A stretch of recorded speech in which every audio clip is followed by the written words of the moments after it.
Chapter 1. The rail transport pneumatic doors hissed open. Alex gripped his suitcase and stepped into the sidewalk. Steel and glass buildings towered around him, each one white and spotless. A courtyard with a lawn, a garden, sculpted topiaries, and a fountain in the middle spread out in front of him. On every leaf, on every shrub, grass, flower, and tree had a bluish tint to it.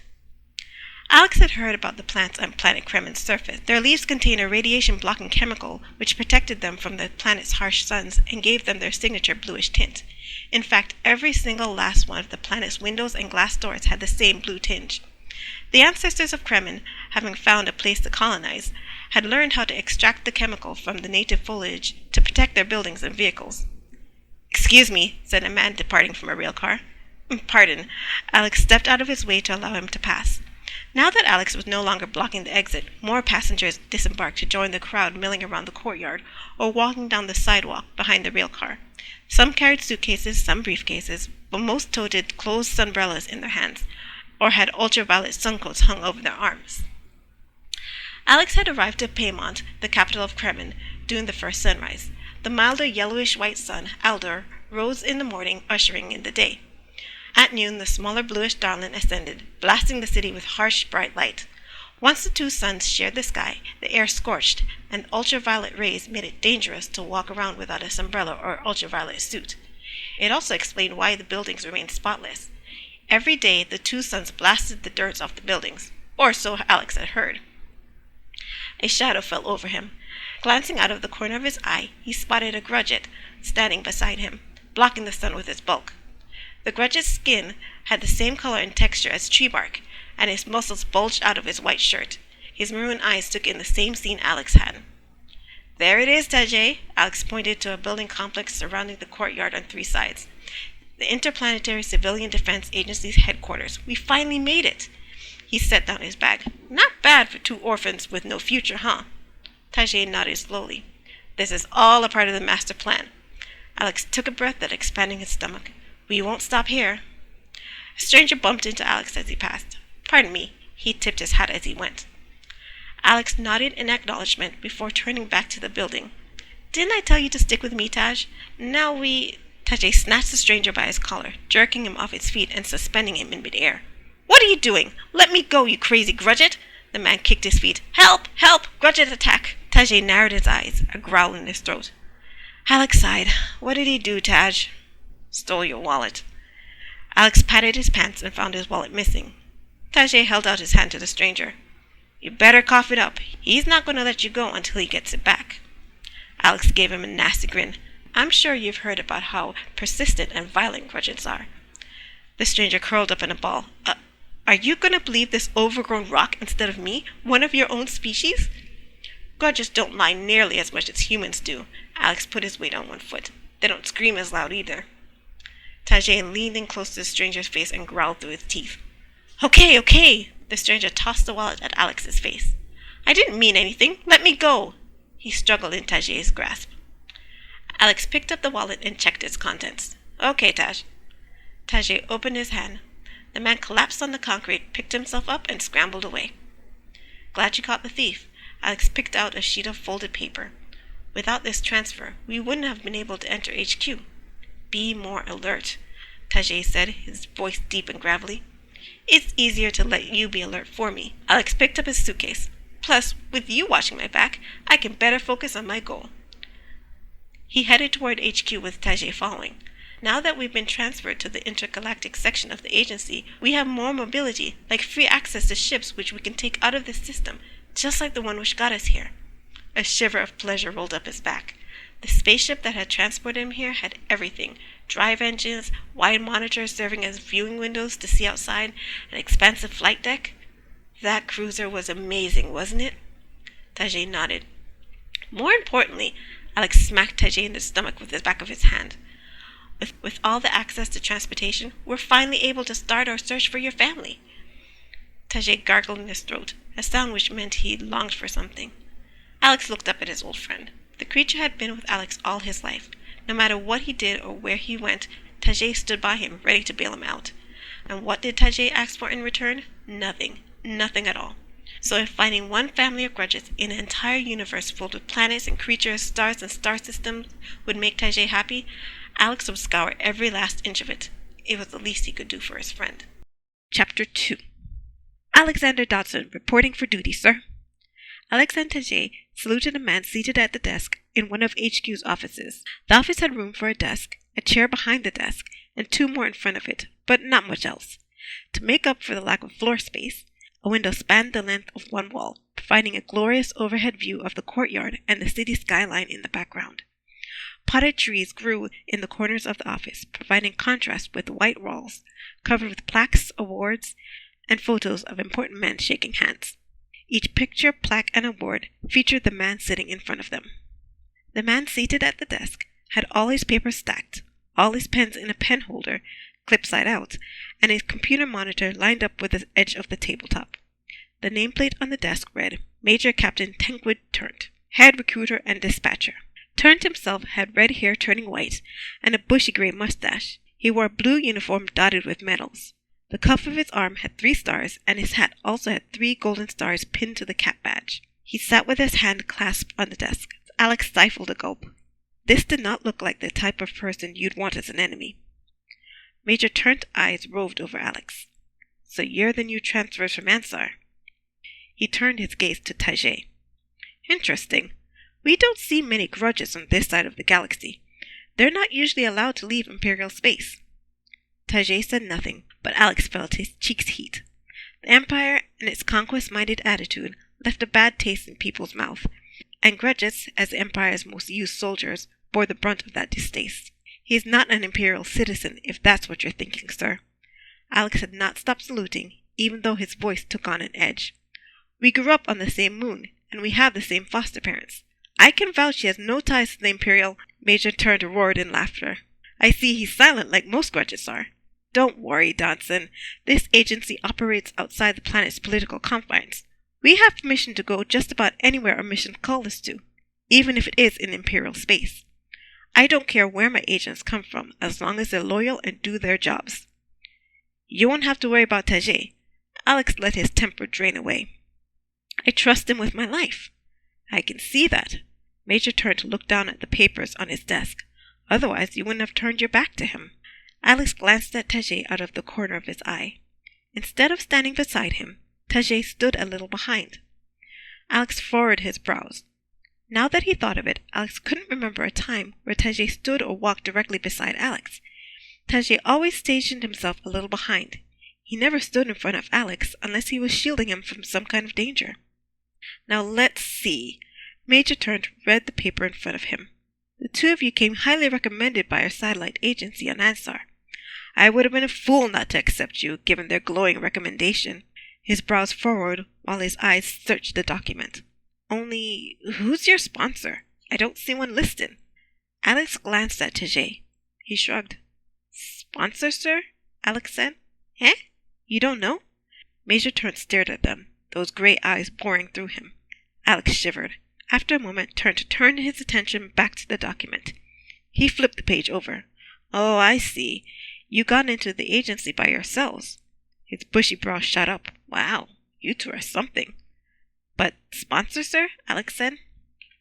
Ah, yes. In order to operate the way we wish, we don't want to take money from the Narsen government, and we don't want corporations to have a hand in our organization. However, we couldn't possibly provide all the equipment and tech and ships and such we need for our agents to train and accomplish their assignments. Turnt leaned his hands on his desk. So each agent is sponsored. It can be a family member or a business or a government. We don't care, as long as it's not illegal.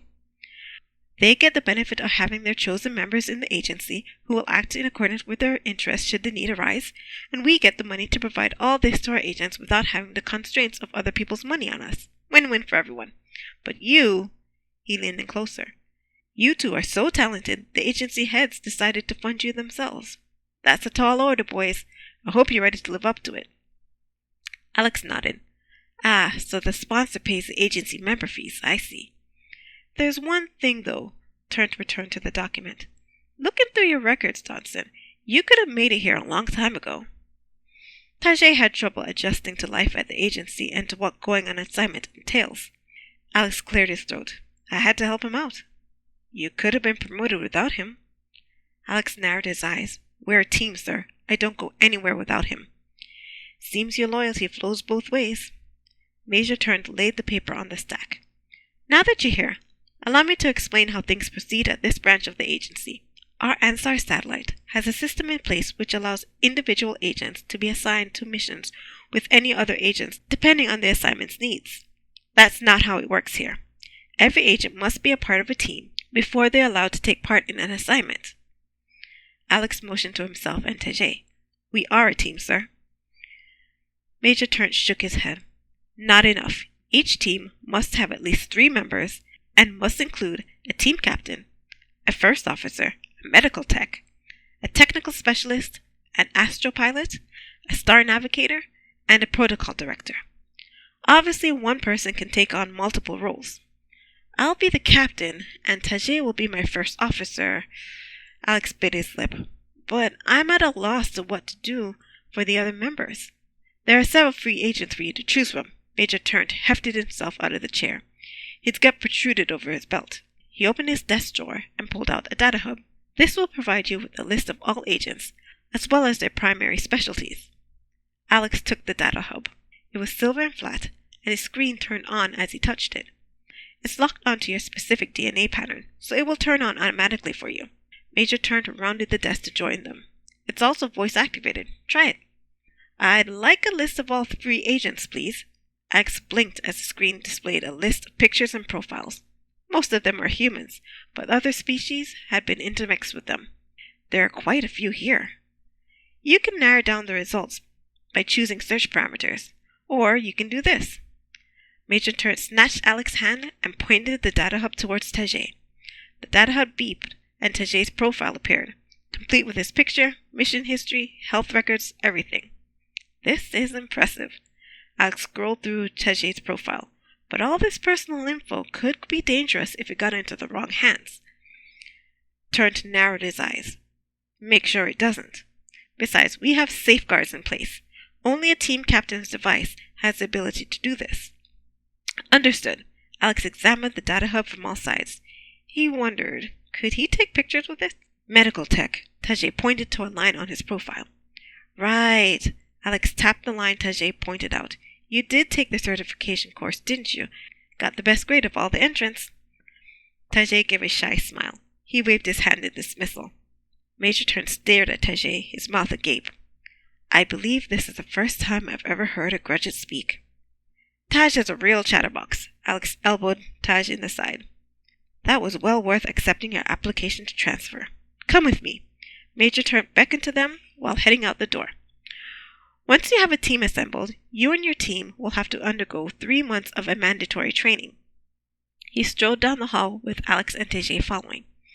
Even though the training is mandatory, we generally leave the regiment up to the team captain. It's a way for us to assess your skills as a leader. At the end of the training time, we will test all your team members in their various fields and evaluate whether or not you adhere to our agency's strict standard. If you do well, you'll be added to the roster of active agents. Missions are assigned based on your level of proficiency. Higher level equals higher profile and more dangerous missions. If your team doesn't do well in their proficiency exams, he stopped in front of a glass elevator. We will reassess your team and reassign members if necessary and put you through a 6-month training period of our choosing. He pushed the button. Needless to say, it's imperative that you lead your team well. Alex nodded. Yes, sir. The elevator pinged. Its doors rattled open. Alex waited for Major Turnt to walk in before joining him. Tajay squeezed in afterward, causing the entire elevator to shake. Turnt examined Tajay again. Grudges are heavy. You'll have to take that into account when choosing your ship. He pushed a button. The elevator closed its doors and headed down. Alex pressed his hand against the glass walls. The elevator overlooked an open space which spanned several floors. Way down below, 30 floors down, Alex saw the reception area. Plants and trees flourished around an interior fountain made to look like a river meandering around the lobby. We're heading over to the training complex.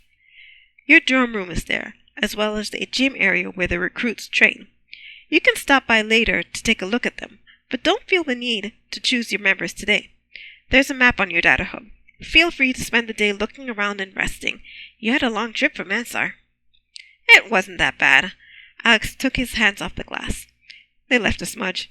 I am pumped now that we're here. He used his shirt to wipe the smudge. I like the enthusiasm. Major turned, gripped the railing. Hold tight. Alex raised an eyebrow, but gripped the railing as he was told. The elevator slowed to a stop. Why did I need to hold on for that? Alex released the railing. The elevator lurched left. Alex flew across the elevator, but Tajay caught him before he slammed into the wall. The graduate had not moved, though the lurch did make him sway a bit.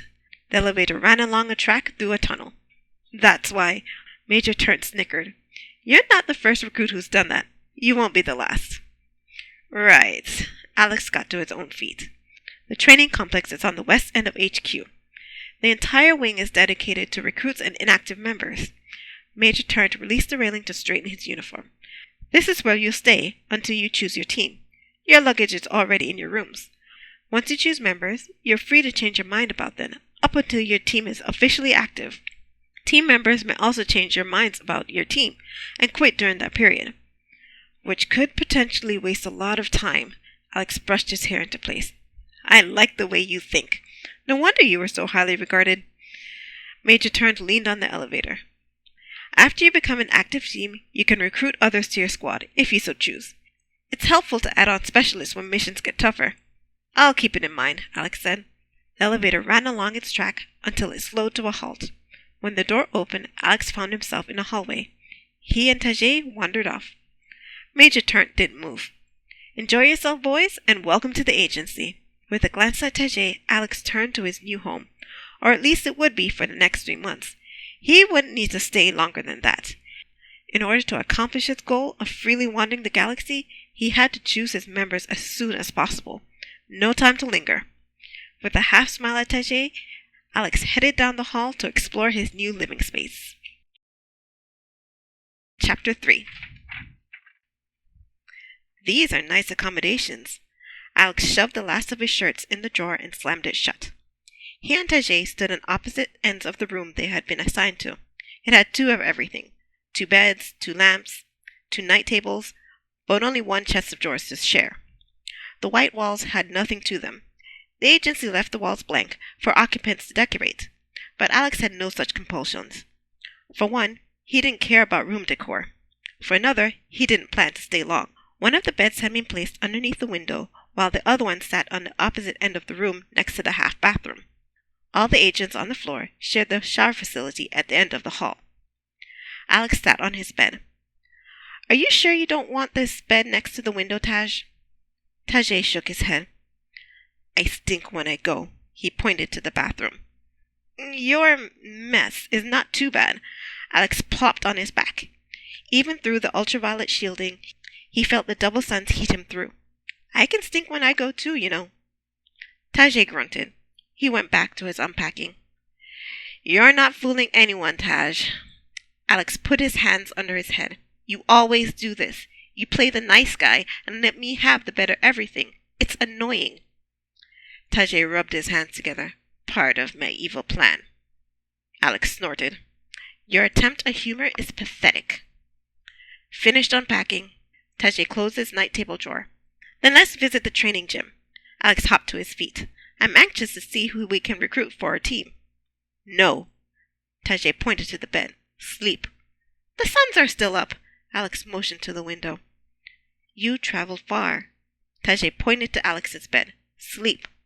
What are you, my mother? Alex headed for the door. Tajay slipped in front of him. Sleep now. I'm not tired. Alex stared at Tajay in the eyes. Get out of the way. Tajay did not move. Alex bit back a curse beneath his clenched teeth. Look, if you let me go now, I promise I'll go to bed early tonight, all right? Alex bobbed his head as he did when he was weighing out 2 options to himself. Okay. He stepped out of the way. Why do you do that? Alex put his hands on his hips. Sometimes you really do act like a mother. Are you sure you're not a female grudget? Must take care of you. Tajay tapped his head. It's in my head. That's what you always say, but why? Alex leaned on the door handle. Why do you feel the need to take care of me? Tajay slumped his shoulders. He shrugged. Alex sighed. Poor Taj. Sometimes he looks so lost. Don't worry, big guy. Alex patted his shoulder. When his hand touched Taj's shoulder, a fuzzy image bobbed its way to the surface of Alex's mind. He put his hand on his forehead, trying to catch it, but it slipped away even as he reached out to grasp it. Taj, I have this feeling the way you act has something to do with your species. I don't know why, but the idea has been in my head for as long as I can remember. Alex took a deep breath as the image faded completely. Maybe when we find your family, they can give us a hint about what goes on in that head of yours. But first, we have to locate them. So we have to recruit new team members as quickly as possible. Taj nodded. Let's get started. Alex opened the door. Hello there! A young man a few years older than Alex thrust his head through the door. What the? Alex swung. His fist slammed into the boy's cheek, sending him reeling and collapsing on the floor. Alex stood over him and Taj growled at him from behind. Who the heck are you? Alex said. Ow! The boy pressed his hand to his cheek. That's quite a swing you have. I guess I surprised you. Sorry. I'm Thomas Card, team captain of the agency's number 4 team. My team and I act as dorm leaders for training barracks 1 through 4. I heard of your transfer, so I wanted to welcome you to the agency. Sorry about that. Alex reached out his hand to help him up. It's okay, Taj. No threat. Taj grunted through his nose, but he stood straight. As soon as he saw Taj, Thomas scrambled to the other side of the hallway. What sort of species are you? Alex rolled his eyes. Typical reaction. This is my teammate Taj. He's a grudget. A grudget? Thomas picked himself off the ground. I've never seen one in person before. He looked up at Taj's face. He's large. So I've heard, Alex said. With a guy like this on our team, we'll hit number 1 for sure. Thomas rubbed his hands together. This is my lucky day. He clapped Alex's back. And yours too. How would you like to join my team? Alex started. He glanced up at Taj, who shrugged. Really? Alex said. Just like that? I've seen your scores, Alex. Thomas straightened his uniform. A navy blue jacket, white belt with gold buckle, tie, maroon pants, and white boots. You'd be a great asset to my team. Alex scratched his hair. It would make our lives much easier, but I'd feel bad swooping in. What about the rest of your team? Won't they feel strange about suddenly having a new captain? What are you talking about? Thomas's grin faded. You wouldn't be the team captain. I would. In that case, no thanks, Alex grinned. I joined the agency with a particular agenda in mind, so I'd have to be a team captain. Fair enough. Thomas stroked his chin where a beard was coming in. No worries then, as long as you don't join any of the other top 10 teams. I doubt any of them will let me be team captain. Alex nudged Taj. Let's go. Nice meeting you, Thomas. Sorry about the cheek. Get some ice on it. It shouldn't bruise for more than a day or 2. He closed the door and headed down the hall. Oh, where are you off to? Thomas kept in pace with them. Taj and I are going to find some recruits for our team. You got here 2 hours ago and you're already off to recruit? Boy, you don't waste any time. Thomas put his hands on his hips. I'll show you the training gym. It's a state-of-the-art facility and the best place to find new recruits. Thanks. Alex glanced at Taj, who nodded. You two will like it here, Thomas smiled at them. The teams are competitive, but for the most part, top teams do their best to help the new recruits out. We're all looking to become the best we can. Sounds good to me. Thomas grabbed Alex's shoulder. In that case, we'll get along great. He shook him hard. Alex stumbled a bit before catching his balance. He grinned. He liked this Thomas character. Chapter 4. Behold, the wonder, the glory! Thomas threw open the wooden double doors. Welcome to the Recruit Training Center. Alex and Taj stepped into a hallway lined with closed doors, sporting rectangular windows. The tiled floors reflected their faces in its shine. The sound of shoes scuffing a gym floor, people yelling while practicing martial arts, the splashing of a pool, the sound of athletes running, cheering, and balls bouncing flooded his ears. Alex grinned at Taj, who nodded in silent agreement. From the sound alone, Alex knew this training facility soared years ahead of the one they used on Ansar. Actually, Thomas scratched his hair. It doesn't look like much from here, does it? Maybe I should have shown you the inside of one of the training gyms before I gave such an enthusiastic introduction. It's fine. Alex peeked through the window and saw a walkway with a railing overlooking a basketball court. 2 teams of boys chased the ball around the court, and a small crowd cheered them on. Thomas tapped Alex's shoulder. Come with me. He led them down to a particular door. We have several different gyms in the recruit training center. There's a gymnastic one for martial arts, several pools, indoor and outdoor tracks. You're free to use them all if you choose. This is the upstairs hall, so these doors lead to observation decks. Once I get my team ready, we're supposed to undergo 3 months training. Alex looked around, his eyes examining everything. Any chance I can get a private room? Thomas rubbed his straggly beard. Usually, such a privilege is reserved for high-ranked members. But given your profile and, he straightened his uniform, that I'm your mentor, we'll see what we can do. He walked on with his chin in the air. He's our mentor?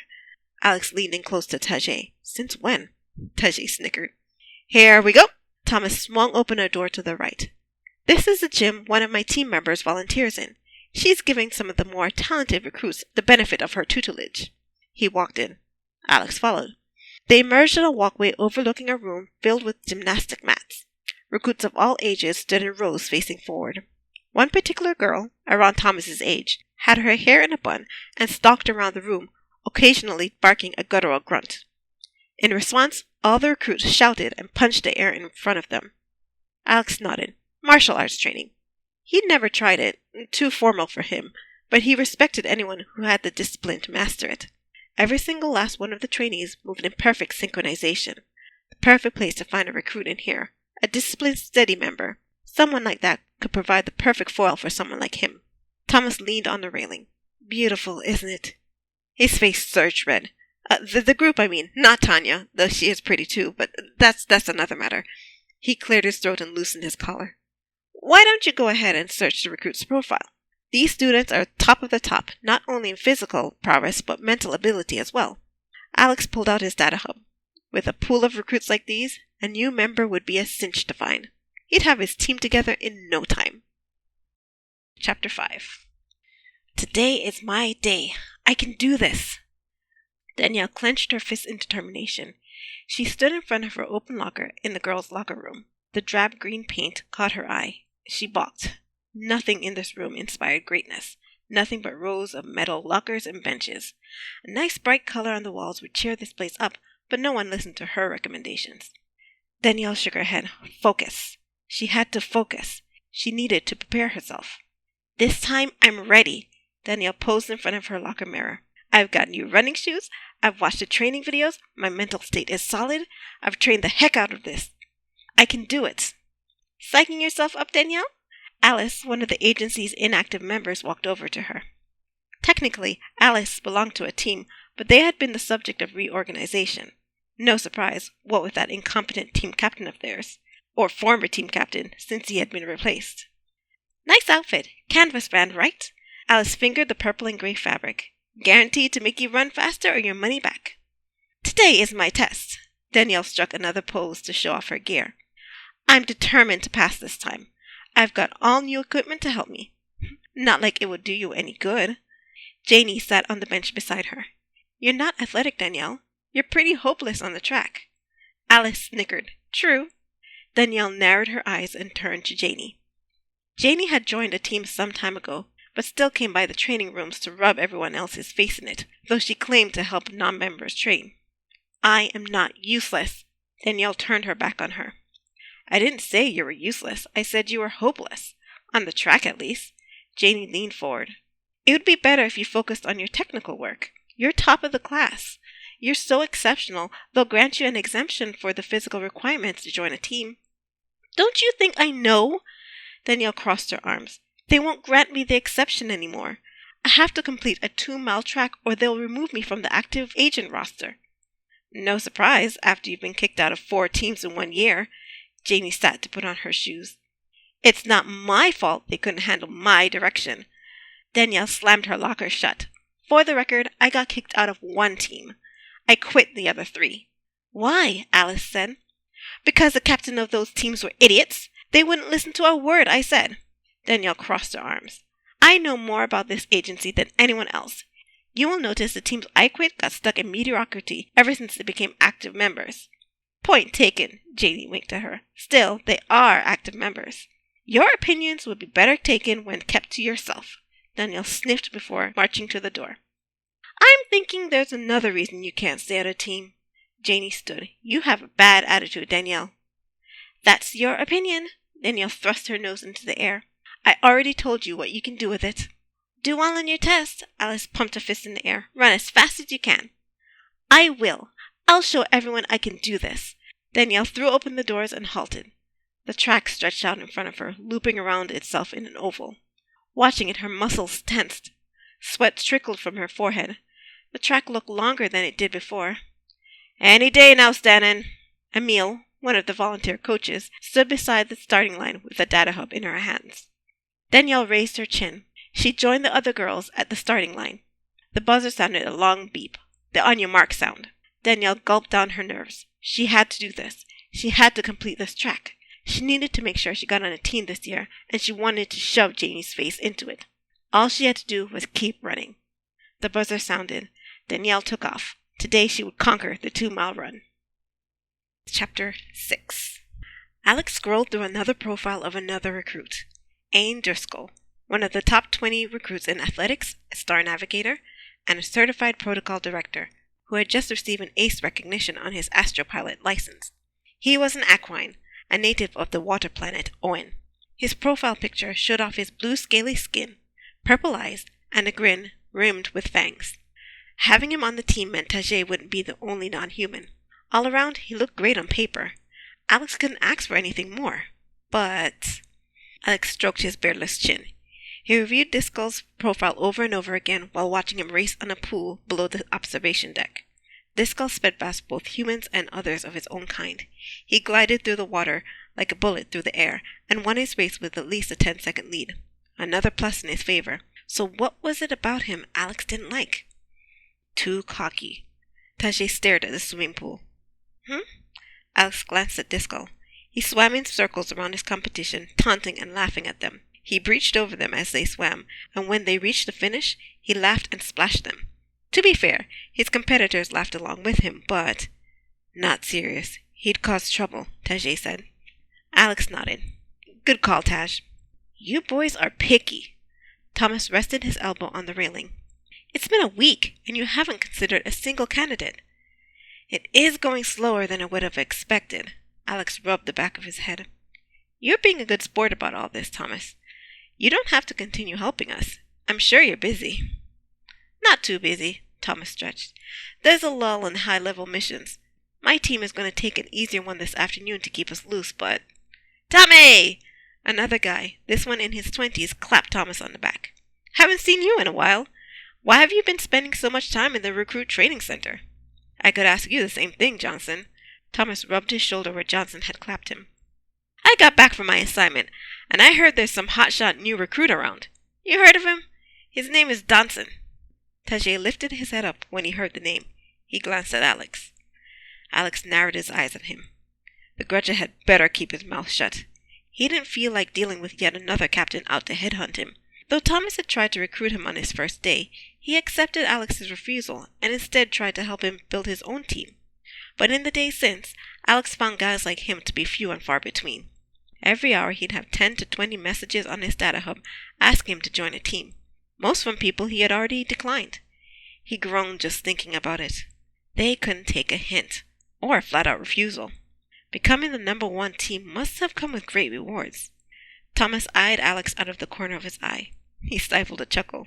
Donson, huh? You ought to recruit him? You know it, Johnson smacked Thomas's chest. He's bound to get my team to number 1. I hear he's aloof, though. I don't know anything about that. Thomas gave Alex's shoulder a playful smack. You hear anything about this Donson guy, Alex? Can't say that I have. Alex rubbed his shoulder.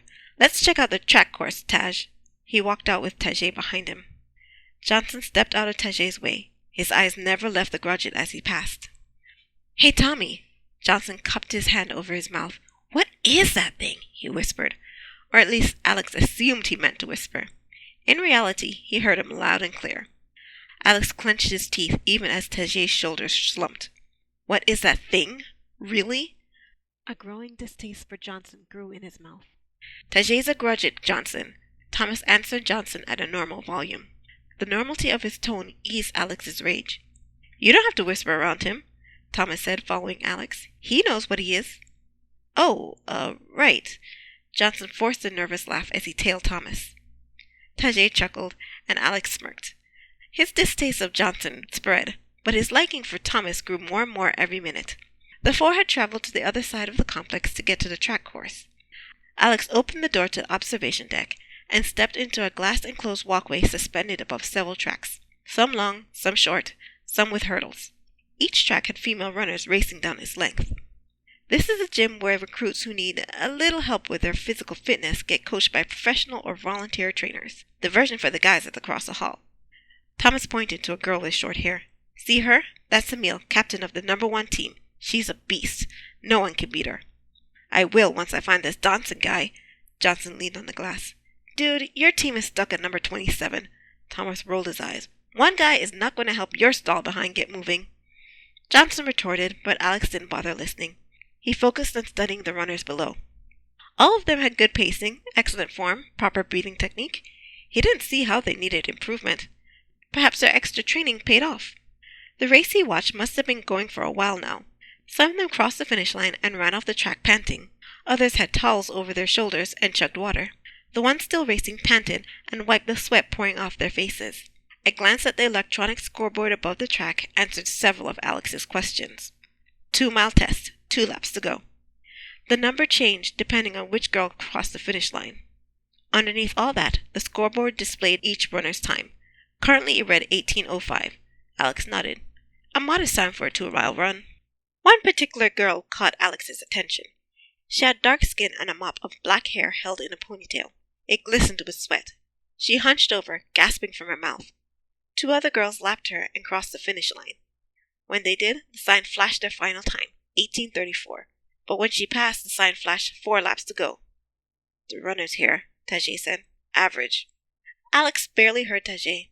Curiosity nagged at him. He had to know the story behind this straggler. He lifted his data hub and scanned her. Her profile popped up. Danielle Stanon, Master Technical Specialist and Advanced Protocol Director.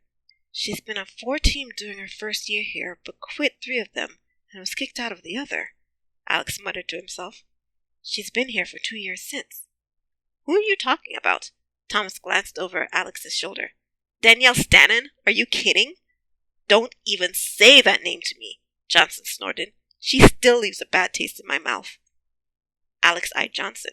She left a bad taste in his mouth? Intriguing. "You know her?"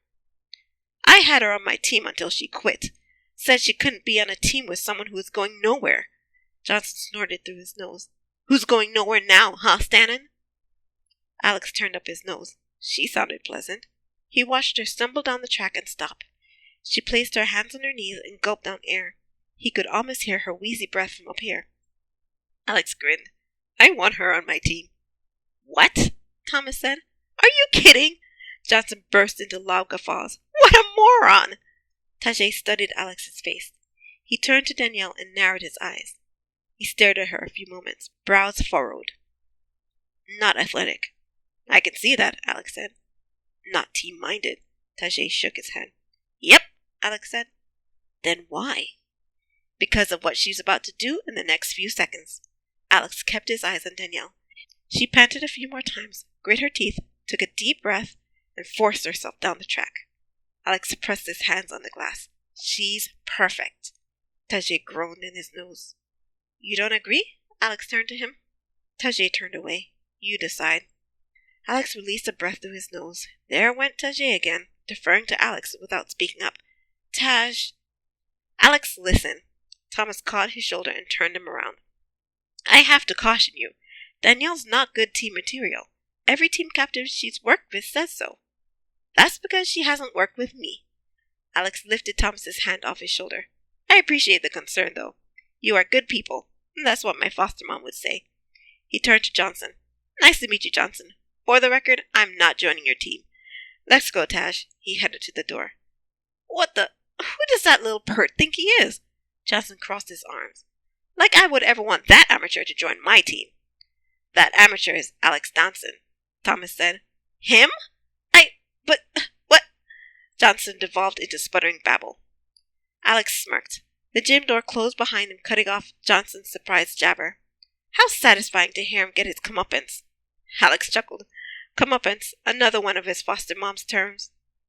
I can't wait to get back home. He took back out his data hub and scrolled through it. Let's see. According to this, I can invite Danielle to join my team by pushing this button. He did so. Invite sent popped onto his screen. That makes it easy. Alex put his data hub away. Now all we need is an astropilot and star navigator. Simulators. Tajay looked to the ceiling. 25th floor. Great! Alex head to the elevators.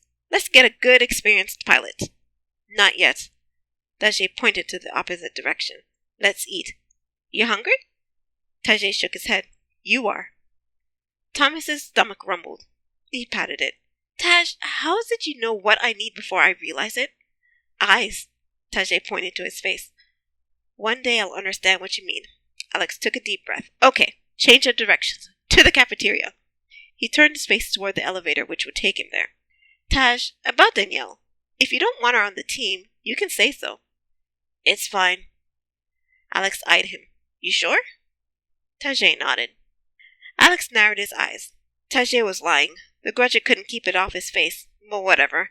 Alex's decision prevailed, and choosing Danielle broke the ice in finding team members. Things finally looked up. At least that's what he thought until another message popped up on his data hub. Chapter 7. Sweat poured off her face. Her lungs ached when she inhaled, but Danielle dragged herself across the track and collapsed. Lifting her head, she gazed at the finish line a few feet away. She pulled herself to her knees and tried to stand, but her legs wouldn't support her weight. So close. She was so close. She had to make it. Stay down, Danielle. You've already timed out. Emile stood over her. I'm surprised you got this far. Danielle clenched her fist against her pants. Wonderful. Emile, one of her least favorite people in the world. For your information, she panted, I prepared for this test. Emile examined Danielle all over. You brought new shoes, I see. You don't have to be so sarcastic. Danielle pulled herself onto her feet. Ugh, my legs feel like jelly. Emile pointed at the scoreboard. This is a result you get when you don't do any sort of real training. You can't buy yourself a fit body. She gazed at Danielle with a sigh. Danielle, do you want me to train you? No, thank you. Danielle turned away from her. You've already told me you think I'm useless. I would not like to be reminded I'm not good enough in your own single wrong opinion. Don't be angry I kicked you off my team, Danielle. Emile crossed her arms. You couldn't cut it because you didn't want anyone else telling you what to do. Clearly you need help. Danielle thrust her nose in the air. I'll get it from someone who appreciates me, thanks. Fine then. Emile whipped out her data hub. Don't come wasting my time anymore. I'm putting a restriction on your profile. You won't be able to become an active member unless you can run a sub-25 2-mile run. Sub-25? Danielle swung around to face her. You want me to run 2 miles in under 25 minutes? That's impossible. Your fellow recruits can. You can't compare me to them, and you can't stop me from becoming an active member. I just did. Emile waved her data hub in the air. As a matter of fact, I would have done it sooner, but I asked Coach Heron to give you another chance. Do you want me to thank you? Danielle, this is stupid. What do I need to run 2 miles for anyway? I'm a tech specialist. Being on the field requires more than just mental fortitude, Danielle. You have to be able to take care of yourself in an emergency situation, or you will put yourself and your team in danger. I won't allow you to do that. I don't want to hear it from you. Danielle slapped her hands over her ears. You don't have to. Emile put her hand on her hip. Because you won't make it out onto the field unless you can run the track. I'll show you, you self-important know-it-all. Danielle thrust her finger in Emile's face. Not only will I pass your stupid test, I'll do it by getting sub-20. That will be the day. Emile burst into laughter. If you can do a 2-mile run in under 20 minutes, I'll give you my captain's quarter in the East Wing for a week. Then get ready to move all your stuff out. Danielle stormed out of the gym. She clenched her teeth in an effort not to let the tears she felt pooling in her eyes stream down her cheeks. Chapter 8. Stupid training! Danielle hurled her track shoes against the wall of her dorm room. I hate running, I hate sweat, I hate stitches, and I really hate a meal. She hissed breath between clenched teeth, but like boiling water subsides when the heat source is turned off, so her anger simmered down and vanished in sorrow. 38:25? How could she run so slowly? She had trained herself silly, she had gotten all new equipment to make her faster, and she had watched hundreds of training videos. But no matter how hard she tried, she couldn't get any better. And then Danielle's teeth clenched again. That annoying Emile, thinking she knew everything, ruining Danielle's chances to join a team. It's her fault. Danielle plopped down onto her bed. Just wait. She just better wait. I'll show her what I'm made of. She'll never be able to talk that way to me again. She threw her head back onto her pillow and stared at the ceiling. The decor in the dorm rooms left much to be desired. Popcorn ceilings, bland walls, and hideous gray tile flooring. Nothing at all like the vaulted coffered ceilings at home, or the richly painted walls with masterpieces hanging on them, or the marble floor. Danielle exhaled through her nose. She missed home. At home, no one could treat her this way. They wouldn't deny her access to any team she wanted to be on. Maybe she shouldn't bother with all of this. She could order herself on a team. All she had to do was call up her sponsor and... "Hi, Danielle!" Emily, her roommate, bounded in. Danielle lifted herself onto her elbows to look at her. Emily couldn't have been more than 13 years old, rather young for most recruits. She had either excelled in her skill, or she had a rich sponsor like Danielle did. If she had a rich sponsor, Emily didn't show it. Unlike Danielle, who had the latest everything, clothes, accessories, tech equipment, books, room decor, Emily wore either her training clothes or pajamas all the time. She never wore jewelry. Judging by her style, or lack thereof, Emily must have been a prodigy. "I heard you ran the 2-mile track today." Emily jumped onto Danielle's bed. "How'd you do?" Her chin-length hair swayed with the motion. Even her hair showcased her lack of style. Straight as a plumb line, Emily never did anything with it. But the tan color did contrast nicely with her olive green eyes. A pretty girl, all told. Danielle turned her face away from Emily. "The run was awful." She laid her head back down. "Please get off my bed." "I'm sorry to hear that, Danielle." Emily climbed off her bed. "But hey, your training will pay off soon. Watch and see." "You are so optimistic." Danielle threw her hand over her eyes. "I can't get any better, and no one will train me." "I heard Emile offered." "How did you hear about that?" Danielle peeked at her from under her arm. "It happened like 5 minutes ago." Emily shrugged. "I hear things." Danielle snorted. "I wouldn't take her help if she was the last person on this planet." "Still mad, huh?" "It's her fault no one wants me on their team." Danielle buried her face in her pillow. "Once the #1 captain writes you off, no one will take a chance on you. Now she's rubbing my face in it. She's the one who started the rumor I'm useless on a team. I know it." "I don't know about that." Emily lifted the pillow from Danielle's face. "Listen, maybe you have a chance to get on a team now. I heard they got a new transfer strategist from Ansar. He's so good, Major Turnt himself did his orientation. He's been here for a few weeks already, and he has been scouted by 8 of the top 10 teams. He's turned them all down because he wants to create his own. Everyone says he's going to be in the top 10 by the end of the year." "What does this have to do with me?" Danielle snatched her pillow from Emily's grasp. "Some new hotshot is not going to want me on his team." She held it over her face. "But Danielle, you are the best technical specialist in the agency, even better than Emile's. And you're the second best protocol director. Why wouldn't he want you on his team?" "Apparently because I can't run 2 miles in another 25 minutes. Emily didn't hear her. She didn't even slow down. "Plus he's from Ansar, the smallest moon in his system. He doesn't know about your failures. You have a chance here." I don't know whether to be insulted or encouraged by your remark. Danielle pulled the pillow off her face to look at Emily. "How did you even find out these things? I haven't heard anything about any new talent transferring here." "I keep my ears open." Emily pointed at her ears. "I'm a communications specialist." "There is no such position." "There should be." Emily crossed her arms. "And there will be when I get on a team." "A job like that is covered under the technical specialist." "Then why didn't you know about Alex then, huh?" Emily swung around to her bed. Danielle shook her head. That Emily had her own unique approach to life. But Danielle had her own troubles to worry about. Clearly getting a sub-25 couldn't be done. Not by her, at least. She looked at her phone. It'll only take one call. Then again, if she ordered herself onto a team, her plans would be ruined. No one would take her seriously. They'd all claim she'd get on the team because of her sponsor.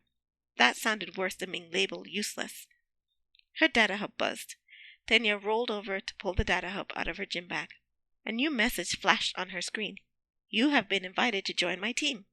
Wait, what? Danielle peered at the screen. How did this happen? Didn't Emile lock her out? Danielle! Emily pounced on Danielle's shoulders. You're going to be part of a team. Let's see who invited you. She reached over to tap the screen. A profile popped up. Alexander Donson, team captain. He had black hair gelled to a shine, keen blue eyes, and a smirk which said he knew it all. Danielle narrowed her eyes. She didn't like this type. His hair sported the messy look, his locks sticking up all over the place, and his chin attempted to grow a beard, but it looked like stubborn dirt or a scab. Hopefully he'd shave it soon. All in all, not her cup of tea. Oh! Emily smacked Danielle's arm. Danielle, look, it's him! Who? The new transfer from Ansar. He chose you to be a part of his team. Lucky! Emily threw herself back on her bed. Lucky, lucky, lucky! She kicked her feet in the air. Danielle examined the profile. So this promising new talent had chosen her for his new team. She raised her chin. Despite his unappealing look, he must possess some intelligence. Besides, being on his team would really stick it to Emile. With a big grin, she tapped the button to accept his invitation. Thank you, said the message on the screen. Let's meet up together. A time, date, and room number popped up on the screen. Danielle smiled. She had helped design this handy agency feature. At the tap of a button, team members could invite, accept, quit, or kick team members out of their teams. She crinkled her nose at the thought. Perhaps the quitting mechanism had been too easy. However, the system also scheduled meeting places and times for team members to meet. Ingenious. This is so cool! Emily pulled herself up to a seated position. Hey, see if he needs an astropilot or star navigator, okay? I'm open. A talented guy like this probably already has a hotshot pilot, Emily. Emily shrugged. You never know. Danielle chuckled. Nothing dampened Emily's enthusiasm. All right then. If he's looking, I'll recommend you. Awesome! Emily threw her hands around Danielle. Don't worry. I've been praying for you. This is your time, Danielle. This team is the one you'll make it big on. Not sure what prayers have to do with anything, but thanks. Emily scrambled off her bed. I have advanced flight lessons today. Pray I survive. I'm sure you will. Danielle held her ankles. You couldn't have been accepted into the advanced pilots department without showing some major skill in that area, after all. Emily hung her head. Her ever-present smile faded. Some days I don't feel that way.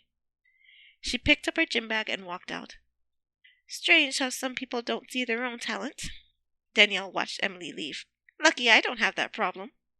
She turned her eyes to Alex's profile. His cocky grin stared up on her. Let's hope he's the type to see it. Chapter 9. Noise. A cacophony of sounds bombarded Alex when he walked into the flight simulator training room. Machines clanged and banged on hydraulic lifts. Speakers zapped and zinged. Monitors pinged and chimed. All the noise rose into a clamor which slammed into his eardrums, like 100,000 arcade games playing at once. Alex cleaned out his ears and wandered in. The flight simulator training room housed hundreds of gunmetal black machines, all lined up in rows stretching across the space. They rocked up and down, back and forth, now upside down, now right side up. Above each hung a monitor displaying a split screen. One side showed a video feed of what the pilot saw inside the machine. The other displayed real-time footage of the pilot. Alex leaned on a stanchion, separating spectators from the flight simulators. 3 guys and 1 girl cheered on a pilot in this particular machine. The pilot, a human with blonde hair, kept a grin on his face and his eyes on several computer monitors in front of him. These monitors displayed every measurement he needed to fly the machine out in space, as well as a 3D rendition of everything outside his craft, currently a ship graveyard. Pieces of debris spun and floated and crashed in space. The pilot licked his lips. His grin widened. He rolled through the debris field, looped and twisted and flipped around meteors and shrapnel. He swung this way and that. Alex grinned. If he had had a weak stomach, looking at the footage would have made his stomach heave. With a corkscrew spin, the pilot launched his aircraft out of the debris field. Not even one wing of the craft had a scratch on it. Alex clapped along with the pilot's crowd of admirers. A flawless flight. He's excellent, isn't he? Alex turned to Tajay, standing next to him. Takes needless risks. Tajay walked away without another word. Alex snorted through his nose. 3 simulators rooms and 10 pilots into their search, and Tajay had rejected them all. Strange. Tajay usually let Alex take the lead on decisions like this, but every once in a while he stubbornly refused to cooperate for no good reason at all. Alex bit down his annoyance and followed the Grudget. A simulator jolted when they walked by, causing the machine to slam against its base. Alex looked up at the monitor above it. The pilot had crashed, and the simulator had recreated the jolt. Alex's ears rang. He wished the machine had noise dampeners on them. Those loud bangs could ruin someone's hearing. But wait. Alex glanced at Tajay. The noise. That must be why Tajay acted so shortly. He had sensitive ears, and loud noises caused him physical pain. If the simulators bothered Alex's ears, Tajay must have been enduring agony. Still he remained so that they could find a teammate together. Alex exhaled through his nose. He could learn a thing or two from the Grudget. His data hub buzzed. Alex retrieved it and tapped the screen. Danielle Stanon has accepted your invitation. A time, date, and room number displayed below the message. Alex tapped Tajay on the shoulder. We have to meet Danielle, side room 47B2. Where is that? No clue. Alex beckoned to Tajay. They walked out of the simulator room. Silence fell like a curtain. It rested on Alex's ears like a soft blanket. Tajay heaved a sigh. He stroked his pointed ears. Too loud? Alex studied his friend. Tajay nodded. There. Alex patted his shoulder. Let's get out of here. Message? Tajay wiggled his ears. Message? Oh, you mean the restriction notice I got in Danielle's profile. I'll address it when we meet her. Alex consulted his data hub.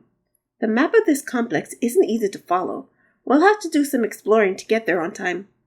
Tajay nodded. He strode down the hall with long strides. Alex jogged to keep up with him. The big lug wanted to put as much distance between him and the noise as possible. Not that Alex minded. Those simulators were not healthy for people's ears. Perhaps he could lodge a complaint with someone. But later. Right now, he had to meet with the first member of his team. Chapter 10. Danielle pushed open the door to side room 47B-2. Empty. She stepped in and looked around. Only a single chair stood in the middle of the room. Other than that, nothing. Not a plant or a window or a decoration on the white walls. Not even a rug. Is this the right room? And the right time? Danielle pulled out her data hub to confirm. Sure enough, she had come to the right room at the right time.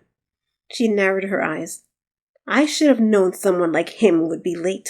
He doesn't look responsible at all. She put her hand on her hips. Well, only one thing to do. She plopped in the chair, crossed her arms, and waited. And waited. And waited. Danielle clenched her teeth as another minute ticked by. Who did Alex think he was anyway, making her wait like this? She slammed her heel into the floor, making an echoing clop. He had some nerve, or worse. This could be a prank. She clenched her teeth.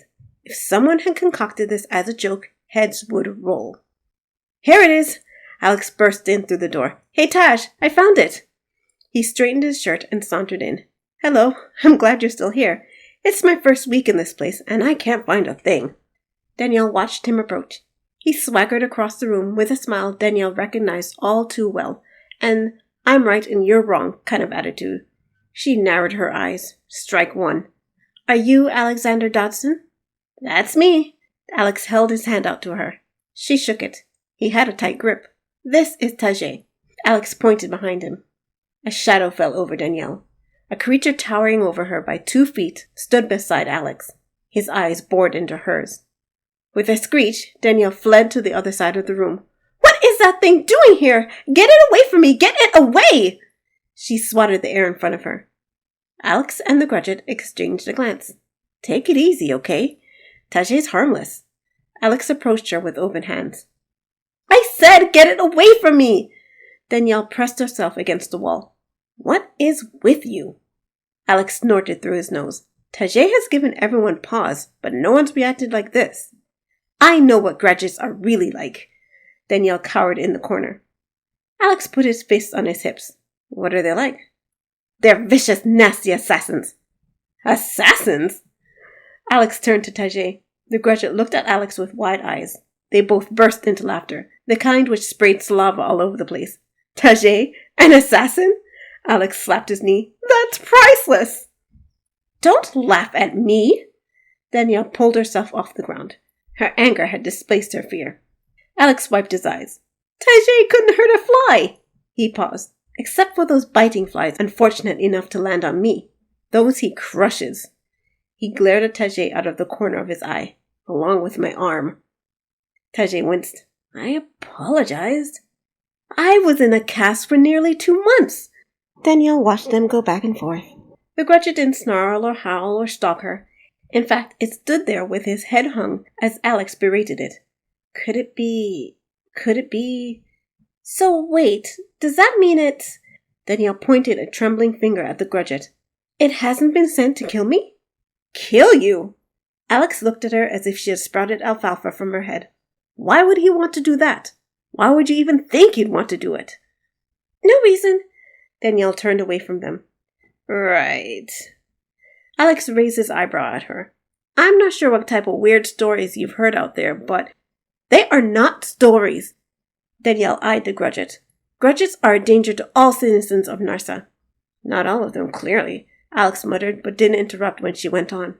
They are used for the Imperial government's hardest or more horrifying tasks. Danielle glared at the graduate while keeping Alex between her and it. Their design is well suited for it. Their hard hide means they can climb over virtually any landscape and survive in the harshest climates to reach their targets. They're ruthless, relentless, and mindless. They're trained for one task from birth, and nothing stops them from accomplishing it, even if that task is murder. Really? Alex's eyes widened. The graduate's brow rose as well. Among all your xenophobic nonsense lies something that might be the truth. He leaned closer to her. It sounds like you know a lot about graduates. I've done my research. Danielle raised her chin in the air. What else do you know? Alex said. Danielle blinked. Seriously? Alex nodded. Well, since you asked. Danielle tapped her chin. She likes showing off her knowledge to someone willing to listen. One of the more impressive skills a graduate possesses is their perception. They have several enhanced senses, including infrared vision, ultraviolet vision, as well as subsonic and ultrasonic hearing. In other words, they can tell your body temperature, blood pressure, heart rate, and breathing rate at a glance. It's how they stalk their prey. You hear that, big guy? You're a relentless assassin trained from birth. Alex backhanded Tajay's stomach. It didn't seem to bother the graduate much. Not only that, but... Oh, wait! Is that what you meant? When I asked you how you know what I need before I do, you can literally see it with your eyes. Tajay nodded. You've solved a real mystery here, Danielle. Tajay and I don't know much about graduates. We're orphans, you see. He's the only one I know. Alex clapped Tajay's arm. I did a great job scouting you. You can help us learn more about his kind. Okay. How do I know it's not dangerous? Danielle scooted a little further away from Tajay. Alex glowered at her. I have been overlooking this, but you need to stop calling Tajay an it. My question stands. Danielle glanced at the door, ready to run. How do I know he's not dangerous? Alex sighed. Taj, tell the truth. Are you a bloodthirsty assassin bent on destroying everything we hold near and dear? The graduate pulled himself to his full height. He took a step toward Danielle. Yes, I am, he said without any inflection at all. He paused before baring his teeth. Grrr. Danielle blinked at him. Tajay gave her the slightest smile. Laughter burst out of her. Something about the way he spoke just now, something about how ridiculous he made her questions sound, made Danielle's fears seem silly. Okay. She took deep breaths to calm herself. I'm still not taking my eye off you, though. Silly or not, they were her affairs. Now, if that's all over, let's move on. First, let me start by saying I will be the leader of this team. Therefore, you may call me Captain, Sir, or on less formal occasions, Alex. I prefer not to be called by my last name. Don't ask why. It's a quirk of mine. Danielle furrowed her brows. Okay. Tajay will be my first officer and our medical tech. Alex motioned to Tajay. Danielle chewed the inside of her lip. The medical tech? She could possibly get around being on the same team as a Grudget, but in the field, the medical tech had to be able to treat wounds and even perform minor surgery if the situation called for it. Could Danielle trust a Grudget enough to take care of her in those situations? Enough about us. Let's get to you. Alex circled Danielle.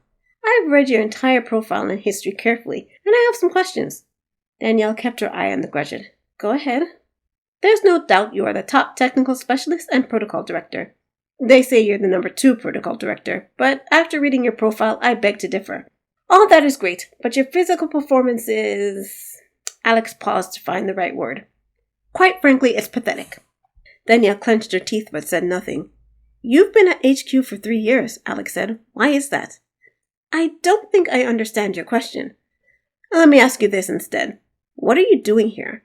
Alex tapped his chin with his finger, a gesture Danielle had seen somewhere before. There are minimum physical requirements for joining this agency, he went on.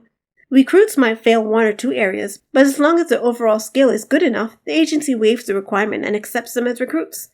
You don't meet any of the physical standards, so how are you accepted? Danielle snorted. My mental prowess more than makes up for it. Alex looked at Tajay, who shook his head. With all your info and grudges, don't you know they can tell when you're lying? Alex said. They can? Danielle gazed at the Grudget. Tajay pointed to his face. Eyes. I guess he can tell how your blood pressure and pulse changes when you lie. Alex shrugged. Never thought of it much before. So, you want to stop wasting our time and tell the truth? Danielle froze. She clenched her teeth. I got in because of nepotism. Come again? My father is very close to the agency director. Danielle held her hands behind her back. Oh, so you thought you could skate through without doing any real work? Alex nodded. I see now. It also explains a complaint from your former captains. To put it nicely, you're smart but mouthy, and a wee bit useless on the field. I am not useless! Danielle put her hands on her hips. And I'm not mouthy. But I do know how to move up in this agency. You'd do well to listen to me. Yep, mouthy. Alex put a hand on his hip. As long as we know what the problem is, we can knock the spoiled brat right out of you, princess. Danielle's tensed. Don't call me that. What's the matter? You don't like my nickname for you, princess? No, I don't, Dodson. Alex burst into laughter. Okay, point taken. I won't call you that again. Not unless I'm trying to get you really mad. Danielle grunted. In any case, I took a risk on you when I put you on my team. I got a restriction notice saying you have to run the 2 miles in under 25 minutes by the end of our training period, or none of us will be able to become active members. Alex held up his data hub. They made me agree to it before I could invite you to join. Danielle winced. So a meals restriction did go through? Yep. And you still invited me? Alex nodded. So our success depends on you, but I'm not about to let you ruin our chances. I can get rid of the restriction on us by kicking you off the team, just so you know. Right. Danielle crossed her arms. Now that that's taken care of, the only thing we need now is an astropilot and star navigator. Alex went back to his data hub. It might take us a while to find someone suitable. You need a pilot? It's turning out to be a real hard choice. Alex scratched his hair. Tash has become uncharacteristically stubborn about it. I may know of someone. Danielle held her hand up. Do you? What's he like? Alex didn't take his eyes off his data hub. Optimistic, enthusiastic, focused, determined. All that and more. Danielle crossed her arms. I can introduce you to her. She's in the simulator room right now. Tajay groaned. Of course she is. Alex slumped his shoulders. We just came back from there. It's an exhausting place. Well, back to the 25th floor. Oh, not those simulators. Danielle beckoned to them. The ones on the 9th floor. 9th? Alex looked it up on his data hub. There are simulator rooms down there. Let's go, Taj. He headed to the door. Danielle waited until he and the Grudget had started walking in front of her before heading out. No matter what, she couldn't turn her back on the creature. She knew too well what could happen if she let her guard down. Chapter 11. These are the simulators for the first years. Danielle stood back and let Alex and Tajay walk into the room of simulators. Her eyes never left Tajay. Alex rolled his eyes. Danielle needed to get past this thing she had against Grudgets, but he'd have to tackle it some other day. Right now, he wandered into the simulator room Danielle had led him to. Although equally as large as the one on the 25th floor, this room had less machines occupying it, Each machine sported a lighter gray metal and had no hydraulic lifts to move them. They only rocked back and forth. And the noise, compared to the other place, the clangs and bangs made by these machines seemed like poetry. But what did Tajay think of it? Alex glanced at him. Tajay swiveled his head around, his ears trained back and forth. He took a deep breath, relaxed his shoulder, and exhaled a sigh. Tajay approved. The first year had trouble getting in to use the other simulator rooms because the older agents kept pushing them out, so they made this one for them. Danielle took her eyes off Tajay long enough to glance at her data hub. These machines aren't as good, but they work for training. Ah, here we go. Simulator number 24. She headed towards it. Alex glanced at a monitor as he followed Danielle. The pilot had crashed into a planet upon takeoff. The ship burst into flames. Can these pilots fly? They have to pass a space flight test before they can get a pilot's designation on their profiles. Plus, this is the advanced flight classes. There it is. Danielle leaned on the stanchion surrounding one simulator in the middle of the room. Emily's in this one. Alex watched the monitor above the simulator. A young girl with brown hair, engaged in battle in an asteroid field. No sound came out of the monitor's speakers, but Alex saw her yelling and slamming buttons on the console. He turned up his nose. Old technology, huh? The simulators of newer ships use a digital display and had virtually no buttons, switches, or dials to push, turn, or flip. Maybe the agency employed older model ships. Or maybe, Alex leaned in close to watch, maybe the agency taught their trainees on older technology to increase their skills. Data hub. Tajay held out his hand to Alex. Alex handed over his data hub without taking eyes off the monitor. Tajay looked from the monitor to the data hub and back again. It worked. What worked? Alex shoved his head between the crook of Tajay's arm so he could see what Tajay was looking at. The data hub displayed a view of Emily's control panel. They saw her push every button and flip every switch. Nice, Taj. Now we can see exactly what she's doing. You can do that with your own data hub, you know, Tajay. Danielle crossed her arms. We all get one standard issue. He forgot his in his room or something. Alex kept watching the screen through Tajay's arm. It's not a big deal to share mine. It is a big deal, though. Danielle tapped her foot on the floor. Team Captain's data hub comes with extra functionality, including the ability to display other members' data, which should not be put in just anyone's hands. It's a violation of privacy. I won't tell anyone if you don't. That's not the point. Tajay isn't going to look at anyone's personal information. Alex waved his hands in dismissal. Now relax, you worry too much. Danielle growled in her throat. The machine jolted. Alex swung around to the monitor in time to see Emily's ship explode. Mission failed flashed on the screen, and underneath it her flight record for the mission appeared. 0 out of 24. 24? Alex's eyes bugged out of his head. She's failed this mission 24 times in a row? Danielle flinched. Not pretty. Alex gaped at Danielle. This is the pilot you want to join our team? I've never seen her fly before. Danielle rubbed the back of her neck. She's my roommate. So not only do you think you should get on a team using favoritism, you think everyone else should too? That's not it at all. Danielle bit her lip. I was trying to help her out. I'll pass. Alex grunted in disgust. Let's go, Taj. He headed to the door. You don't have to be so mean about it. Danielle crossed her arms. It's not my fault she stinks. Alex nodded to himself. So, Danielle was the type to blame others for her mistakes, huh? Yet another thing he'd have to address. Tajay caught Alex's hand and pulled him to a halt. Hey! Alex yanked his hand out of Tajay's. You nearly jerked my arm out of the socket. Why'd you do that? Tajay pointed to the simulator. One of the trainers opened it. You died again, Joyce. You and your entire team. Let me have another chance, said a young voice. I know what to do this time. All right. The trainer closed the simulator. Alex turned to Tajay. You want to watch her fly again? Tajay nodded. Fine. Alex leaned on Tajay as if he were a wall. Judging by her last attempt, I doubt it will go any differently. Tajay grunted. The simulator reset itself. The mission's parameters scrolled by on the monitor. Alex scanned them. Essentially, Emily had to get her ship, her cargo, and her crew from one planet to another by performing a drive jump. Simple enough. Alex watched her initiate the takeoff sequence and exit the atmosphere without any trouble. Fine, but those were basic flight techniques. A trained monkey could do it. Once in orbit, she started the calculations for the drive jump. Most of the spaceships available had drive jump technology. A good jump allowed ships to travel large distances in moments, but it required proper, precise calculations. Any mistake could cause a ship to crash into a moon, planet, asteroid, or comet at super light speed. Emily made the calculations without too much trouble. Alex nodded. Good, good. Emily turned her ship's nose to the ideal jump coordinates. Come on, Tajay snorted. He tapped the data hub screen and watched it. He tapped it again and growled. What are you doing? Alex rested his hand on his cheek. It's not like you to get upset so quickly. It won't work. Tajay shook the data hub. Don't do that. Alex snatched it. You'll break it. What are you trying to do? No sound. Alex rubbed his chin. A beard started to grow in. He'd have to shave in the afternoon. Hey, Danielle. You're a tech specialist, right? Help us out? He handed it to her. Danielle screwed her mouth into a pout. She sniffed, snatched the data hub from his hands, tapped it a few times, and held it towards him. She didn't spare him a glance. Roger that, Captain, came Emily's voice from the speakers. Great job, Danielle. Alex took the data hub back. Thank you.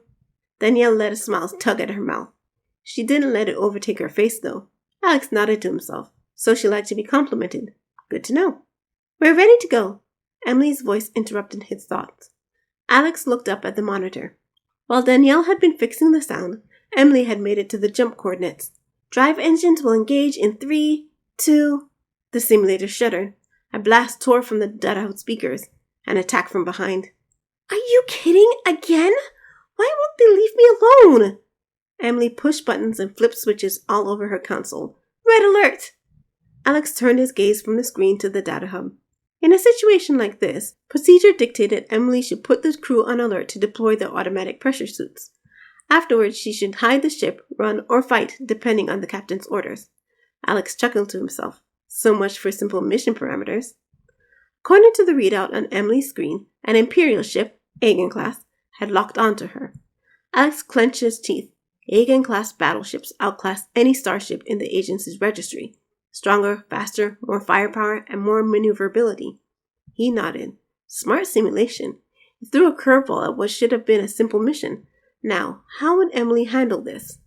A simulated feminine voice said, Captain, the enemy vessel is not responding to our request for communication. That must have been the protocol director. They'd handle something like that. They've locked onto us, Emily said. The simulator lurched forward. Another hit. Emily jolted in her seat. Major breach on the port side. Emily reached across her control panel to hit a button. Locking it down, Captain! She glanced at a monitor on her panel. Crap, already? Alex caught sight of what Emily had seen. A status bar, depicting the medical status of all the crew on board or out in the field. The captain had fallen unconscious. So now the real test started. Alex pressed his lips together. Seeing the captain unavailable, Emily should take orders from the first officer. According to the status bar, he had fallen unconscious too. In fact, all the crew had dropped out, either unconscious or incapacitated. Alex stroked his chin. The best plan, according to protocol, required Emily to jettison the cargo to lighten the vessel and run. However, Aegon-class ships could easily catch them. Emily had another option. The official agency escape pods design allowed them to drop onto the crew wherever they stood in emergency situations.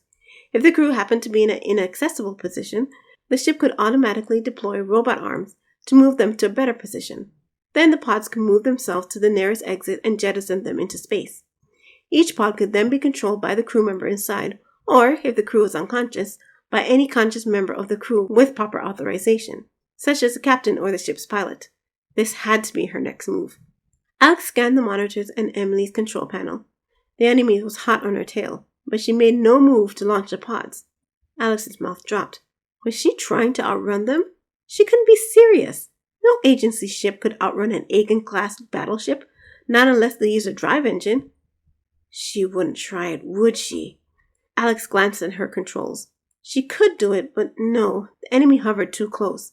By the time she fired the engines, they would have already shot her down. She had to jettison the crew.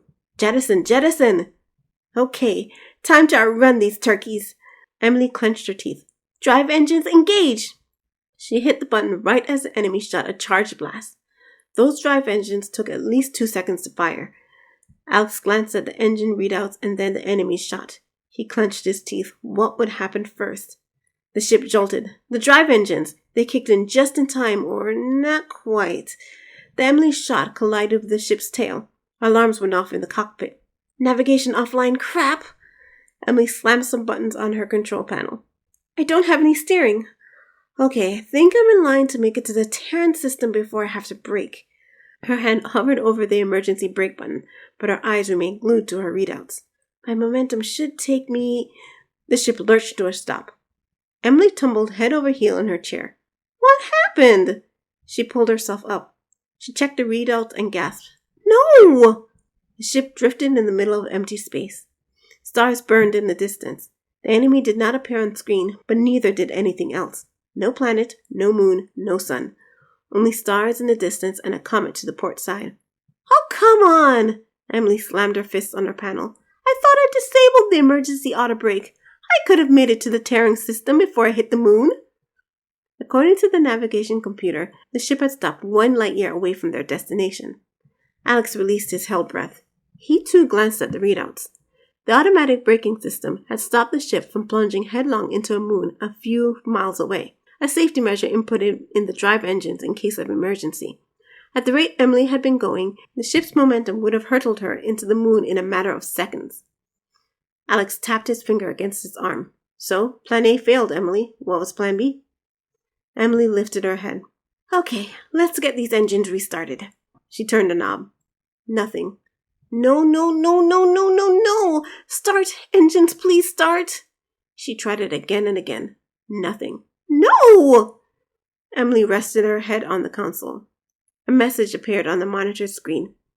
Crew survival impossible. Mission failed.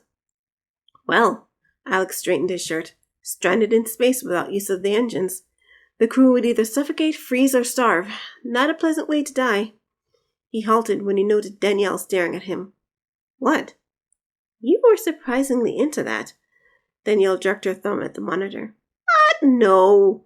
Alex waved her off. Danielle caught his hand. She turned it over so his palm faced up. Red marks showed up all over them.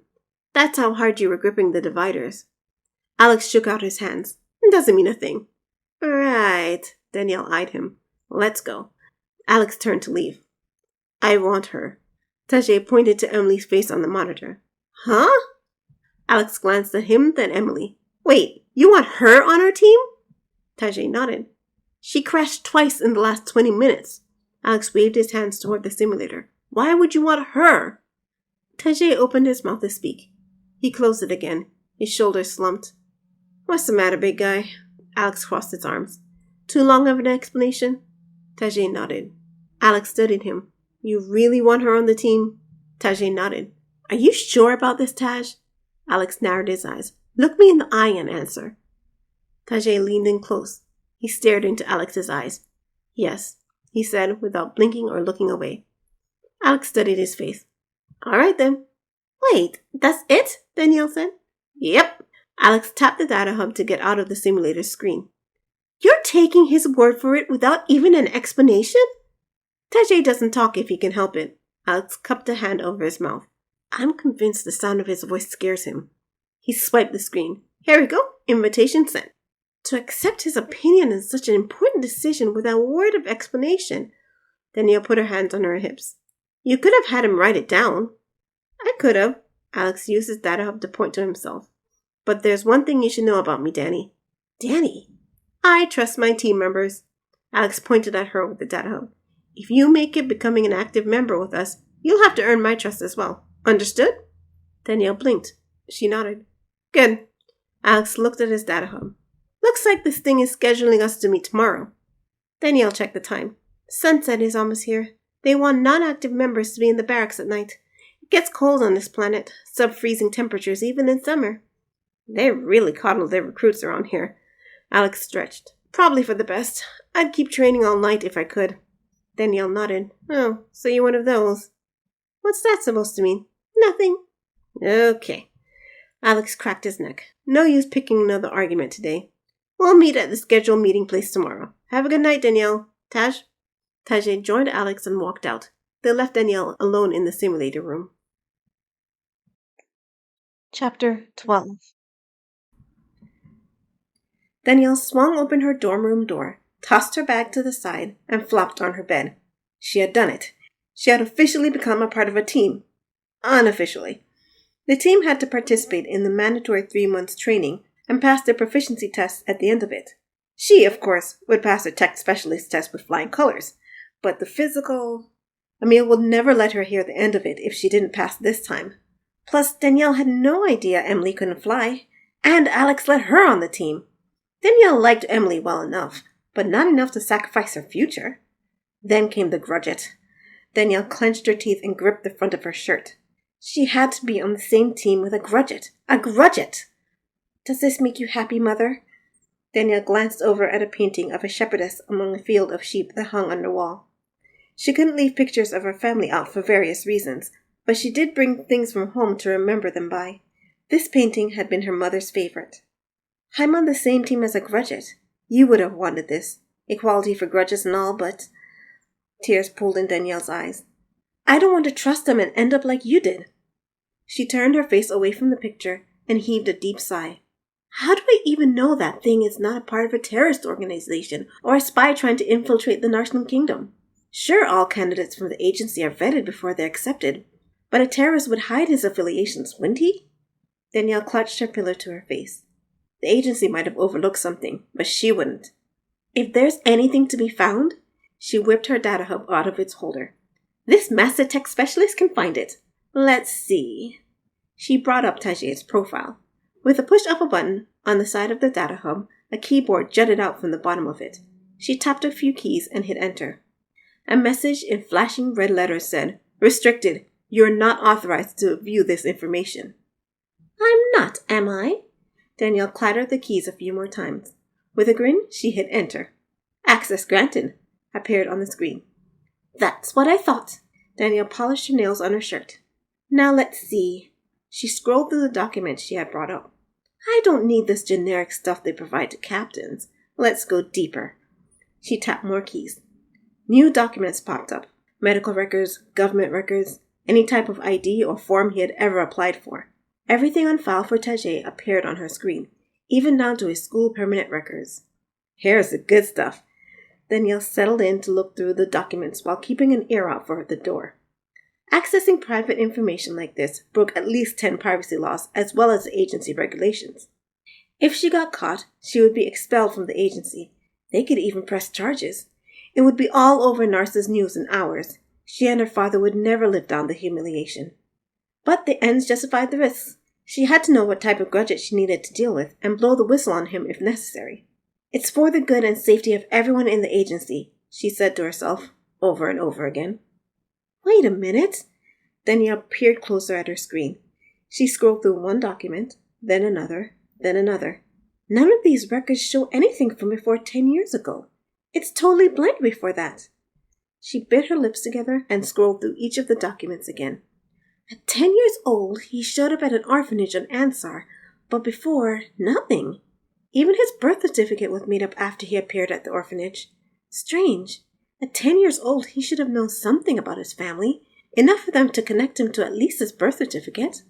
Even if he did remember, there's DNA scans. Maybe the records are sealed. She tapped on the keyboard. There, my code should break through any encryption hiding his records. Her data hub chimed. No records found. No records? How? Danielle tapped each of her fingers against her thumb in rapid succession. Perhaps they're using triple SD encryption. She tapped on the keyboard again. Ooh, this info's gotta be good. She hit the button. Her data hub chimed. No records found. But... Danielle lowered her data hub. Maybe he is an Imperial spy. She shook her head. No, they're smart. They wouldn't leave a gaping hole in the records like this. It's too conspicuous. They'd make up a convincing cover story. She scrolled up the documents until she got to a picture of Tajay. So he doesn't have any records. Then what happened 10 years ago to make them disappear? Danielle! Danielle! Emily burst into the room. Emily! Danielle shoved the data hub underneath the pillow. What are you doing here? Danielle! Emily launched herself into the air. She crashed down onto Danielle's bed with such force, Danielle bounced with impact. Her data hub clattered to the floor. Sorry, I'll get it. Emily reached over to pick it up. No, it's okay. Danielle scrambled to snatch the data hub off the ground. If Emily saw what she had done... Emily snatched it up first. I grudge it. Why are you looking at this? There's a graduate on my team, and I was looking up the proper procedure of how to deal with them. Danielle snatched the data hub from Emily. It's what a protocol director does. I wouldn't want to offend him by not knowing his culture, would I? Oh. Emily's smile returned. She bounced on Danielle's bed. Wait till you hear what happened to me today. Danielle closed all the documents she had been looking at. What? I got an invitation. Emily thrust her data hub into Danielle's face. I'm going to be part of a team. I know. Danielle pushed the data hub out of her face. I was there when Alex sent you the invite. She took a moment to settle her pounding heart. Emily's excitement completely blinded her to Danielle's true activities. Lucky break. Alex? Emily flipped around her data hub. Alex Donson? You didn't know? I was too excited. Emily thrust her smiling face into Danielle's. Did you do this? Did you recommend me? I thought you said it to be nice. I didn't think you would. Personal space, hun. Danielle pushed Emily's face away from her. Turns out the team needs a pilot, so I took them to see you fly in the simulators. The simulators? Emily sank down onto her bum. They saw my flying today? I failed every mission I had. Why would they want me? To tell the truth, I don't know. An image of Alex's smug face appeared in Danielle's mind. She snorted. I have no clue what goes on in his mind. What if I'm not good enough to be on his team? Emily bit her bottom lip. I don't want to get kicked out. She started to tremble. My sponsor may stop supporting me. I'll have to go home, and I don't know what my parents will do after they spent all that money to get me into flight school. Your sponsor can stop supporting you? Danielle looked into Emily's eyes. Can that happen? It happens every day. Emily wrung her hands. It's why most of us would do anything to be a part of a team, even if it's hard. She lowered her head. My sponsor wants results. If I don't deliver, they'll move on to the next person in line. I didn't know sponsors could abandon their people. Danielle gripped her silken sheets. No wonder Emily remained so motivated. Why she pushed herself so hard. Danielle never had to deal with that sort of pressure. I'm going to shower. Emily scooted off at Danielle's bed. Sorry for jumping on you. I was excited. No worries. Danielle ran her hand along the sheets. She had to say something to her. Look, Emily, don't worry about failing. We're on this team together, right? All we have to do is work hard. Thanks, but it will be tougher than that. Emily gathered some clean clothes from the drawer. After all, you have to run a sub-25 2-mile track, right? I'm going to do it. Danielle crossed her arms. I will show everyone I can be a successful part of a team. I hope so, 'cause I'll tell you a secret. Emily leaned over to Danielle. Ever since I met you, I've wanted to be on your team. Really? Why? I don't know. Emily shrugged. Something inside of me says you and I will make a great team. She gave a grin which made her nose crinkle before grabbing her towel and rushing to the door. Danielle laid back on her bed. Well, Mother, I hope you really are up there looking out for me, 'cause I'm going to need your help. She turned to the painting on the wall. The shepherdess smiled as if to say, Of course I will, Danny Banny. Danny Banny. Danielle smirked through the tears welling up in her eyes. I miss my nickname, and I miss you, Momo. She covered her face with her arm as tears flowed down her cheeks. Somehow the smile didn't leave her face. Chapter 13. Alex stood brushing his teeth in the half bathroom connected to his dorm room. White paint adorned the walls. The rug fibers filled the spaces between his toes. A window to his left above the toilet gave a nice view of the city at night, all sparkling with golden lights. Quite a nice place, but no bathroom, no matter how scenic, could hold a person's attention for long, which is why Alex had brought in his data hub with him. He tapped the screen while scrubbing his teeth. Tajay peeked in through the open door. You're tired. Go to bed. Tajay wore his pajamas 2 sizes too big, so the sleeves and legs hung over his hands and feet. Once, when Alex asked him why he wore them so big, Tajay had changed into a pair of pajamas supposedly the right size for him. The pajamas had hung so tight to Tajay's torso and pelvis area that the fabric stretched and tore. Alex laughed for a week straight every time he thought of it. Give me a minute. Alex spat in the sink. I'm almost done. He washed out his mouth. Once finished, he walked into the room while keeping his eyes glued to the data hub. It looks like with Danielle and Emily accepting our invite, we meet the requirements for a full team. Only 4 members. A small team is better than a larger one, in my opinion. Alex plugged his data hub into the wall. It's easier for us to communicate, and easier to keep us all on the same page.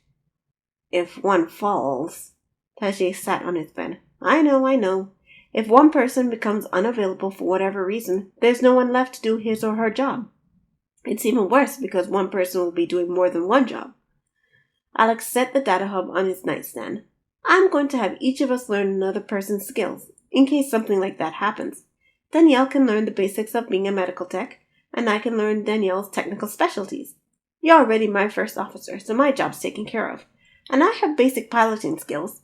You'll have to learn navigation from Emily, and Emily can learn protocol basics. Simple. He tapped his head. I have it all figured out. Tajay raised the corner of his lip. I have to teach Danielle. Yep. Alex stretched. Do you have an objection? Tajay snorted. He crossed his arms and flared his nose. No, he said, though clearly he had one. Don't think you're the only one who won't be happy with this arrangement. Alex stretched out in his bed. Danielle doesn't like you as much as you don't like her. I don't dislike her. Tajay turned up his nose. It's okay if you don't like her, Taj. You don't have to like everyone you meet. Alex slipped his hands under his head. You do have to teach her, though. You'll have to find a way to get along with her. Okay. Alex gazed at the ceiling. I can't submit the team for approval until we meet with Emily tomorrow. I would have liked to have it done today so we can get starting on training, but... No rush. I guess. Alex gazed out of the window. Stars peppered the violet sky. Frost had started to build up outside the double-paned window, and lights from the buildings surrounding the complex set the air aglow. Alex pressed his hand against the glass. His fingers tingled with cold. Interesting. Summer had just approached this planet, but it seemed nights remained cold and harsh all year long. Alex shivered. He'd hate to think about winters on this planet. And the plants. Perhaps the bluish chemical in their leaves also served as antifreeze to protect them from freezing nights. A blue sphere drifted into Alex's sight. A big blue eye in the middle of a dark sky. What a small planet. It's a moon. Tajay eased himself onto the bed. If he had plopped himself down, he could have bent or broken the frame, as they had discovered several times over the years. Is that right? Alex kept his eyes on it. Oh yeah, this planet is orbited by a moon, isn't it? It's going to take some time for me to get used to it. I'm so used to seeing a huge gas giant in the sky at night. He paused. Silence hung in the air. A scene played itself out in his mind. Sitting on the front porch on a warm summer's night while arguing with Tajay, Arbil, the planet Ansar orbited, hung in the sky. His foster mother, Marilyn, hummed and knitted while his foster father, David, whittled something and warned them against arguing. Those nights made Alex feel as if his whole world had fallen into place. Tears stung his eyes. I miss Ansar, Taj. Me too. You know, Alex rubbed the tears from his eyes. Every once in a while, something comes through in my memory, especially when I'm daydreaming. He studied the moon through narrowed eyes. 2 moons and 1 sun. I remember looking up at the sky and seeing 1 sun, but looking up at the same sky at night and seeing 2 moons. He turned his eyes to Tajay. Do you remember being on a planet like that? Tajay paused. He looked up at the ceiling and narrowed his eyes. He shook his head. Alex smirked. Figures. Tajay never remembered incidentals. It could have been your home planet. Alex lifted himself onto his elbows. Or maybe it's mine. Could be. We'll figure it out someday. Alex reached over to tap his data hub. The lights on his side of the room went off. Good night, Taj. I'm going to sleep. About time. Tajay turned his lamp off manually. Moonlight shone into Alex's eyes. He squinted. The light of Arbil gave off a gentler, more subtle glow than this moon did, but Alex didn't look away from the light. Somehow, this silvery light soothed him. Chapter 14. Morning dawned bright on the agency complex. Alex took a deep breath and glanced out of the windows as he walked down the hall. The first of coming suns hovered over the horizon, just visible behind the buildings surrounding them. The morning's light tinted the sky and buildings pink. A haze hung over the courtyard, shimmering gold from the morning sun. A hush hovered over the place. Only 1 or 2 agents wandered down the halls at this time of the morning. Most still slept in their cozy beds. Though Tajay padded close behind him, Alex only heard his own footsteps echo off the walls of the hall.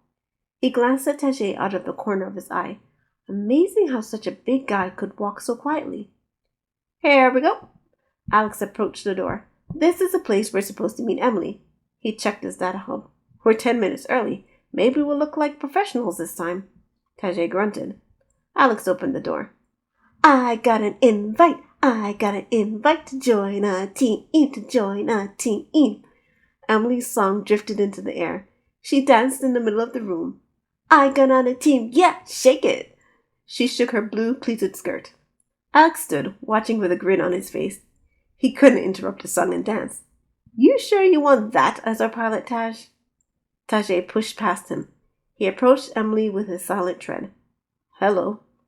Emily froze. She swung around and came face to stomach with Tajay. Hi. Emily's head tilted back as she looked up at his face. Wow, you are tall. Alex chuckled to himself. He liked Emily's reaction to Tajay. Surprised without being rude. One mark in her favor. On Tajay. Tajay held out his hand to Emily. Alex paused in his stride. Tajay never spoke to anyone but Alex if he could help it, and he certainly never volunteered to speak. Emily Joyce, astropilot and star navigator at your service, sir. Emily saluted. I am happy to be here. Tajay placed a hand on his chest. First officer in medical tech. You are? Emily gazed up at him. You sure look the part of a first officer. Big and imposing. No one would dare mess with the captain if you're behind him. She put her hands on her hips. You're a graduate, aren't you? Tajay nodded. You're even bigger than they say. Emily pumped his hand. It's nice to meet you. I've always wanted to see a real-life graduate. Now I get to be on a team with one. She clapped her hands over her mouth. That's not bad for me to say, is it? It's not offensive? Tajay smiled. No. Stop my heart and hold the presses. Alex clutched his chest. The world must be ending. Tajay is smiling. Tajay grunted. He gave Alex a shove. That hurt, Taj. Alex rotated his shoulder. He doesn't always smile? Emily kept gazing at Tajay. Not often, and never with strangers. Alex swung his arm in a circle. Watch yourself, big guy. I swear, you're like a kid who doesn't know his own strength. Tajay snorted at him. Don't get all huffy. Alex shook out his arm. Do you know what I think, Tajay? Emily took his hands in both of hers. You should smile more. It suits you. Tajay stiffened. He blinked at her, then nodded. A smile spread onto his face. Alex raised an eyebrow. Interesting. Tajay had never had this reaction with anyone else before.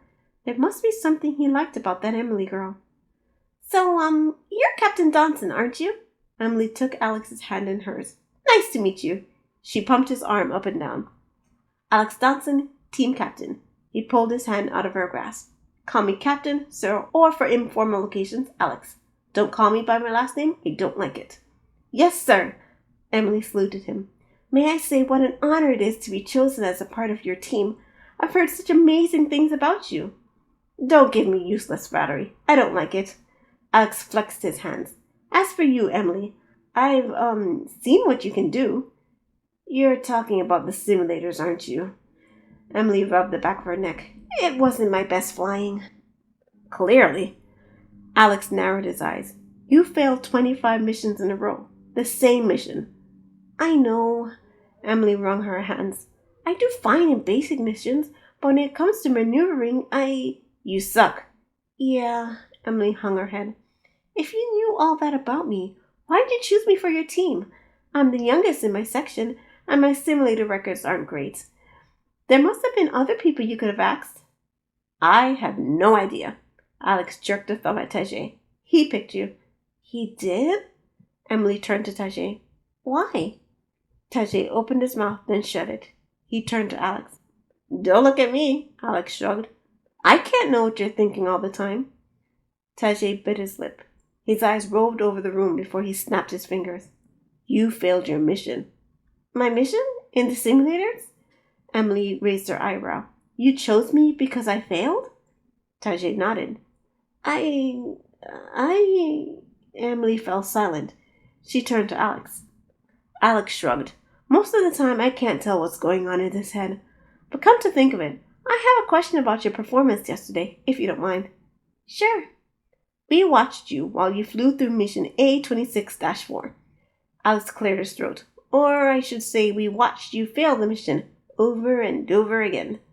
Emily forced a laugh. She tapped her index fingers together. It was simple to pass. Alex crossed his arms. All you had to do was jettison the cargo and launch the crew escape pods. The entire thing was straight out of a textbook. The mission was to ensure the crew's survival. Emily gestured with her hands as she spoke. The Emily craft came out of nowhere and refused to acknowledge any of our hailings. It shot at us without so much as a warning. The occupants of that vessel wanted us dead. If I had launched the crew, they would have been sitting ducks. There's no way I could have guided all of their escape pods out of the way before the enemy locked onto us. The only viable option was to run. But I haven't gotten the proper exit strategy yet. She fell into silence. Her eyes studied the ground. I'm close to figuring out. The next time I get in the simulator, I can pass. Tajay elbowed Alex. He motioned to Emily. Alex stroked his chin. He had forgotten to shave, and the hairs growing in scratched his fingertips. He glanced at Tajay. So you chose her for the team because she's able to take in large amounts of data, process it, and paint the big picture in an instant? Partly. Partly? Alex put his fists on his hips. What's the other part? Tajay opened his mouth to answer, then fell silent. You are infuriating. You know that? Alex turned up his nose. I'm not convinced she's good for our team. No, please, give me a chance. Emily clasped her hands. I can do this. She can. Tajay put a hand on Alex's shoulder. Trust me. I do trust you, Taj. Alex took a deep breath. We'll see if she deserves it. Oh, thank you, thank you. Emily pumped Alex's hand. I promise I'll do my best. You'd better. Alex pulled his hand out of her grasp. I won't accept anything less. Now we have one more team member. I know, Danielle. Emily bounced on her toes. She's so excited about joining your team. She was up all night researching grudges.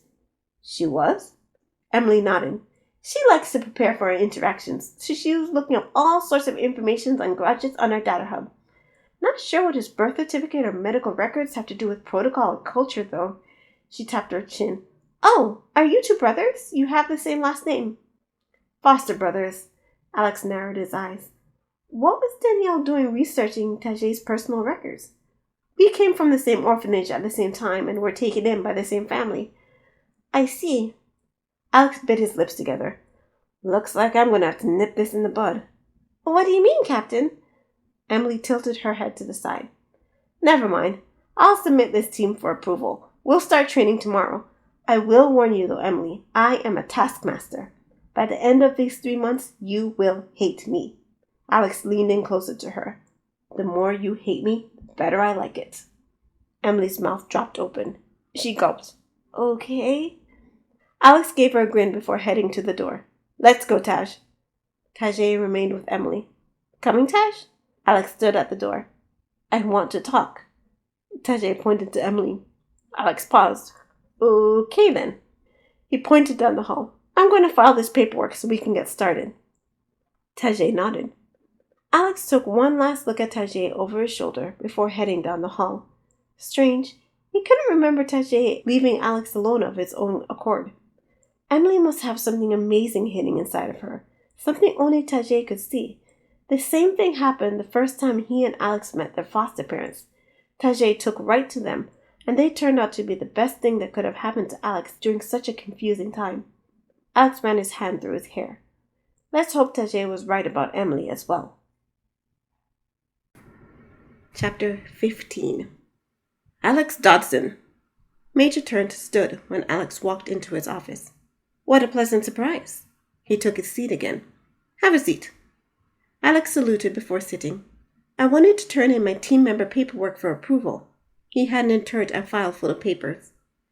This is the fastest any team has been gathered in the history of the agency.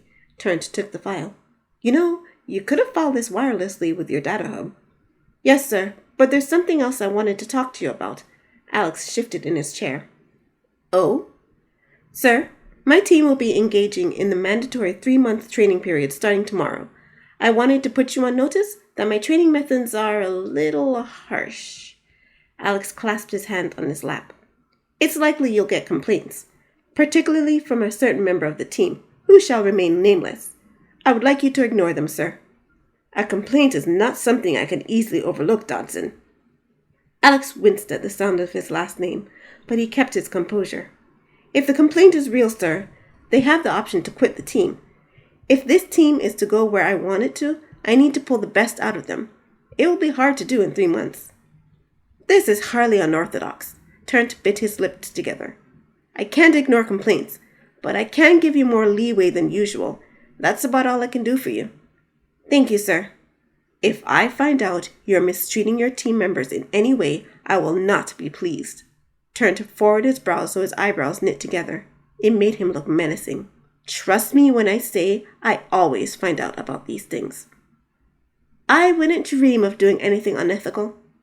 Trent examined Alex through narrowed eyes. I will also give you a warning, Dodson. At the end of the 3 months, you will have to take a test to determine your eligibility as a team leader. This training period is a good time to hone those skills. I am well aware, sir. Alex gave him a grin. I'll be ready for my test, and my team will be ready for theirs. Very good. Trent motioned to the door. You are dismissed. I look forward to seeing what you're capable of, Dodson. So do I, sir. Alex stood, saluted, and exited the room. Chapter 16. You, Alex, are an idiot. What? Alex looked up from his data hub. Thomas stood over Alex's table in the captain's lounge.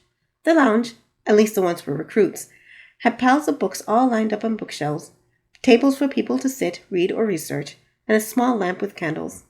A cozy place to sit and think. Alex turned his attention to Thomas. What did you say? You are stupid. Thomas sat across from him. Why would you choose Danielle Stanon as a member of your team? You were there when I chose her. Alex returned his attention to his data hub. I thought you'd meet her and then wise up. Thomas threw his arms into the air. It's pretty obvious to anyone who's spoken to her she's not cut out for going on missions. She's a little priss. She is a bit grating, but she seems willing enough to get dirty. She's a know-it-all big mouth who thinks she owns the place. Alex set his data hub on the table. Why exactly does this bother you? Look, Alex, I can't tell you everything, but you have to pick a good team to make it in this agency. It's essential for you as a team captain. You have the potential to be one of the greats. Thomas placed a hand on his heart. I take it as my mission to see you meet that potential. You won't do it with Danielle holding you back. I beg to differ. I hope you can prove me wrong. Thomas shook his head. If you don't, you'll be the laughingstock of the entire agency. Why should I care? The top teams are responsible for doling out assignments. Thomas thrust his index finger on the table. All the good important missions are given out to the good teams who we're sure will accomplish them. You can take a risk of Danielle if you want. But if you're wrong about her, you'll put your credibility at risk. The top assignments will go out the window. It is a possibility. Alex leaned on the table. Or it could be my team, including Danielle, does so well in their exams, no one will know what to do with themselves afterward. True. Thomas stood to leave. Judging by her record, it's doubtful. Thomas, before you go, Alex stood. If you are committed to my success as you say, can I ask a favor? What is it? I need your tech specialist to look into something for me. Alex pressed his fingers together. I believe someone may have hacked into one of my teammates' personal information. Could your tech specialist find out if it's so and who did it? Shouldn't be too hard. Thomas shrugged. You may be better off filing an official complaint, though. Hacking into personal files is against regulations. I'd like to keep it quiet until I talk to the people involved. Thomas studied him a bit. You think it's Danielle, don't you? I have suspicions. Alex clenched his teeth. I want to find out what's going on before I do anything. You suspect her, but you want to protect her? I don't want to admit I'm wrong about her. Alex shrugged. Besides, there's something about her. He narrowed his eyes. I can't put my finger on what. I don't get you, Alex. Thomas took a deep breath. I'll ask Tammy about it. I appreciate it. You better. Thomas waved over his shoulder as he left. You owe me for this. Alex chuckled as he watched him leave. Thomas really was good people, as his foster mother would say. Chapter 17. This is it. Can you believe it? Emily skipped down the hall beside Danielle. It's my first time being a part of a team. It's not all it's cracked up to be. Danielle sniffed. She pulled a tissue from her pocket and blew her nose. Come on, Danielle, Emily poked her arm. Don't tell me you're not even a little excited. Danielle glanced at Emily. Emily's smile lit up her face and charged the air around her. Such unbridled optimism. Danielle sighed. She couldn't drown Emily's grin in her suspicions and apprehensions. She pasted a smile on her face. It is nice to be a part of a team. See? Emily stopped in front of her door to look at the number pasted on top of it. Here it is. She shoved open the door to their team's assigned training room. Danielle paused to take a deep, steadying breath. Alex, with his lax attitude, and the grudget waited in there. She lifted her head and walked in. Her mouth dropped. What a huge training room! It had everything they needed. A track, gymnastic mats and equipment, treadmills, dumbbells, and more. One wall had a window which overlooked the garden behind the agency complex. She wandered around the room, her head swiveling back and forth to see everything. In all her years, not even when she had been on a meals team, had she ever been assigned to a training room like this. Look at this place! Emily spun around. Do you think all this equipment is for us? Not likely. Danielle looked around the room. She couldn't help but notice something missing, namely a certain attitude-filled human and a huge grudget. The agency couldn't afford to assign each training team a room like this. We'll be sharing with another team, most likely. Still, Emily hopped in a circle. It's impressive, isn't it? Everything impresses you, Emily, because this is your first time on a team. Danielle's eyes fell on the treadmill. She balked.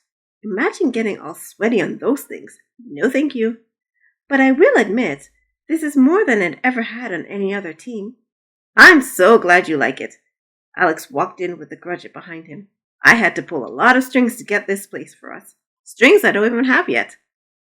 Emily hopped into line beside Danielle. Danielle put her weight on one foot and set a hand on her hip. Tajay silently treaded toward them and stood beside Emily. Danielle glanced at him and scooted away. This will be our training room for the next 3 months. Alex paced in front of their line.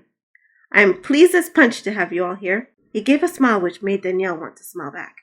You're all fine agents, and I know we'll work well together in the future. He spun on his heel. That said, let me be the first to heartily welcome you to the worst 3 months of your lives. Danielle's smile fled. She glanced at Emily's, whose eyes widened and mouth tightened. Now, it may look like Tajay and I chose you two ladies at random, but that's not it. Alex stood in front of them. Each of you were selected for a particular reason in order to complement this team. However, athleticism was not one of them. The two of you have some of the worst athletic ranking of any trainees in this agency. And congratulations to us for having the #1 worst ranking athlete on our team. Danielle, let's give her a hand. He and Tajay applauded. Danielle's mouth dropped open. What was he doing? Come on, Emily. Alex turned to her. You too. Congratulate Danielle. Emily raised her hands. She looked at Danielle and mouthed, Sorry. She clapped. Heat rose in Danielle's face. He was humiliating her. On purpose. That's enough of that. Alex thrust his hand behind his back. Emily and Tajay stopped applauding. Listen up, everyone. He took to pacing again. I have big goals for this team. We are going to be the greatest team in the agency, so we can be assigned to the best missions to go all over the galaxy. To that end, we will spend the next 3 months whipping your lazy, flabby behinds into shape. He halted. As a matter of fact, he looked at each of them in the eye. Whenever you see me, I want you all to run in place. You're right. Danielle crossed her arms. Movement in the corner of her eye caught her attention. Tajay had started to jog. Emily gazed at him and started to jog as well. Tajay, quick question. Alex gestured to the air when he spoke. Said Tajay. Did I stutter at all during my speech? No. Was I unclear? No. Alex glared at Danielle in the eye. Then perhaps some members of my team are mentally deficient? No, Tajay said. Alex narrowed his eyes at her. Then why aren't you jogging, Danielle? Excuse me, Captain. Danielle snorted at giving him that title. This is not usually how teams train, and which is why they will stay at the bottom of the barrel while we will climb up the rankings. Alex narrowed his eyes. Jog. Danielle motioned to herself. I know what it takes to move up in the agency, and I don't think If you don't start jogging right now, I will kick you off my team. Alex leaned in so close his nose nearly touched hers. You're already on thin ice with the agency, so do what I say or you'll never make it on another team again. Are you blackmailing me? That would be unethical. I'm stating the facts. Alex swung around. You know you could leave this team and go call Daddy to get you on another, but no one would ever want a spoiled brat on their team who can only do things because of her connections. You'd be a useless member on a useless team. Is that what you want?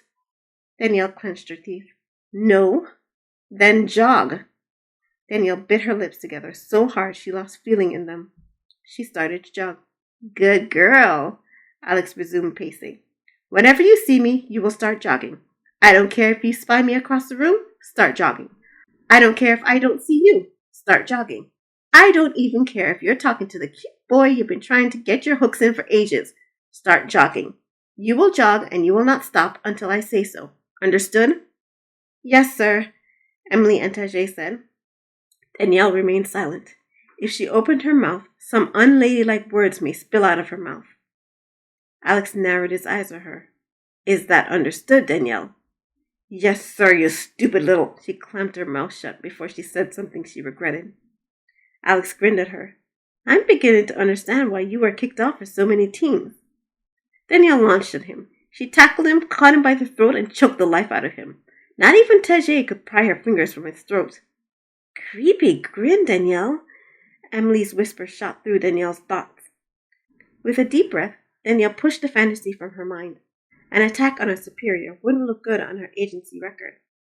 Alex didn't seem to notice her brief departure from reality. The only exception to this jogging rule is when you are training in your primary skills.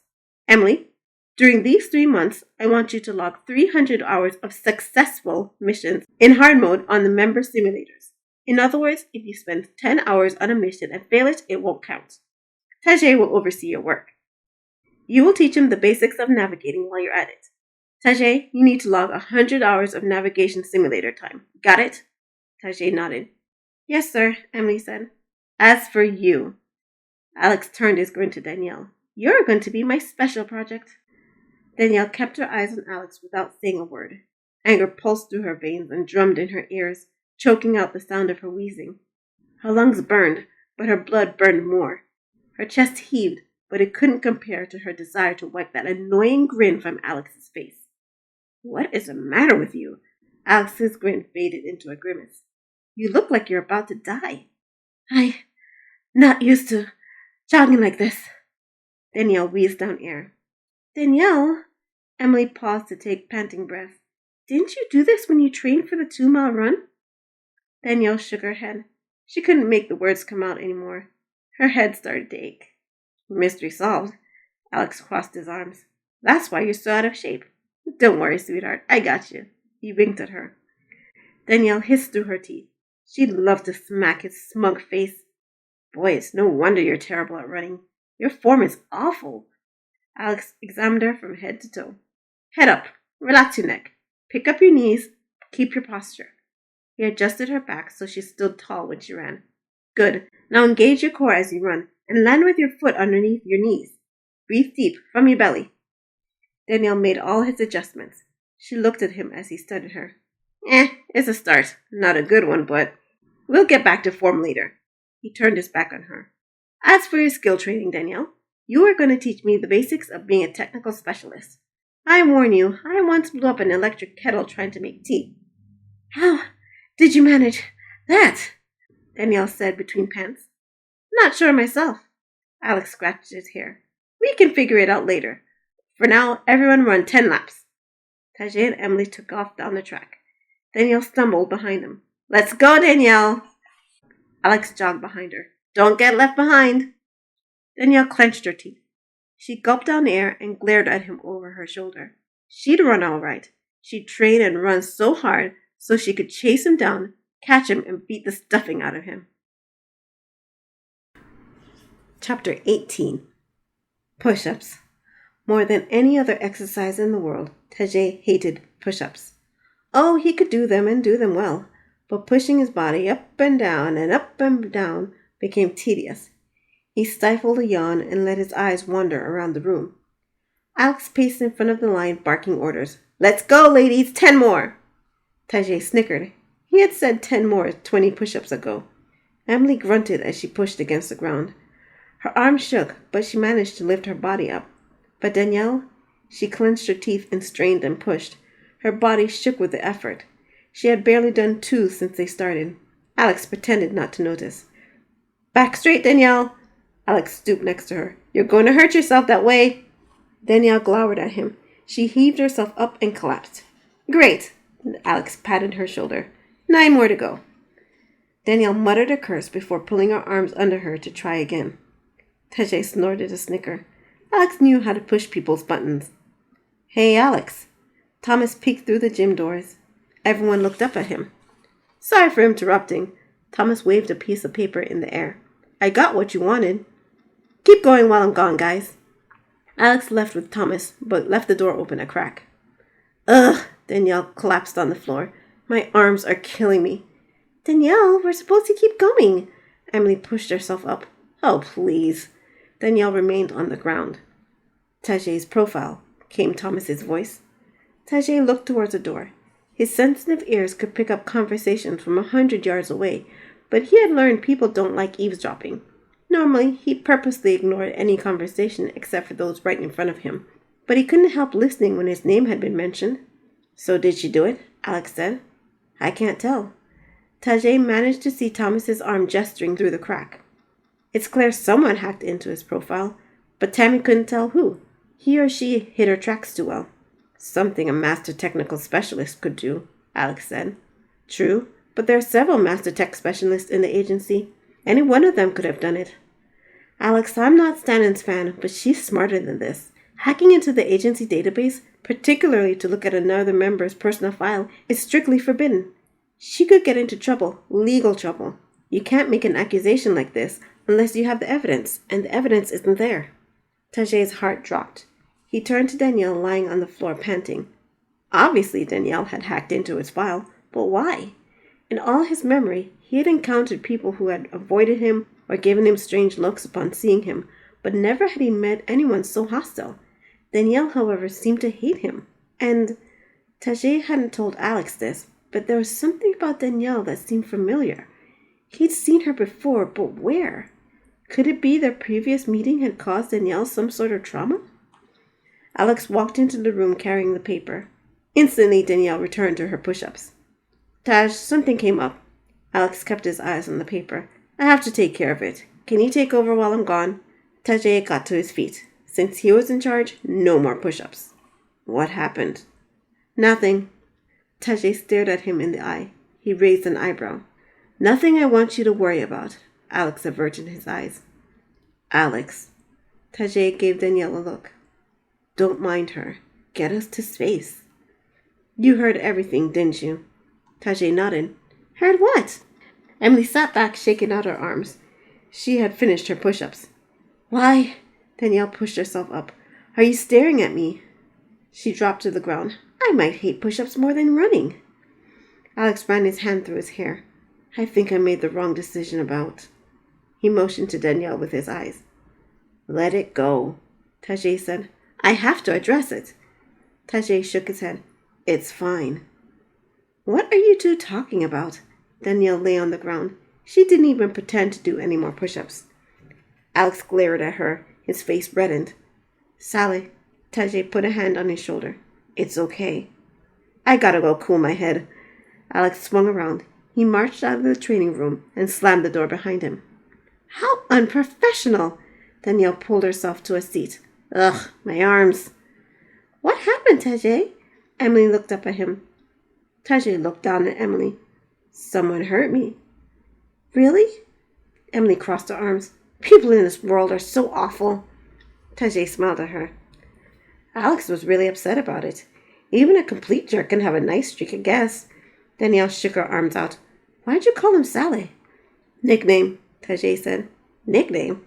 Danielle raised her eyebrows. How do you get Sally from Alex? Tajay opened his mouth to answer. He stopped. I don't know. Not all nicknames have to do with an actual name, Danielle. Emily stretched out her legs. I suppose, Danielle shrugged. Enough gossip. Tajay clapped his hands. Trading. Not more push-ups. Emily claps on the floor. Please. I hate push-ups. Tajay stretched. There's something we agree on. Danielle pulled herself to her feet. Chin-ups. Tajay started toward the chin-up bars. Emily trotted after him. And now we disagree again. Danielle heaved a sigh before plodding after him. Tajay cracked a smile. The girl had personality, if nothing else. He could be friends with her if she didn't hate him so much. Chapter 19. Danielle dragged herself down the hall and to her dorm room. She groaned. Only the first day of training and her muscles ached all over. She still panted from all the jogging and push-ups and chin-ups, and Danielle shook out her arms. Thinking about all the exercises they had done today made her muscles cramp. She wanted to collapse in her bed and sleep. Hey, Danielle! Janie clapped her on her back. I heard you made it onto a team. Congratulations! Alice appeared on Danielle's other side. And your captain is Alexander Donson. Please, not now, guys. Danielle rested her hand on the wall as she went.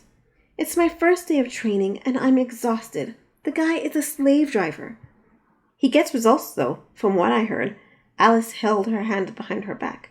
He's on the fast track. Janie caught Alice's shoulders. You have to tell me, what's he like to work with? He's a disgusting, conceited know-it-all with the personality of a Narsen groundworm. Danielle clapped her hand over her mouth. The words had tumbled out before she could stop them. Janie smirked.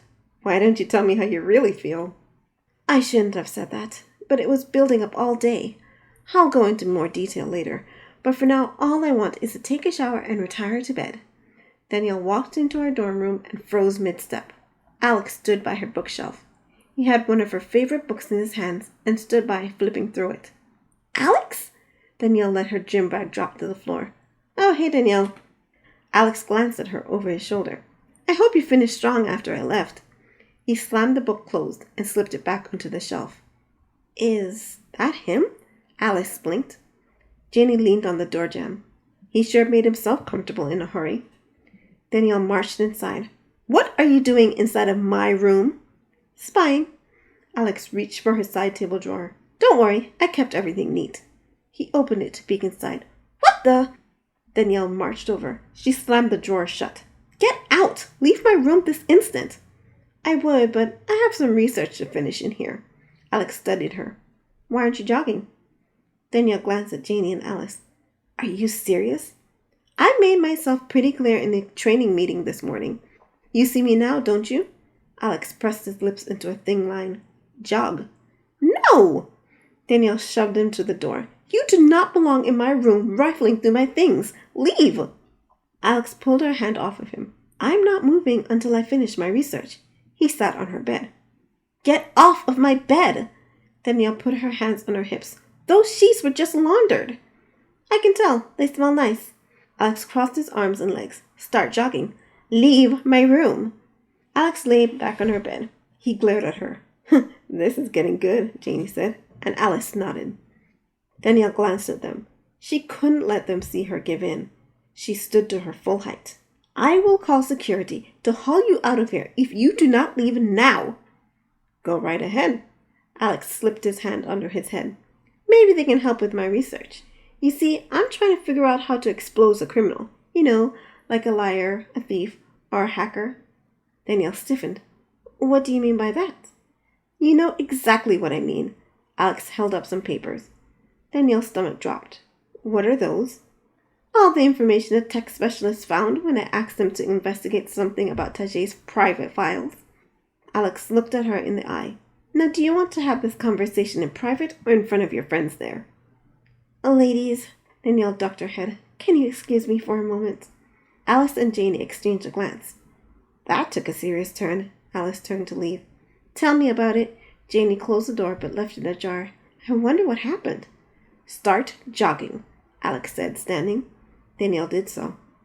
I don't know where you get off. Alex circled her. You come in, say all sorts of terrible things about Tajay's species, and then you go into his files like he's nothing. What kind of person are you? Danielle bit her lips together. How did he find out what she had done? She had been so careful to cover her tracks. Something tells me this is not the first time you've done something like this. Alex crossed his arms. But it's okay, because if you get in trouble, Daddy will come to bail you out, am I right? Danielle lowered her eyes. Nothing could be further from the truth. If her father found out what she had done, she shuddered. She couldn't even imagine the repercussions she'd face. Man, I messed up by choosing you for my team. Alex pressed his hand against his forehead. I should kick you off right now. Only I put my neck out for you. If I end up rejecting you, I'd look like an idiot for choosing you in the first place. I am so mad right now, I'd do it anyway if Tajay hadn't told me not to. Danielle swung around to face him. What? He stuck up for you. Why, you can never guess. Alex leaned in close to her. I will tell you right now, Danielle. You do something like this again, and I will broadcast this information to everyone. He tossed the papers at her. Danielle caught one as it fluttered to the ground. These are blank. Of course they are. Alex crossed his arms. You're a master tech specialist. You didn't leave any evidence behind, but it scared you, didn't it? Danielle gripped the paper in her hand so hard it crumpled. I know what you did, and you know what you did, Danielle. Alex marched to the door. I can't prove it, but I can make sure you never do anything like this to Tajay ever again. Mark my words. He slammed the door behind him. Danielle plopped into her bed.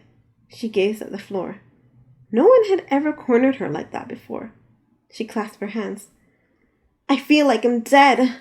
Emily barged into the room. She stumbled to her bed and fell face first on it. What's the matter with you? You look upset, came her muffled voice. It's nothing. Danielle pulled some clean clothes out of one of her drawers. I'm going to take a shower. She slipped out of the room and headed to the showers. Nothing like a hot shower to melt the shame of guilt away. Chapter 20. Alex walked into his dorm room and closed the door behind him. Where did you go? Tajay sat on his bed. He had his data hub on his knees. I told you I wanted to clear my head. Alex plopped on the bed. He took a deep breath. Sometimes talking to Tajay felt like getting lectured. You spoke to Danielle? Why would I? You told me not to. It's something you'd do. I don't have to answer your questions. Alex rolled over to his side. So you did. Tajay heaved a sigh. I couldn't let her think she got away with it. Alex slammed his fist on his pillow. Besides, this is my fault. I'm the one who insisted she be on the team. Silence invaded the room. Alex stifled a groan. Look, I'm sorry I went behind your back. I hate to see someone got away with taking advantage of you. He rolled over to face Tajay. You let everyone get away with everything. She's ignorant. Tajay tapped his data hub. Revenge solves nothing. Revenge, no. Justice, yes. You're not interested in justice.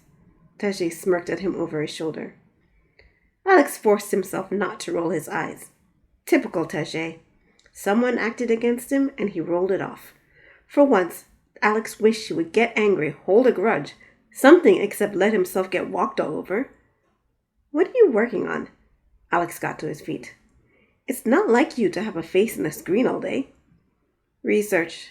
Tajay tapped his forehead. What kind of research? Alex tilted Tajay's data hub so he could see it. A list of names? Stanon is not here. Tajay turned the data hub so Alex could see it better. He saw the title of the list. High-ranking Narsen families. You've compiled a list of all the noble families in the Narsen system? Alex furrowed his brows. Why? Danielle's one. Tajay fingered his chin. From the way she acts, it's clear. Alex sat at the foot of Tajay's bed. She's made no secret her father is some rich guy. But Stanon isn't here. You think she's using a fake name? Alex smirked. Looks like Danielle's got some secrets of her own. Gonna expose her as a fraud? I can find you someone to help with this. We can uncover what the little fake is up to. Tajay shook his head. Revenge solves nothing. Then why look it up at all? It's not like you to pry into other people's business. Tajay squeezed his eyes shut. I know her face. He pressed his palm against his head. You know her face? Alex stared into Tajay's eyes. You've seen her before? Where? I don't know. But I need to remember. It's important. Tajay scrunched up his face in concentration. Alex lowered his eyes. Poor Taj suffered from a terrible memory. He could almost feel the frustration radiating off his friend. Don't worry about it now, Taj. You know how it goes when you're trying to remember something. If you think about something else, it will come to you. Tajay heaved a sigh. He nodded. There you go. Alex patted his arm. Let's get this team moving. We don't have to like her as long as she does her job. You'll let it go? Sure, big guy, Alex said. I'll lay off Danielle. Good. Tajay nodded. He paused for a few moments before turning to him again. Alex, why do I call you Sally? It's a nickname, Alex shrugged. You've always called me that for as long as I can remember. Where did it come from? You're asking me? Alex shrugged. I used to ask you the same thing when we first got to Mama Marlin's house. Tajay rested his cheek in his hands. You're pensive today, Taj. I'd better be careful when I leave you in charge from now on. Alex hefted himself out of bed. I'm going to shower and hit the hay early tonight. We have a long day tomorrow. He grinned. Those girls are going to hate me so much. Danielle already does. Pensive and full of remarks. Alex pulled his clothes out of the drawer. Not sure if I like this new talkative Tajay. Tajay stuck his tongue out at him. Alex kicked Tajay's shin as he walked past. Big mistake. His toe slammed into a concrete-like pillar, and pain exploded in his foot. Alex bit back his yelp and put a grin on as Tajay gave a grunt and rubbed his shin. That's what you get. Alex walked out the door. Mother flip! He shouted once the door had shut. That hurt! He hopped on one foot and held his bruised toe in the other. Other agents stopped to stare at him. What the crap, man? Since when did Tajay get so hard? Alex? Tajay opened the door. Alex stood straight, hiding the pain threatening to bring tears to his eyes. What? Tajay looked up and down the hallway. You screamed. You're hearing things. Alex waved him off. Tajay nodded. After one last look down the hall, he retreated into the dorm room. Alex hissed in a breath between clenched teeth and limped down the hall to the showers. He'd learned his lesson. He'd never do anything so stupid again, at least not without reinforced shoes. Chapter 21. Emily winced as Alex threw his hat on the ground. Come on, what is this? Alex yelled at Danielle, running down the track. I think a snail just passed you, Danny. Pick up the pace.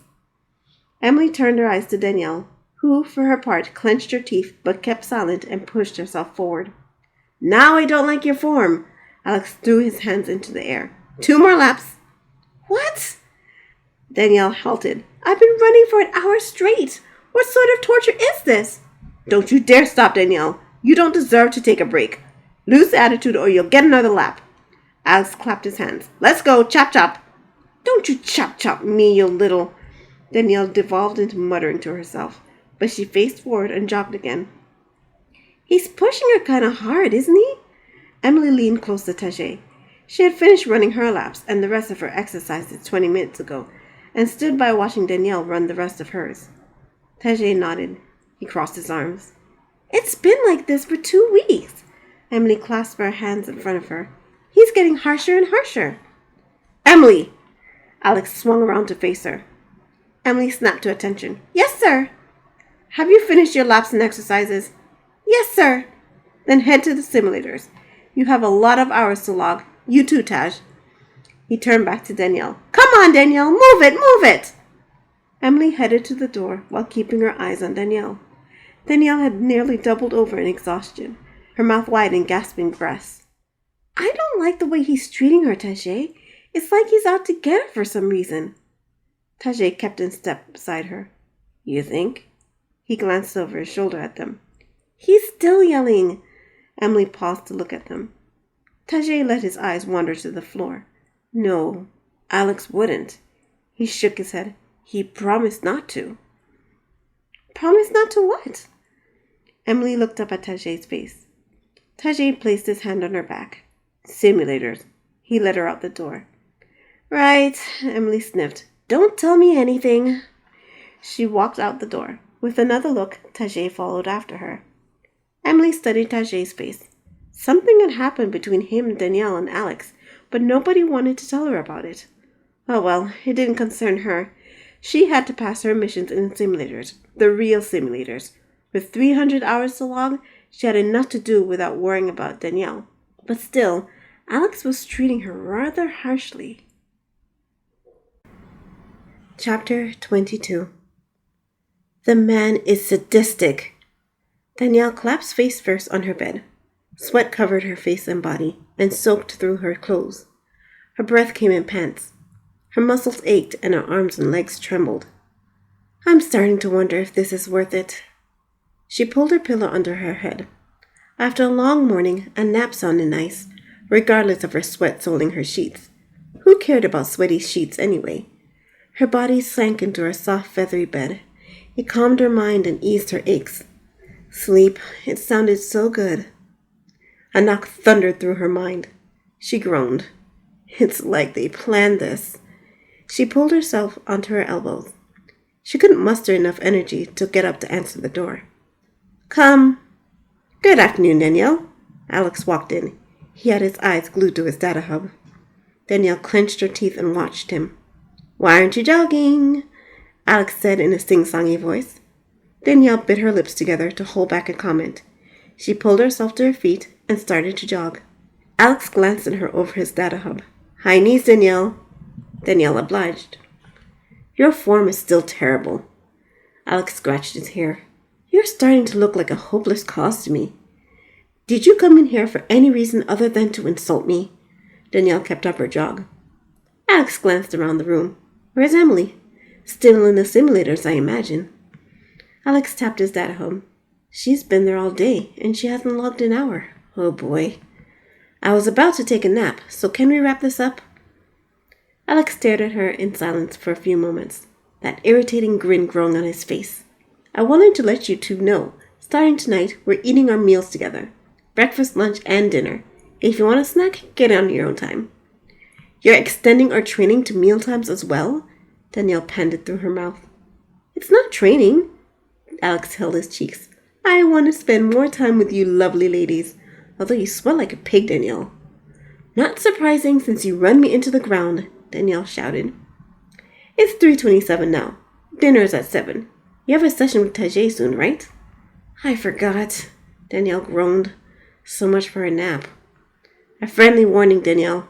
Alex turned to the door. You'll be alone with Tajay a lot. Don't insult him with your xenophobic crap, because I have a whole list of training regiments to fall back on if you do. Danielle blinked. Wait, are you using my training to get back at me? Of course not. Alex turned to the door. Dinner's at 7. Don't be late. He walked out, closing it behind him. Danielle gaped at the closed door. Blackmail? He was blackmailing her? A nasty grin spread on her face. Alex had made a fatal mistake. She could turn him in. She'd have his badge for trying to blackmail her. But wait, she couldn't. If she did, she'd have to admit why he blackmailed her and confess what she had done. She sank onto her bed. That Alex. He didn't look the part, but he was more intelligent than Danielle could have imagined. I'm really starting to hate him. She crossed her arms and pouted. There had to be something she could do to get back at him, but at the moment she couldn't think of anything. Chapter 23. Alex flinched when he opened the door to the simulator room on the 25th floor. Noise blasted his face like a strong gale. He yawned to pop his ears and wandered in to look for Tajay. Alex could normally spot him anywhere since he stood a foot or two taller than most, but Alex didn't see him. Where are you, Taj? Alex glanced around. He spotted a larger group than usual huddled around a simulator. The monitor above displayed Emily pulling somersaults and alien rolls through an asteroid field. Two opposing armies shot at each other, peppering the field with laser fire. Tajay stood behind Emily, barking orders. Emily kept her eyes on her work, neither flinching nor moving except to steer the craft. Look at her focus, one in the crowd said. Is it true she's only 13? Said another. She's good, said a third. Alex shook his head. For an untrained eye, it looked as if Emily had a mastery of the spacecraft and its situation. But Alex could tell by looking at the way she moved and steered that she barely had control of the ship.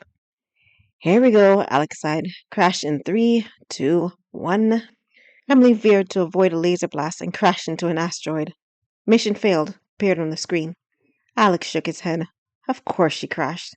Emily didn't have the skill to pilot a craft like this. He hopped to the stanchion separating the crowd from the machine and knocked on the door. Tajay opened it. He winced when the noise hit him. Sorry, Taj, Forgot how loud it is for you in here. Alex climbed into the simulator beside him. The inside of the simulator replicated the cockpit of a ship. Buttons and blinking lights and switches covered the inside. They provided the only light and silhouetted Emily sitting in the pilot's chair. She hung her head. It's dark in here. Alex squeezed past Tajay. Emily prefers it. Tajay went to close the door. Don't. Alex pointed. You've got medical training with Danielle. Tajay groaned. He let his shoulders slump. She has that effect on everyone. Alex patted Tajay's shoulder. Go on now. I'll take care of Emily. Tajay nodded. He stuffed some earplugs in his ears and walked out. Alex pulled the door shut, locking out the noise. He made his way to the pilot's chair. I'm going to try the mission again. Emily reached forward to program the same mission. Choose the missions at random. Alex sat in the co-pilot's seat. You're not going to do any good memorizing the same mission over and over. Where's Tajay? Training with Danielle. Alex rested one of his feet on the console. How many hours have you logged? None yet. Emily gripped the steering wheel. These simulators handle differently than I expect. I can see that by watching you. Alex leaned back in his chair. Emily, what grade did you get on your pilot's entry exam? Emily studied the roof. 145? 145? Alex swung around to face her. It's near perfect. Emily held her hands between her knees and smiled. So why are you such a terrible pilot? Alex tapped his fingers on his elbow. These missions were really hard. Flying in space is hard, Emily. Anything can happen. Alex tucked his chin to his chest. Hard simulations are not an excuse for failing. I'll keep training. Don't bother. Alex pressed his hand to his forehead. Dinner's at 7. Call it a day. Go rest or something while I try and figure you out. I want all of us to eat together from now on, so meet us in the cafeteria. Don't be late. Yes, sir. Emily sniffed. Alex looked up in time to see her wipe her eyes. He blinked. Was she crying? Before he could ask, she exited the simulator. Darn it, I forgot she's a kid. Alex flopped back. I don't get her. She has the knowledge, and she can fly if she didn't cheat on her test. But her mission record... He slid into the pilot's chair. In order to find out how best to help her, he needed to know how these simulators handled and how much they could dish out. Maybe the problem lied with faulty machinery. But somehow Alex doubted it. Chapter 24. The training center for medical techs smelled like a hospital. The plastic bleach scent nearly made Danielle gag. She snorted through her nose to get rid of the stench and stifled a shudder. She hated hospitals. Just the look of a hospital sent goosebumps rising all over her skin. And this place looked like a hospital. Stark white walls, polished tiled floors, everyone wearing lab coats. Ugh! Danielle swallowed the bile rising in her throat. This place is awful. She paused outside of the room she and Tajay had been assigned in order to compose herself. She couldn't let her discomfort show. She wouldn't show weakness to grudge it. With a deep, steadying breath to calm her nerves and stomach, she walked in. Long tables filled the training room. Each table had 5 different stations set up along its length, and each station had been filled with monitors, scanners, and other medical equipment. A group of agents in training stood at each one, measuring and diagnosing and discussing what different excretions meant to each other. A shiver went up her spine. How could they be so fascinated by the different colors of mucus and the type of infections they indicated? At least she and Tajay wouldn't be alone in here. It made her heart settle a bit. Tajay stood at a station in the middle of the room. Danielle raised her chin and joined him. She set her bag underneath the station and turned to him. He grunted in greeting. Danielle stiffened. She could never tell what those different grunts and groans meant. Sit. Tajay pointed to the seat next to him. He, however, stood. Danielle lowered herself to her seat without taking her eyes off of him. Let's start with the basics. Tajay reached to the chair next to him and picked up a tray filled with medical equipment. He set it down in front of her and pointed to each one and named them. Stethoscope. Otoscope. Stop right there. Danielle held her hand up to stop him. Don't need to go through all this useless information. I'm a master technical specialist. As such, I already have the skill to pass the medical tech exam. Tajay lowered his hand. He cocked his head. How? All you have to do is scan your patient, right? Danielle pulled a data hub from its holder. Then you look up the symptoms, match it to a disease, look up the treatment, and done. Simple. Tajay plucked the data hub from her grasp. Pretend it died. He placed it on the table. Not possible. Danielle raised her chin. Data hubs run on nuclear fission batteries, which have a 100-year lifespan. In the unlikely event the data hub battery runs out, it has backup solar power. That is broken! Tajay slammed his fist on the table. All the equipment on the table jumped. When he removed his hand, the table had cracked. Tajay sighed. Danielle's eyes widened when she saw the cracks on the table. Then they narrowed at Tajay. Are you trying to intimidate me? Because it's not going to work. I get enough grief from Alex. I won't take it from you. Tajay lowered himself into the seat. Danielle bit her lip to stifle a snicker. His bulk barely fit into the chair. It reminded her of the time her father had come to visit her kindergarten. He, too, had to scrunch up to fit in the chair. You don't like me, Tajay said. Danielle thrust her nose in the air. That's fairly obvious. I don't like you. Tajay looked her in the eye. Danielle snorted through her nose.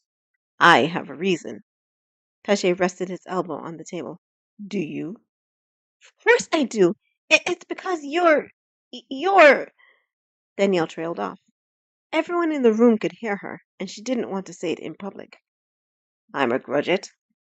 Danielle flinched. Hearing it out loud made it sound petty. Yes, because you're a grudget, she said.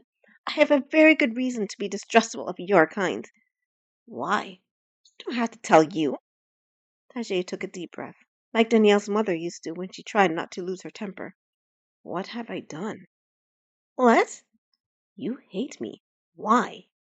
I don't hate you specifically. Tajay grunted. He let his shoulders slump. I'm a grudget. People see me and scream. He paused a moment. They run. They get angry. He raised his hands to look at them. I have done nothing wrong. Danielle looked at him. His eyes shone with tears that would not fall. Her heart sank. Imagine being hated, distrusted, feared, all because of his species. Danielle hung her head. In that moment, she got a glimpse of his life. She averted her eyes. No one sees me as equal. Tajay ran his hands along the tray of the medical equipment. I'm an animal. Why? He looked at Danielle in the eye. Even my records aren't safe. Danielle's heart jumped. So Alex had told him about it, huh? She crossed her arms. Had to do it. Why? Because... Danielle paused. You're a grudget. Tajay heaved a sigh so deep it expanded his stomach. You're making me out to be some kind of ignorant bigot. Danielle slammed her palm on the table. I have a good reason to be wary. Why? Grudges are assassins. Everyone knows it. Tajay grunted. Don't grunt at me. I'm not saying it as a blind general statement. I'm saying it because it's true. I know it firsthand. Danielle slammed her fist on the table. My mother was murdered by a grudget. The entire room fell silent. Tajay's mouth dropped open. Not just my mother, but everyone who was with her. Danielle wiped the tears from her eyes. My uncle, my aunt, my cousins. They're all gone. That creature beat them to death with its bare hands. She covered her face with her hands. My mother survived the attack at first. When I saw her in the hospital, struggling to breathe, there was nothing I could do for her.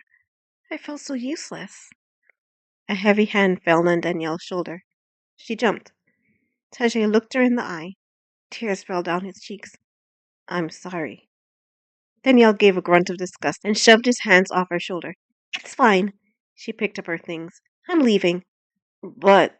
Tajay stood. Danielle grabbed her bag and marched out. In no universe would she ever stay in the same room with a grudget who had seen her so vulnerable. Besides, at that moment, all she wanted to do was curl up in a ball somewhere and cry. Chapter 25. Tajay, over here!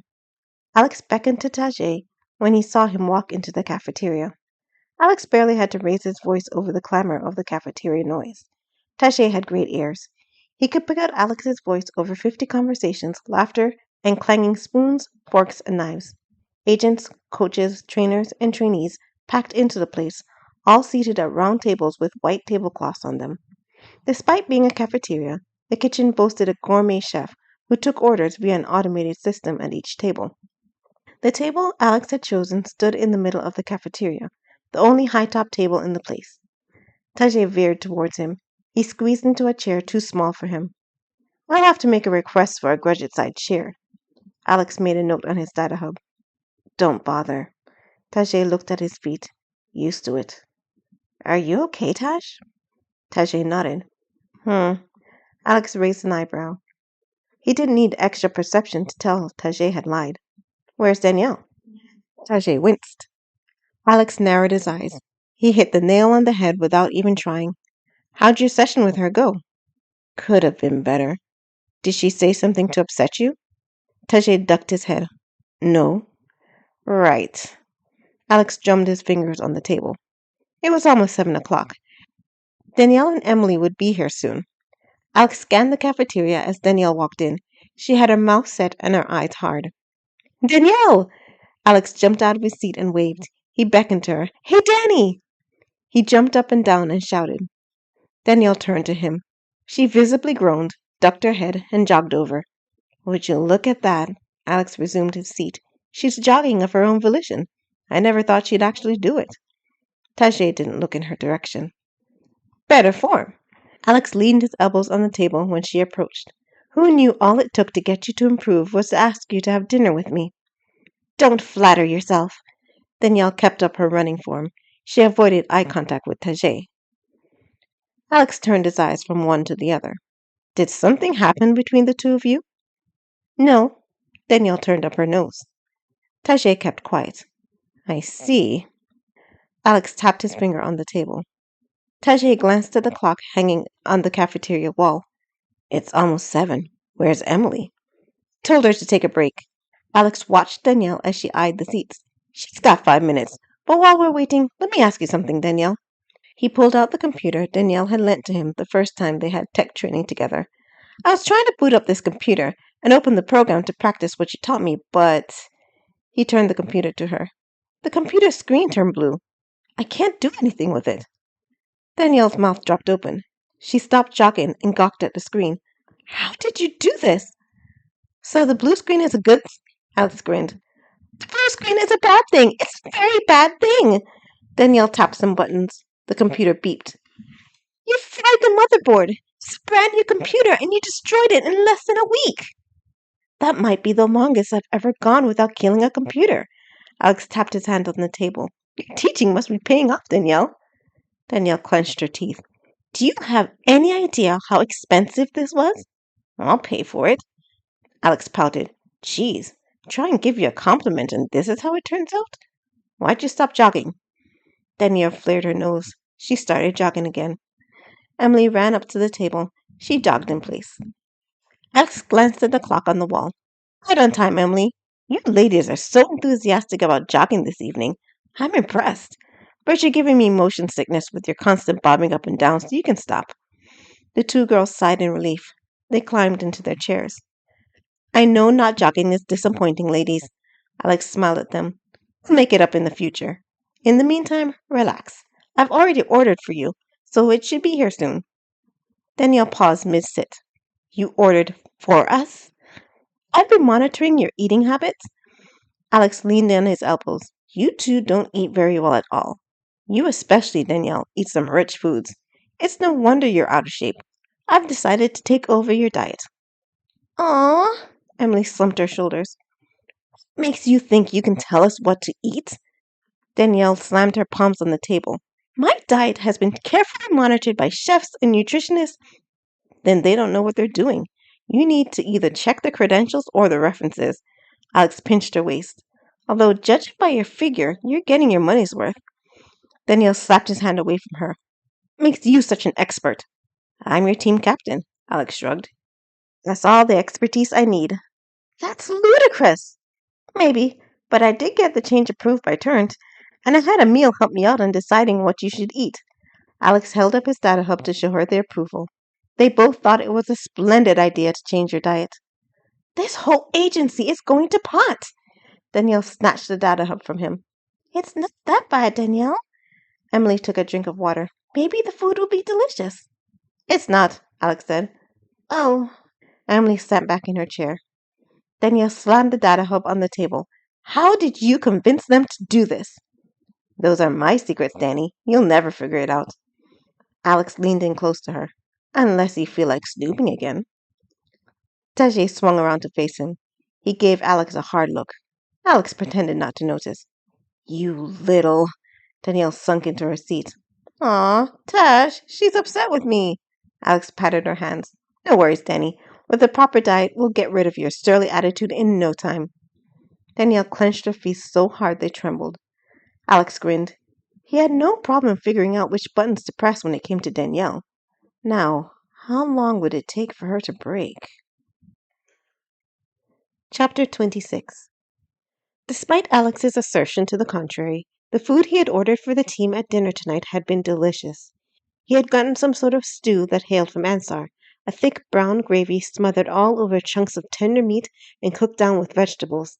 Emily patted her stomach. She had enjoyed every morsel of it. Danielle, not so much. In addition to being tasty, the food invigorated Emily. Her mind seemed to open up, and her body felt nourished. Surely now she could fly at her best. Okay, Emily, you can do this. She took a deep breath and placed her hands on the simulator's wheel. The simulator room had been abandoned at this time of night, so she had her pick of any machine she wanted. She studied each one, running around each machine to get a view of it from all sides, before settling on this one, the most technologically advanced simulator in the building. According to all reports, this one mimicked flying in space exactly. No input delays, no latency, no extra bulk. As smooth and maneuverable as butter. Of course, she didn't know how well butter maneuvered, so... Stop! Focus! Emily shook her head. You're a good pilot, Emily. You got a near-perfect score on your entrance exam. You were top of your class. She gripped the wheel in her hands. Let's go! She hit the button to start the simulation she had been working on with Tajay that afternoon. Alex said not to do the same simulation over and over, but Emily wanted to try something familiar. Once she got this mission down, she'd try something else. Mission Start appeared on her screen.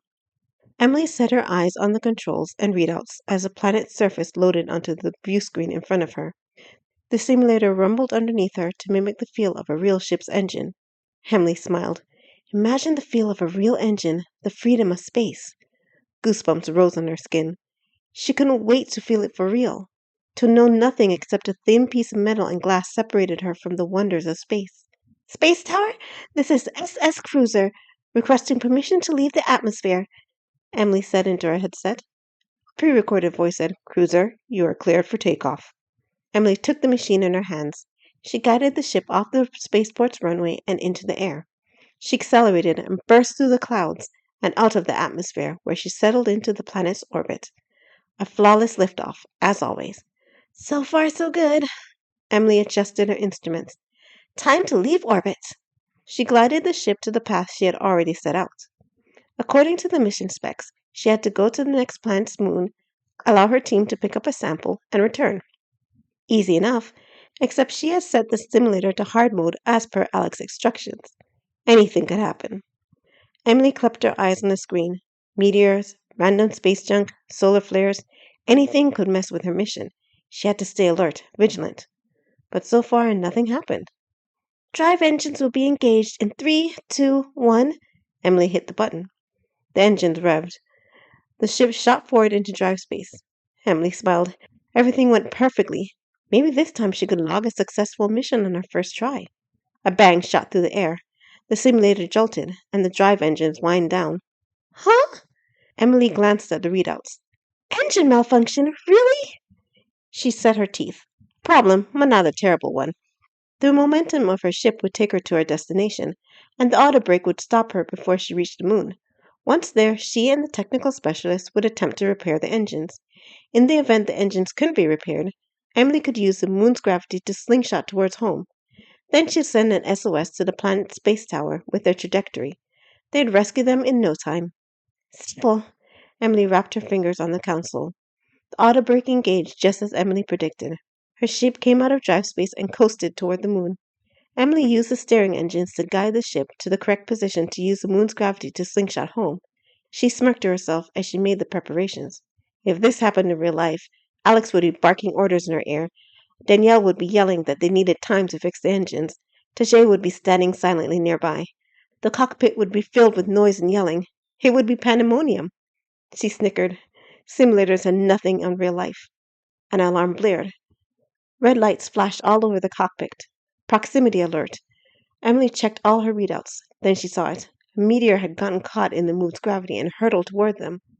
Emily rolled the ship to the side, enough to avoid the asteroid, but not enough to... Another alarm blasted. What? Emily glanced at all her readouts. The moon's gravity pulled the ship, yanking it towards the surface. She pushed on the wheel. I didn't roll that far, starboard! The moon's gravity encapsulated the ship. It plummeted to the surface and exploded in a fiery ball. Mission failed, emblazoned the screen. Emily slammed her hand on the console. I didn't get this! The stupid simulators don't control like I expect them to at all! She halted when Alex's words came back to her. In space, anything can happen, he had said. That is not an excuse. Emily let her hands drop to her side. Maybe the problem didn't lie with the simulators at all. Maybe the problem was her. Chapter 27. Danielle's stomach churned and bubbled as she made her way down the hall. She stifled a gag. She still tasted her so-called breakfast in the back of her throat. To normal people, the food Alex had provided looked healthy and nutritious. A poached egg, tomato, lettuce, and cheese sandwich, and an English muffin, and a fruit salad made with mint and cilantro. A glass of fresh squeezed orange juice mixed with vitamin supplements rounded out the meal. To all appearances, a healthy breakfast. But Danielle couldn't stomach the taste of poached eggs. Tomatoes made her heave, and the whole grain muffin had a crunchy texture she despised. Plus, orange juice always made her stomach sour. She narrowed her eyes as she made her way down the hallway. Alex chose those foods to annoy her. She knew it. He must have researched her most hated foods and ordered them. How else could he consistently choose foods she hated for 3 weeks straight? She clenched her teeth. She really hated Alex. No, she shook her head. She didn't hate him. She hated his methods. But really, she did hate him. She sighed. Her mother had always told her never to harbor hatred against anyone. Hatred, her mother had said, is akin to murder. Danielle's muscles relaxed thinking about her mother. She had never known anyone else so kind and gracious. Everyone used to come to her for advice. They said wisdom flowed from her mouth as water from a fountain. Even to her last breath, she had spoken against hatred toward the grudge who attacked her. If she had survived the attack, I wonder if she would be advocating for them now. Probably. Danielle pushed the door to the training gym open. She took a deep, stealing breath. Time for more torture. At least Danielle was starting to find some good in Alex's torment. She felt stronger. Last week she had gone an entire lap before getting winded. Her muscles had become more toned. Alex didn't even yell at her about her form anymore. Maybe he did know something about training after all, in a sadistic sort of way. She walked into the training room with a smile on her face. Congratulations! Alex threw his hands into the air. Danielle paused in the doorway. Congratulations. From Alex? Her stomach tightened. This would not end well. She glanced at Emily and Tajay. Emily jogged in place, but her brows furrowed. Tajay too jogged, but his face remained stony. And Alex? He had that irritating grin on his face, a grin which never came with good news. Danielle clenched her teeth and jogged to her place in line. She wouldn't even give him the satisfaction of a response. Not this time. Aren't you curious why I'm congratulating you? The grin never left Alex's obnoxious face. Nope, don't care. Danielle concentrated on keeping up her form. I'll tell you anyway. Alex clapped his hands together. I've decided to increase your exercise regimen by 1/3. Isn't that great? What? I've been doing well. My form is good. I'm not getting tired so quickly. Why do you need to increase my torture? Because I want to break you. Danielle started. I'm sorry, what? You heard me. Alex hopped up and down like a little kid during a birthday party. Here's the best part. From now on, I'm going to follow you every minute of every day. He leaned in close to her. I'm going to run you into the ground. Speaking of which, let's get your ultraviolet suit on. We're going to run laps around the city. Are you kidding? Danielle stopped jogging. By the time we get out there, the second sun will rise. It'll be 1,000,000 degrees out there. Don't exaggerate. Alex waved his hands. It would only be 999,999 degrees. Besides, that's what the suit is for. Is your problem? Danielle threw her hands up. I get I overstepped my bounds, but you don't have to torture me like this to get back at me. Alex. Tajay stopped jogging. Is that true? No. Alex waved his hand in dismissal. I wasn't trying to get back at her for anything. Then why are you treating me this way? Danielle stomped her foot. You give me food I hate. You insult me. I don't see you treating Emily like this. Emily doesn't have to complete a sub-25 run in a few weeks. Besides, Alex whispered in her ear, I'm not trying to break her. I knew it! Danielle shoved him. You're nothing but a power-hungry bully! What are you going to do about it? Alex pointed to himself. This is your last chance to get on a team. No one's going to want you if you quit again. I know it, and you know it. You... Danielle clenched her fist. I think she's mad at me. Alex started jogging in place. Put your energy into running. I'll leave Emily to you today, Taj. Tajay didn't respond at first. He studied Alex and Danielle. Sally. What? Alex shot a glare at him. Tajay shrunk back. He dropped his eyes. Do you have something to say to me, Tajay? Alex looked him square in the eye. Tajay shook his head. Danielle balked. Alex even had his first officer, a giant grudget, whipped. Are you sure, Taj? Alex crossed his arms. Tajay nodded. He turned his face away from Alex. Alex grunted in disgust. He headed toward the door. Move your tush, Danielle! Danielle stole a glance at Tajay before heading to the door. She furrowed her brows. Perhaps Alex had some sort of dirt on him, too? Why else would he have such a powerful grudge at cowering? Or Alex may have involved Tajay in something worse. Danielle's mother had always said grudges had complex and sensitive feelings, and that their minds developed in focused ways. Depending on the individual and the tribe's circumstances, some parts of their brains developed rapidly, while other parts remained underdeveloped. Thus, some grudges became highly skilled in some areas, while others became skilled in another. Working together, a grudge community could overcome anything, she said, but some people abused their unique abilities and twisted them to accomplish nefarious purposes. This was the only thing in the world Danielle's mother hated, the mistreatment of grudges. Yet the imperial government had a system in place to manipulate grudges in order to do their bidding. Could that be the real reason Tajay had no memories? Could Alex have brainwashed him like the imperial government had? These thoughts filled Danielle's mind as she jogged to the elevators. No elevators! Alex pointed to a door to the left. We'll take the stairs. Are you kidding me? Danielle panted through her teeth. Do you have any idea how many stairs are between here and the dorms? Yep, 2,530. I counted. Alex held open the door to the staircase. Let's go. Danielle bit her lips together. Alex may be a worse jerk than she thought. An abusive, blackmailing jerk who used his power against her and maybe Tajay. Danielle's eyes widened a bit as she descended the stairs. Could it be? Was she starting to develop empathy for a grudget? Chapter 28. Tajay sat with Emily in the agent's lounge on the 5th floor. This place had round tables where people could sit and eat, windows overlooking the courtyard, bookshelves filled with books, and a brown carpet which felt like moss. Emily had chosen this place to teach Tajay the basics of star navigation. She had gotten a beanbag chair for him to sit on and spread a blanket by a window. Tajay gazed out of the window where he saw Alex and Danielle running laps around the courtyard. He pressed his hands to his forehead. Alex had told Danielle he was trying to break her. She said he was trying to get back at her, but Alex had promised he wouldn't try to get revenge on Danielle. Had he lied? Usually Tajay could tell when people lied, but he hadn't been watching Alex when he had promised. Why would Alex lie to him? He never had before. That's how you figure out your location without a navi computer. Emily held out the star chart to Tajay. You get it, Tajay? Tajay glanced at Emily. He nodded. You're not a very good liar. You've been looking out of the window the entire time. Emily set the chart on the table. I'm a terrible teacher, aren't I? Tajay shook his head. You're good, Emily. You're right. Emily flung herself back in his beanbag chair. Tajay showed her his star chart. All the information she had taught him had been written carefully on the side. I paid attention. You did do it. You're better at this than I am. Tajay shook his head. Good teacher. What are you so distracted about then? Emily climbed over his knees and gazed out of the window. Tajay stiffened. Ever since they had met, Emily treated him familiarly. It was weird having someone other than Alex act so comfortable around him. There's Danielle and Alex. Emily pressed her hands against the window. Wow, he's yelling at her pretty bad. You can see it from all the way up here. Tajay gazed at the track.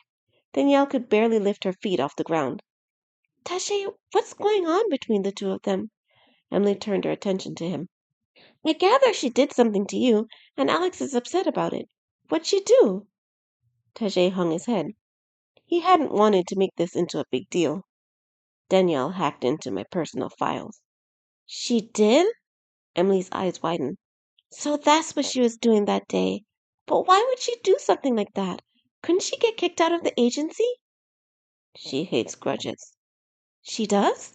Emily looked back at the two. So that's why he's trying to get back at her. No. Tajay picked up his head. Alex wouldn't. He obviously is. Emily leaned against Tajay. Tajay pressed his lips together. So he hadn't been seeing things. Alex had lied to him. I get he's upset with her. Emily snuggled against Tajay as if he were a couch. But don't you think he's being a little harsh? I do. You should talk to him. Emily looked up at Tajay. He shouldn't be torturing her like this and calling it training. If he's mad, he can kick her off the team or turn her in. But he's being cruel. Tajay's chest constricted. His heart pounded on his chest. I can't. Why not? Tajay paused. He had no response. He just couldn't stand up to Alex. I can't. He furrowed his brows. Emily looked up at him. Are you afraid he'll get mad? I don't know. Tajay touched his forehead. But I can't. Emily studied him. Are you Alex's friend, Tajay? Tajay nodded. Then you have to talk to him. If he's doing something wrong, you should tell him and try to stop him. It's what a friend does. Tajay let his eyes drop to the floor. He tapped his chin. Emily's logic made sense. You're right. Then you'll talk to him? Tajay nodded. You promise? I promise, Tajay said. Good. Emily leaned back against him.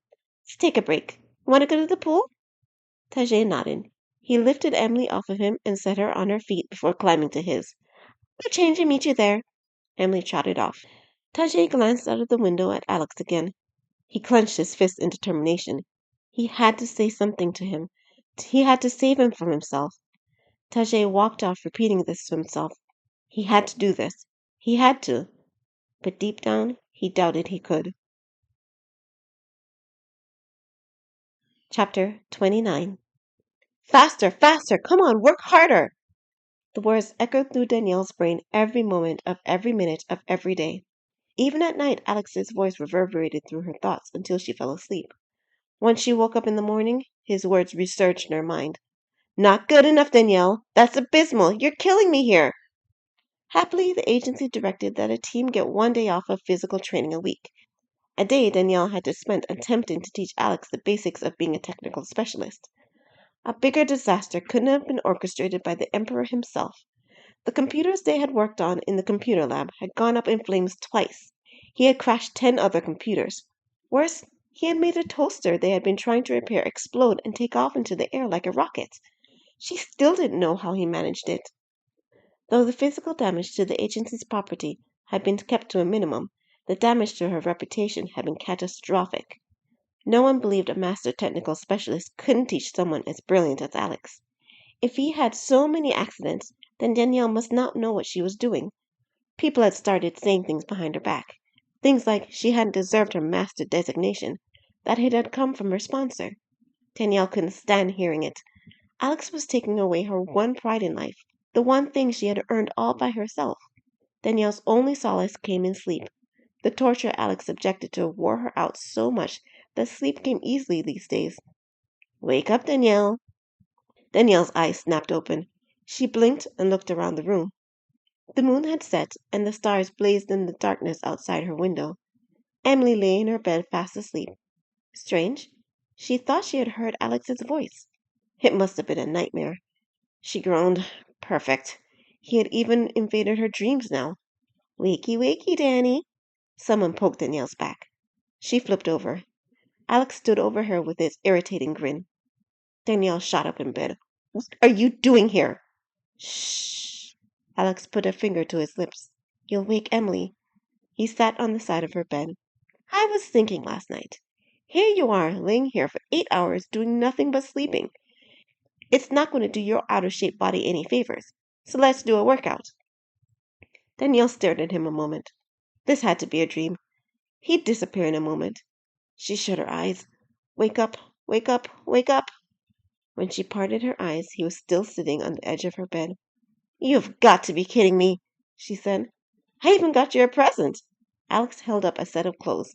A greenish glow came from them and dazzled her eyes. It's a new workout outfit. Glow in the dark with thermal stabilizers built in. Perfect for night running outdoors in sub-freezing temperatures. He laid it beside her. Put it on and let's go. Oh, and start jogging. No! Danielle rolled over in bed. I'm going back to sleep. Leave me alone. Insubordination. Alex tapped his chin. I don't think I want an insubordinate member on my team. I may have to kick you off. How many times are you going to blackmail me? I don't know where you get all these negative ideas from. Blackmail, revenge. That may be the sort of thing you'd do, but I wouldn't. Let's go. 1, 2, 1, 2. Danielle clenched her teeth. She climbed out of bed. She snatched the clothes and jogged to the bathroom to change. Just wait. He'd slip up soon, and when he did, whammo! She'd get him. But in the meantime, she had no choice but to do what he said. Chapter 30. I wonder where Danielle is this morning, Emily said. She didn't tell you? Tajay glanced at Emily. Emily sat on the floor in the training room, stretching in preparation for physical training. Tajay hadn't seen hide nor hair of Danielle all morning. She and Emily shared a room, so if Emily didn't know her location, Tajay grunted. He hadn't seen Alex this morning either. Danielle's been gone before wake-up call for about a week straight now. Emily reached for her toes. She hasn't been in the dorm when I go to bed or when I wake up in the morning. I'm worried about her. We don't even see her at mealtimes anymore. Tajay tapped his teeth together. Come on, Danny! Move it, move it! Alex burst into the gym doors. He stepped aside and held it open. Don't stop! Keep those knees up! Danielle staggered in. Tajay's eyes grew wide. Her feet dragged on the floor, and she panted through her open mouth like a fish gasping on dry land. Sweat drenched her clothes and hair. Her eyes had darkened circles underneath them. Her legs trembled underneath her. Tajay trained his ears to her biorhythms. Her heart thundered in her chest. Her blood pressure had escalated. She jogged toward them, stumbled, caught herself, and kept going. Let's go, faster! You'll never break sub-25 with this effort. Alex followed her into the gym. Good morning, Taj. Danielle, are you okay? Emily rushed to Danielle. Danielle and I decided to get up early for a nice long workout, didn't we, Danny? Alex clapped her back. We decided sleep is for wimps. You've been training all this time? Emily caught Danielle's elbow. Alex crossed his arms. I'm determined to get her flabby behind in shape before our evaluation exams. This is too much. Emily wiped the hair from Danielle's forehead. Sally. Tajay turned his eyes to Alex. This is not safe. Alex heaved a sigh. You can take a break, Danielle. Danielle collapsed on the floor. She flopped on her back and panted down air. Emily dropped to her knees and fanned her with her towel. Tajay studied Danielle. She gaped through her open mouth, so tired she couldn't speak. Tajay glared at Alex. This whole thing had gone too far. Let's get down to business. Alex pulled his data hub from his folder. See your progress, Emily. He scanned the screen. Emily, you've only logged 30 hours? Emily winced. Yes, but I did 20 of those hours last week. I'm getting better. Alex studied her. He glanced at Tajay before narrowing his eyes. Getting better? This is what you call getting better? I expected more from you, Miss Near Perfect Entrance Exam. But Emily fell silent. Tajay's mouth dropped open. Wait. Was he directing his fury at Emily now? But why? I don't believe this. Alex ran his hands over his hair. You two have been nothing but headaches for me. Why don't you leave her alone? Danielle wheezed between pants. Alex side-eyed her. Why don't you worry about yourself, princess? Danielle turned a shade of purple which complemented her dark skin nicely. I told you, don't call me that. What's the matter, princess? Alex pouted at her. Don't like it? Danielle glared at him. No, I don't, Dodson. Ooh, the useless little princess is getting an attitude again, Alex said. I am not useless. Danielle pulled herself to her elbows. Not to worry. Alex leaned over her and placed his hands on his knees. A couple of laps will knock that attitude right out of you. Let's go. I've had enough. Danielle climbed to her feet. I've listened to you bark at me and insult me and pick on me and tire me out training. I won't take it anymore. What are you going to do about it? I demand you start treating me differently. Danielle stomped her foot on the ground.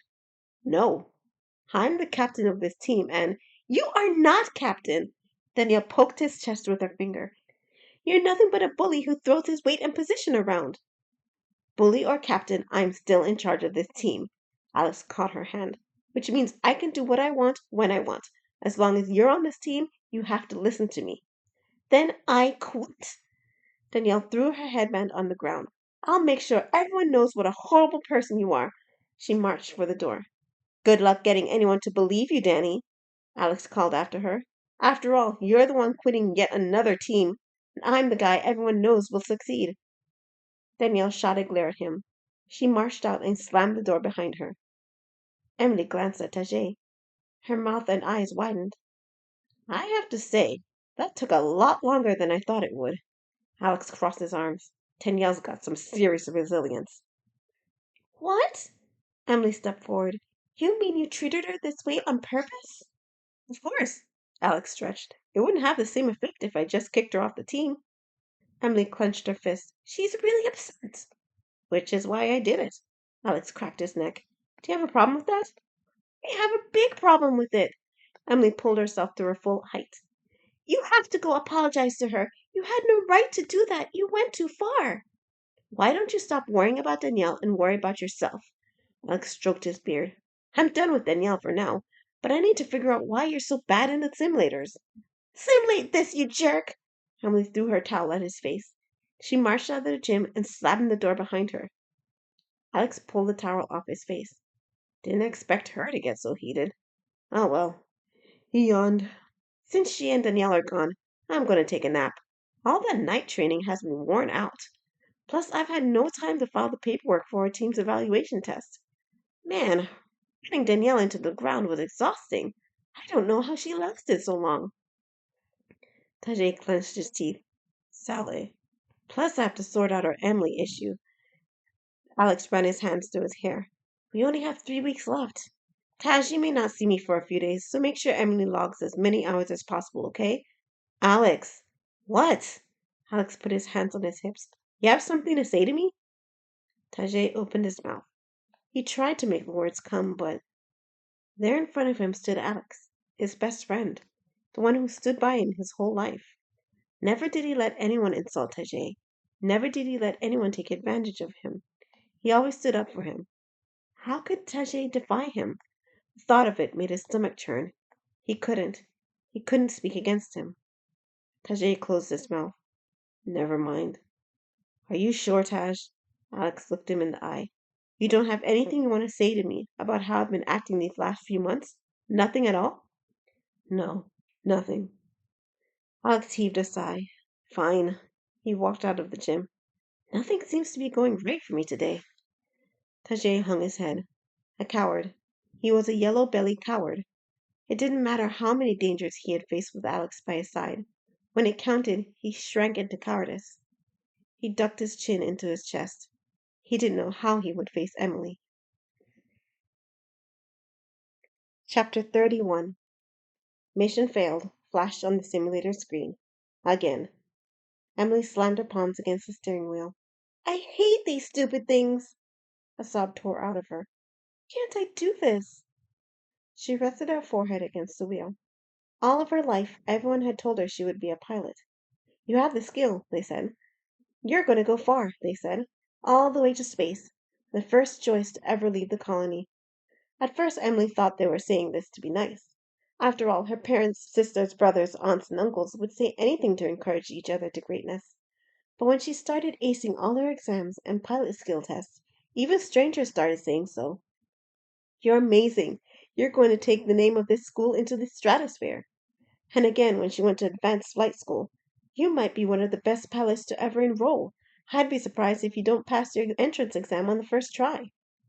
And she had. a near-perfect score, even though the average pilot had to take the test twice before passing. Actually, she would have gotten a perfect score if she had remembered to call into the space tower before she started the ship. That minor mistake only cost her 2 points. It had been her first time flying, after all. But here, everything changed. These simulators didn't handle the way she wanted them to, not at all like the computer-based ones back home. The story of the big fish in the little pond never made more sense to her than it did now. I can't go home a failure. Emily gripped the wheel. Not after everyone's sacrifices send me here. She clenched her teeth as tears welled up in her eyes. Emily? Tajay's deep voice floated in among her tears. She glared at him. What do you want? I thought you'd be here. Tajay sat in the co-pilot seat. I'm not good at this. Emily slammed her fist on the console. I can't fly. You can. Tajay placed a hand on her head. You're a good pilot. Everyone in my life has said the same thing, and look where it got me. Emily smacked his hand off her head. I wish you and everyone else would stop lying to me. I don't lie. You're one of the biggest liars I know. Emily glowered at him. You said you talked to Alex about Danielle. You promised you would. You stood there and said nothing when Danielle quit. Why didn't you defend her? Tajay's mouth worked. He closed it and hung his head. If you lied about something like that, why should I believe you about something so important? Emily could no longer stop the tears from streaming down her cheeks. How do I know you defend me if Alex decides he wants to take his frustrations out of me next? How can I be sure you'll have my back? I'm sorry, Emily. Keep your sorry. Emily got out of the chair so fast it spun. I don't need it. She stormed out of the simulator room. She wiped her eyes as she marched across the noise-filled room. She had been so excited to be a part of this team, and now she wished she had never been chosen. Chapter 32. Alex hadn't meant to come to the simulator room, but his wandering led him here. Now that his plan for Danielle had reached fruition, he turned his mind to Emily. He couldn't figure out why she couldn't fly. He had gone over her exams and papers. Flawless. He had researched her advanced flight school. Some of the best pilots in her colony system came from there. By all accounts, she should be one of the greatest pilots in the agency, but every time she sat in a simulator, she fell apart. Alex stroked his chin. Strange. She didn't choke on missions exactly, more like she couldn't handle the ship. Simple or hard assignments, she had more than the usual trouble. What is her deal? Alex took a deep breath. He stopped in front of a simulator. Maybe watching a more experienced pilot fly would give him a clue to Emily's problem. He leaned on the stanchion and watched. The pilot had miles of empty space ahead of him. He tumbled and turned and maneuvered around. He did tricks and flips. Alex smiled. Most likely the pilot wanted to practice his flying without any obstacles to encumber him. Not that a simulator would do much good in such an area. Flying in the simulator gave a pilot some practice, allowed him to train for dangerous situations in a safe environment, but nothing compared to the freedom and wonder of piloting a ship in space. Wait a minute. Alex pulled out his data hub and brought up Emily's profile. He studied it for a moment. So that's it. Emily, I finally found a way to help you. He tossed his data hub in the air, caught it, and placed it in a holder before walking out of the simulator room. Chapter 33. No one came into the cafeteria at this time of day. During the early afternoons, everyone trained with their teams or went on missions or hung out with their team members or friends at the city's several hotspots. But Danielle had nothing to do. She sat at a table by herself, picking at a gigantic piece of cherry pie, a thing Alex had forbidden. She had intended on wolfing the whole thing down, but after 2 bites, she lost her appetite. She had never noticed how sweet pie was. After so many weeks without any sugar, the sweetness overcame her palate. Stupid Alex. Danielle dropped her fork. It clanked against her plate, ruining my life even after I quit the team. Then again, she hadn't officially left. She pulled out her data hub yet again. She had the option to quit. The button to do so had been displayed on her data hub for 2 days, ever since she had walked out on Alex. But she couldn't make herself push it. Pushing it meant everyone had been right about her. Pushing it meant she couldn't handle what the agency threw at her. Pushing it meant no one would ever want her on a team again. Pushing it meant she failed, and if she failed, she was useless to everyone. The team, the agency, her planet, and her family. She couldn't do it. She couldn't go crawling back to Alex either. Ugh! She slammed her data hub on the table hard enough to crack the screen. Danielle? Danielle picked her head up. Tajay stood on the other side of the table. She snorted. What do you want? I came to apologize. Tajay sat across from her. He looked squished in the small chair. For what? Alex was wrong. Tajay placed his hands on the table, palms down. He was unfair. I know that.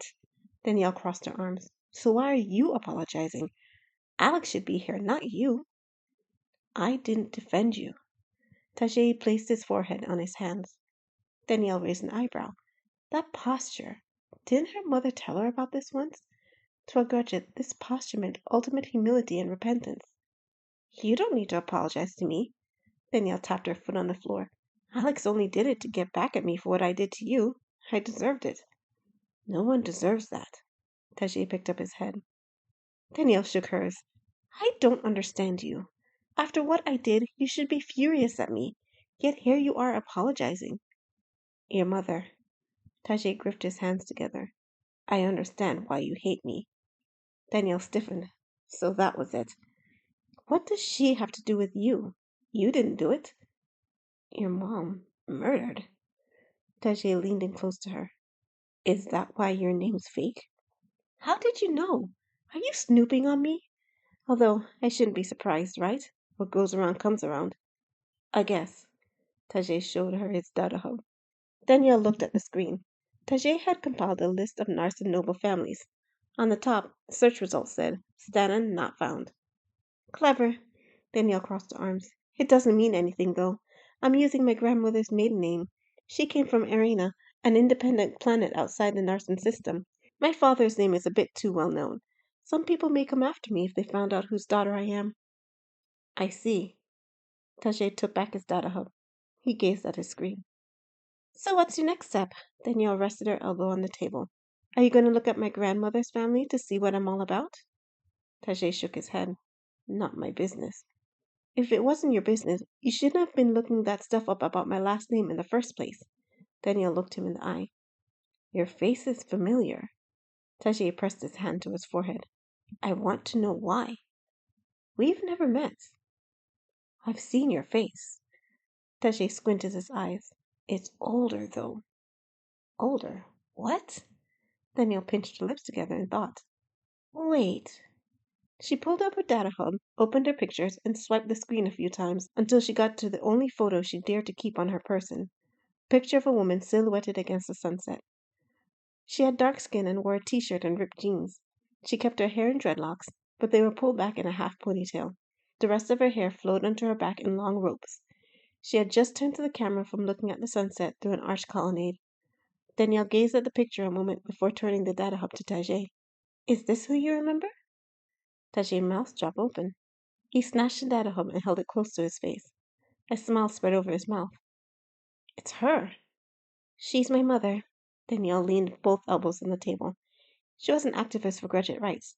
Before she married my dad, she went all over the place trying to get people to stand up for Gudgets. Maybe that's why you know her. Tajay ran his fingers gently over the data hub screen. Danielle cocked her head. How long ago did you meet her? Tajay shrugged. I was young. So, more than 10 years ago? Tajay nodded. Danielle bit her bottom lip.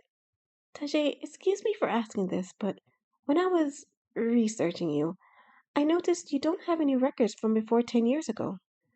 Tajay lowered the data hub so he could look Danielle in the face. Why is that? Danielle cocked her head. Tajay set the data hub on the table. I don't know. You don't? I don't remember anything. Only Alex. The time had come. Time to discover Alex's true nature. My mother spent a lot of time researching grudges and how their minds work. She said they had such specialized brains that they could do incredible things. She also said some people can abuse the attribute to create armies of super assassins who blindly killed without realizing. It's one of the things she protested about. She tried to get rid of the practice of taking baby grudges away from their parents and brainwashing them into complete submission to one person. They'd do anything the person says. So, Tajay, tell me. Danielle placed her hand on his. Do you think Alex, or maybe his parents, could have done something like that to you? Tajay gazed at her a moment. He raised his eyes to the ceiling. Then he shook his head. No. Tajay, not Alex. He wouldn't. How do you explain not having any records? I have records. Then where are they? I don't know. What? I don't know. I don't remember. Tajay tapped his forehead. I remember images. I remember my parents, but not my name. He paused a moment. I remember Alex. He defended me. He paused again. Alex never hurt me. Selective memory is fairly common among grudges. Danielle tapped the table with her palms. It's a side effect of how your minds develop. Your mind is so focused on the skill the brain is developing, it doesn't pay much attention to anything else. It's amazing you remember as much as you do. Tajay grunted. So you knew Alex from before you went to the orphanage? Tajay nodded. Danielle smiled. It's simple. All we have to do is ask Alex. He should know who you are and where you came from. That is, if he cared enough to tell you the truth. He doesn't remember. So he says. If he's involved in brainwashing you, he'd hardly admit it. He doesn't remember. Tajay tapped his head. Amnesia. Alex has amnesia? Tajay nodded. Let's say I believe that for a moment. Amnesia shouldn't affect his records. Danielle pulled out her data hub. I can look them up in no time. What we need should be public record. No records. Tajay pointed to himself. We came to the orphanage together. Wait, I'm confused. You're telling me you remember your parents, but Alex has amnesia. You don't have any records listed because you can't remember your name to look them up, and Alex has no records, period? Tajay nodded. Then what happened? What happened 10 years ago to cause all this? Where are your parents? If you remember them, you must have been raised by them. They should be able to find you, even if you can't find them. Tajay's brow furrowed. He narrowed his eyes to a squint. I remember an accident. He squeezed his eyes shut in an effort to remember. An earthquake? The building collapsed. I got Alex out, but he hit his head. He didn't remember me. Danielle gazed at Tajay. Tears fell down his rough cheeks, and his brows furrowed. Danielle clenched her teeth. Perhaps Alex wasn't involved in mistreating Tajay. Head trauma can cause amnesia. Danielle patted Tajay's hand. They say it sometimes can be reversed by having someone familiar around. Why they kept us together. Tajay paused a moment. People wanted him. He paused again. No one wanted me. He wouldn't leave me. I see. Danielle gazed at the pie sitting in front of her. So that's why you're so loyal to him. Why you're so loyal to each other. You are full of surprises, Tajay. She looked up at him. You're a good friend. No. Tajay played with his fingers. A good friend would have stopped him. He placed his forehead on the edge of the table. Forgive me, Danielle. Only if you forgive me. Danielle pressed her hand against his cheek. I was wrong for going through your records, Tajay. I'm sorry. Tajay nodded with a grunt and a smile. I wish I could have gotten to know you better. You're a good person. Come back. Not until Alex apologizes. Danielle crossed her arms. I don't care what he's been through. You said it yourself. No one deserves to be treated the way he treated me. I will speak to him. Tajay rose from his chair. Tajay. Tajay placed a heavy hand on her head. You are my teammate, Danielle. I will protect you. No one will hurt you. Danielle looked in his eyes. He stared back into hers without faltering. Warmth eased through Danielle's mind and trickled into her body. For the first time since her mother died, she felt safe. Thank you, Tajay. Tajay removed his hand from off her head before retreating from the cafeteria. Danielle watched him leave. She pulled up the picture of her mother. Well, Mama, you were right. Grudges aren't scary after all. Her mother's face stared into hers. Danielle could almost see her smiling. With a deep breath, she put her data hub away. Then she tackled her pie. Her appetite had returned, and she couldn't let good food go to waste. Chapter 34. Emily? Danielle walked into her dorm room to find Emily lying in bed. She glanced at the clock. Still early afternoon. What are you doing here? Don't you have your skill training today?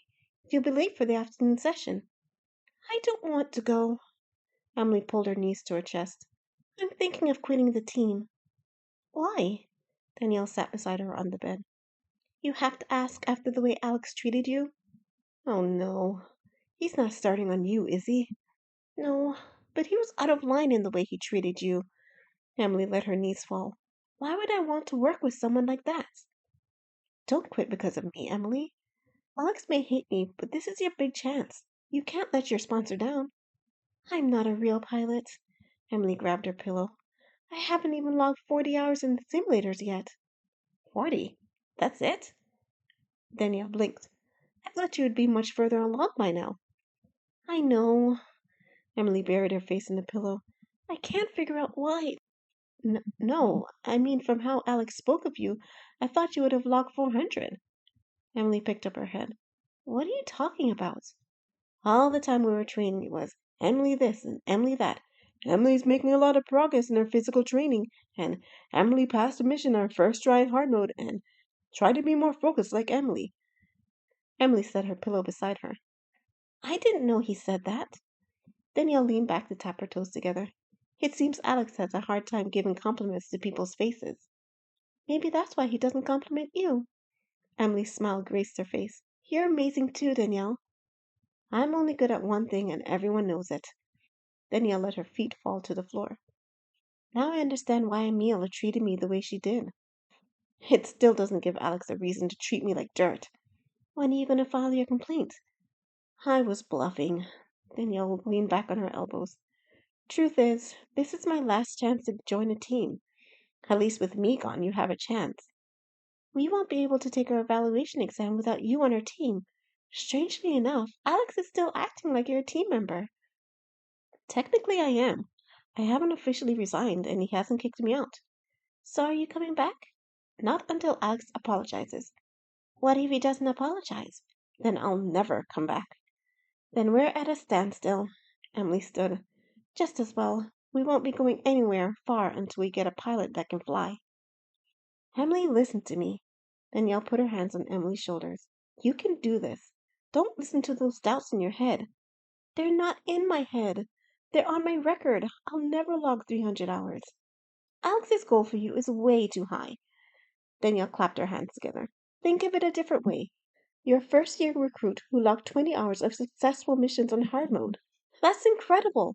I don't even think Emil's pilot has logged as many hours. I don't think... We can check right now. Danielle patted the bed beside her while pulling out her data hub. This sort of data is available to everyone. Emily sat down beside her. Here it is. Oh, well, actually, he's logged 1,538 hours. Danielle dropped the data hub on her lap. Maybe it's not too special after all. But he's logged that many hours in all his years of being a pilot. Emily pointed at the screen. Maybe 20 in 2 months isn't so bad for a recruit. There's the right attitude. Danielle patted Emily's shoulders. Alex must have set a high goal for you so you could reach great heights. You should give yourself more credit. You should too, Danielle. Maybe he was trying to get you to reach great heights too. The two of them looked at each other a moment. Well, maybe not. Emily crossed her arms. You should still give yourself another chance. I know you can do it if you try. After all, you want to be a part of our team, right? Danielle turned her head from Emily. If you don't hurry, you'll be late for training. Right. Emily pulled herself out of bed. Thanks for the pep talk, Danielle. That's what friends are for, Emily. Danielle inclined her head. Emily smiled and left. Danielle watched the doors close. Alex wants me to reach greater heights. You're right. She crossed her arms. Why do I even care about what he thinks? I did everything he said. Ate that disgusting food, deprived myself of sleep, and for what? Insults? Not good enough, Danielle, she said in his obnoxious voice. You'll never hit sub 25 with that effort. Who does he think he is? He can't tell me I'm not good enough. He can't dictate what I can and cannot do. You know what? I'll show him. I'll show him I can do it. I am not some useless princess. Danielle marched over to her chest of drawers, grabbed her workout outfit from its place, and changed into it. Then she marched out the door and down the hall. She'd show them. Not just Alex, but anyone who dared to call her useless. They could all eat their words and her dust. Chapter 35. Thomas! Alex called to him from across the crowded lobby. Thomas halted and turned his head to see who had called for him. When he saw Alex, he waved. Alex jogged over to him, evading the different people milling about the lobby. Agents crossed the anteroom on the way out on assignments or heading to the elevators on the way back. Civilians stood in line to file a request for a team to be dispatched. Receptionists assisting them sat behind wooden desks. The lobby had a fountain with a river running through it, which watered trees towering 30 stories into the air. Still, they didn't reach the glass ceiling 80 stories up. The two suns blazed down, providing light for the entire area. The marble floors and carved stone walls, which depicted different planets and fauna, echoed back all the noise and conversation. Alex gazed at all of this as he caught up to Thomas. He hadn't spent much time looking at the lobby when he had first arrived, and hadn't been down here since. "Hey, Alex."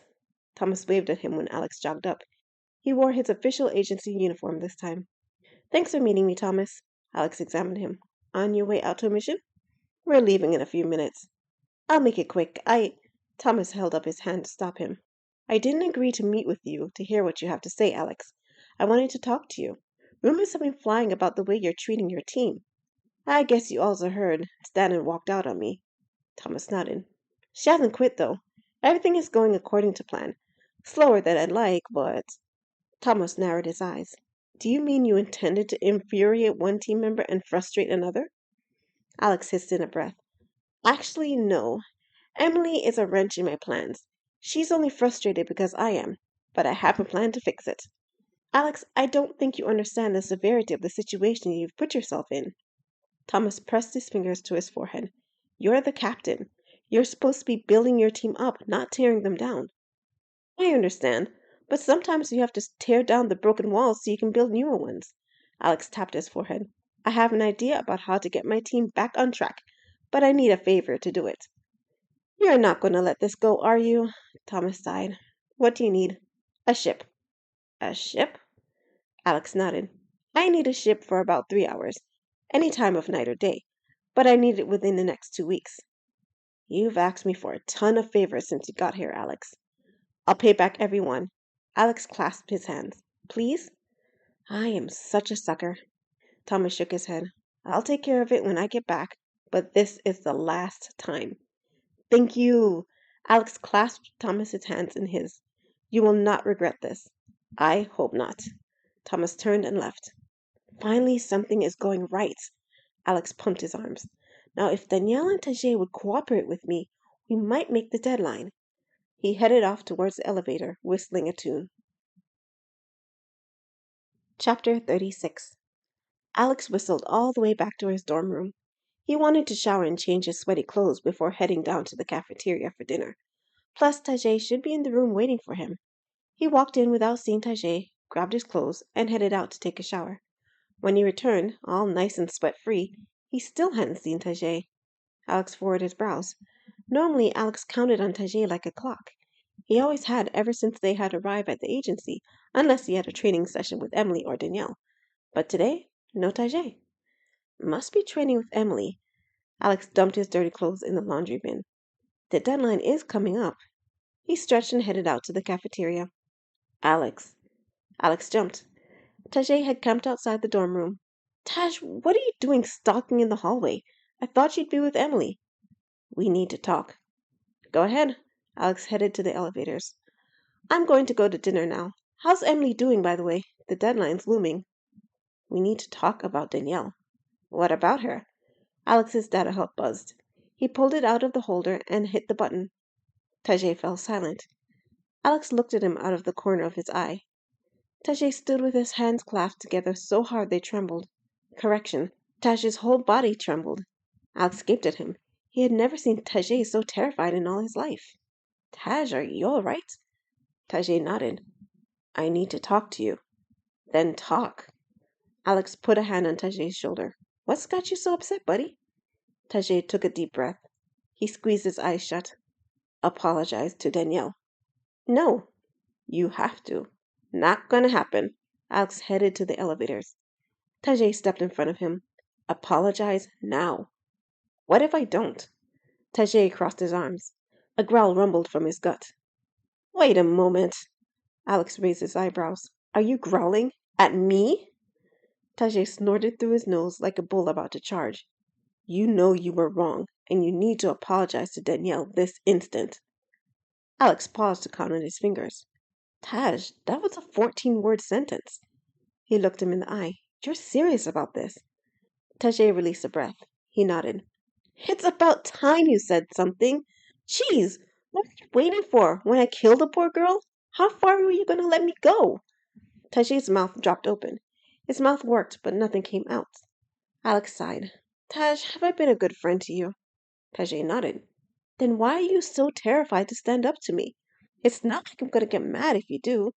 Okay, maybe I will, but I care about your opinion. I don't want to undermine you. I know you'll always have my back, Taj. Alex smiled at him. I need to know that you'll protect everyone on this team, even if it's from me. I'm not the easiest guy to get along with, and I know I can get so focused on the goal ahead of me, I forget about the people around me. I want to know I can trust you to call me out if I go too far, before I go too far. That's what I want from my first officer, okay? Tajay nodded. You mistreated Danielle for that? Of course not. Alex crossed his arms. I used this opportunity to try and get you two on the same page. I said before we had to work with her, but we didn't have to like her. But it's not true in your case. I can work with someone I don't like, but you bring your feelings into everything you do. I had to find a way to cut the tension. Creating a common enemy did the trick, but it's not the only reason I did it. Then why? Come with me. Alex pushed the button to the elevator. Tajay cocked his head. The elevator doors opened. Alex walked on, and Tajay followed without a word. Alex smiled.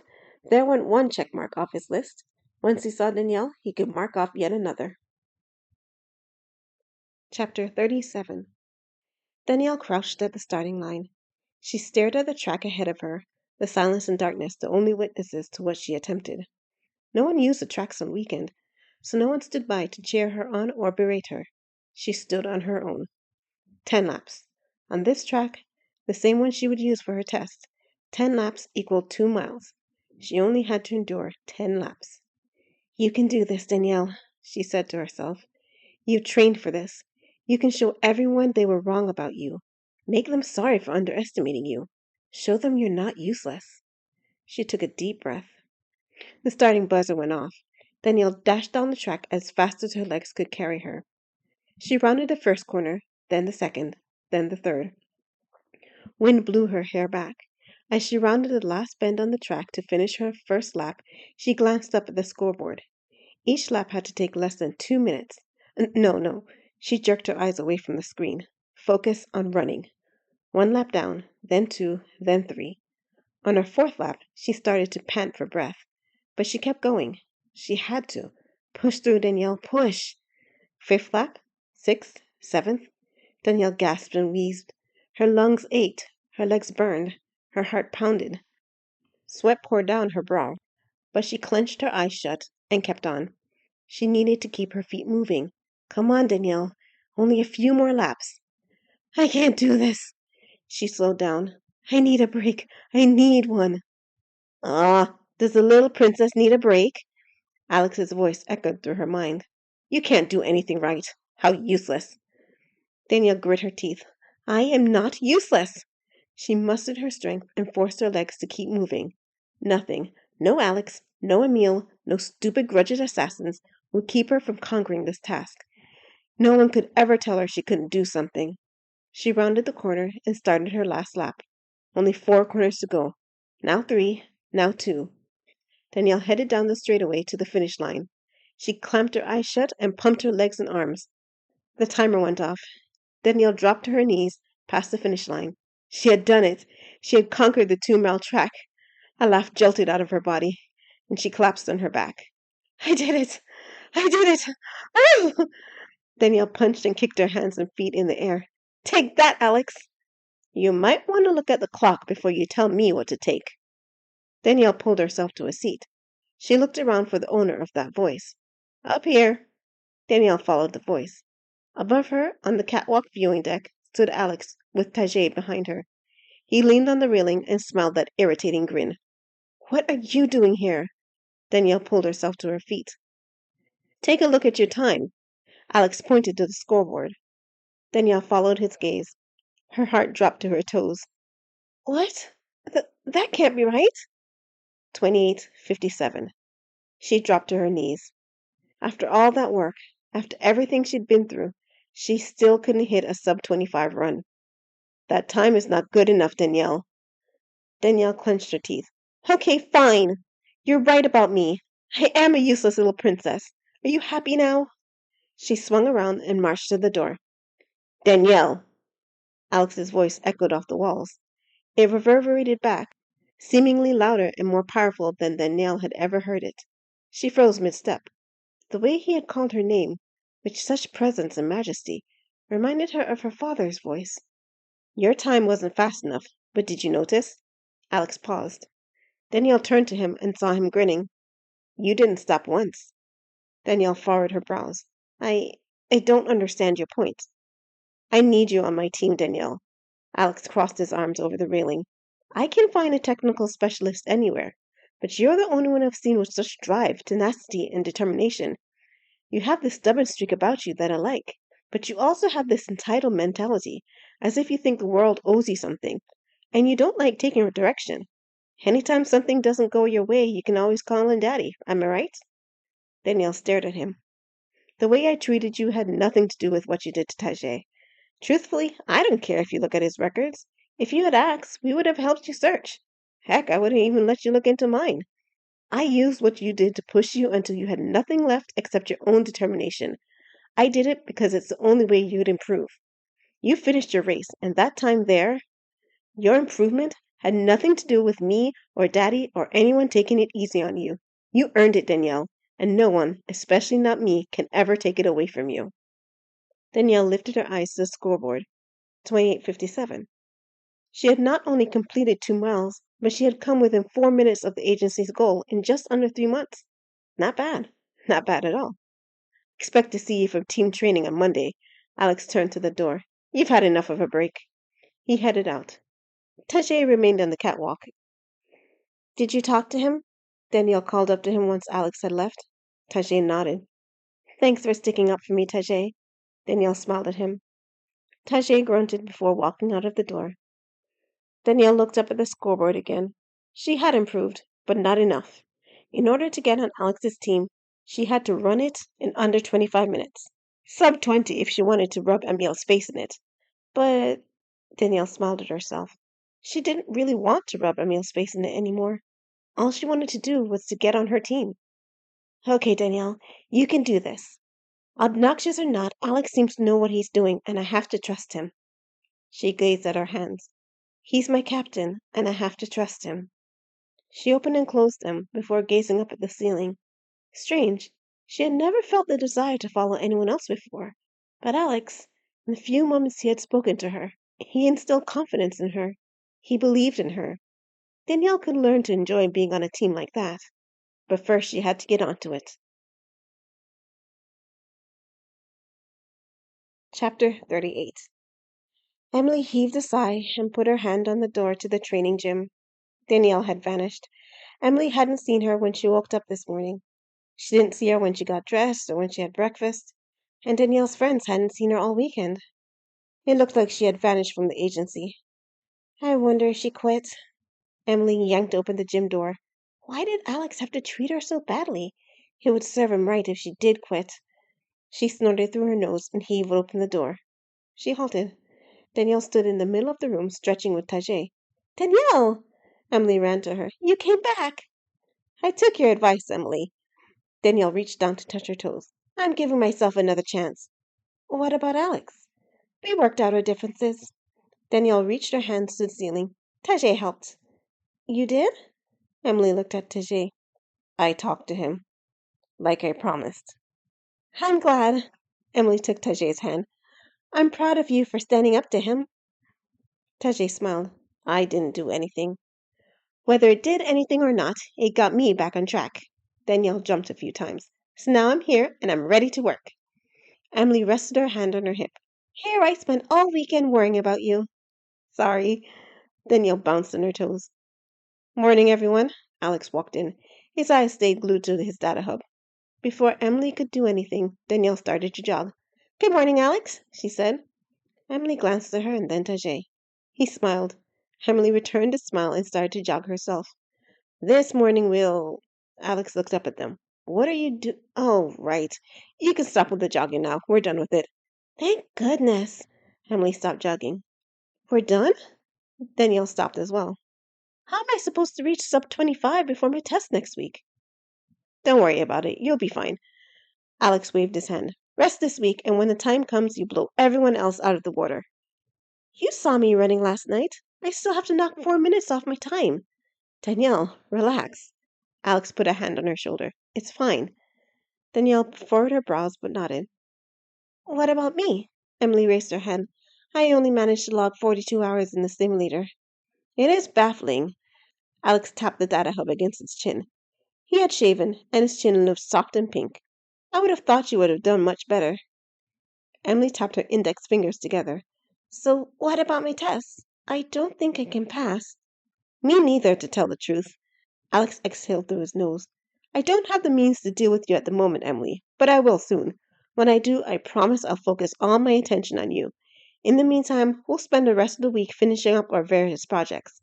Taj, you have about 8 hours to complete in the navigation simulator. You and Emily get it done this week, please.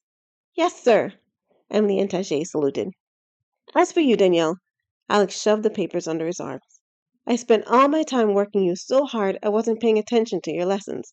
I want you to train me until I have enough skill to pass the entry exam for technical specialist. Plus, you have a lot to learn from Tajay. Danielle raised her hand. I think you should choose a different subspecialty, Alex. You don't have what it takes to be a tech specialist. Alex stared at her for a moment. You know I was faking being incompetent, right? Wait, you were? Another way I was trying to exasperate you. I can't believe you didn't figure it out. How else do you think I could rig a toaster to explode? You did that? Emily's eyes widened. It took off like a rocket. It was so cool.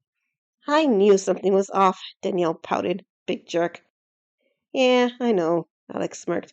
Let's get to it. We have a lot to do and not much time to do it in.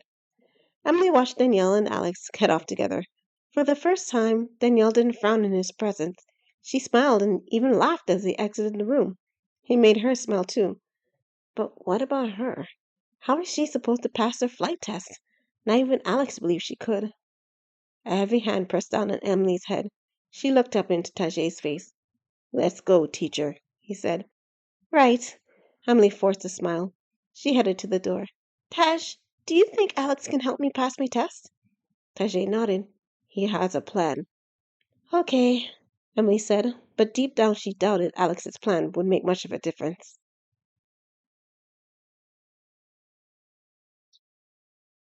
Chapter 39. Good night, Danielle.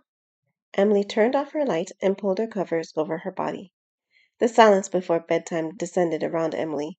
She loved this silence, the time when all the day's activities settled down for the night, where sleep drifted down and alighted on her like a blanket. Nothing beat the silence before bedtime. Emily, do you think I'm a nice person? Danielle's voice shattered the silence. Are you a nice person? Emily sat up in bed. What brought that on? I was thinking about our team and the teams I've been on in the past. Danielle clutched the edge of her covers. No one particularly liked me, and I didn't particularly like them.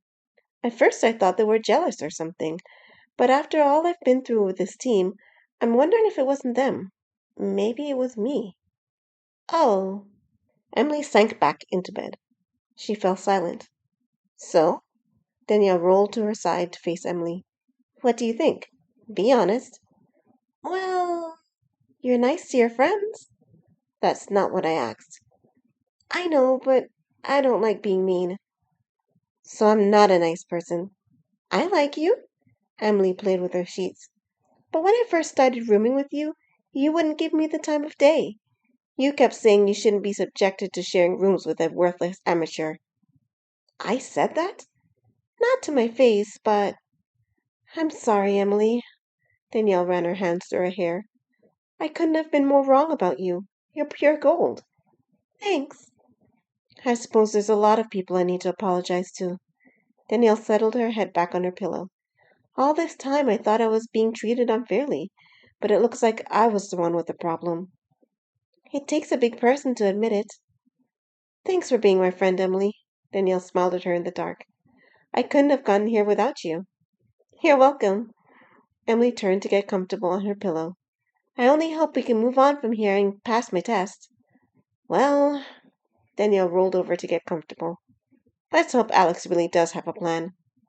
Yeah, Emily looked at the carpet. Let's hope. Chapter 40. Emily. Emily. Someone shook Emily over and over. She turned in her bed. The moonlight illuminated Alex's face standing over her. Captain, what are you doing here? Not so loud.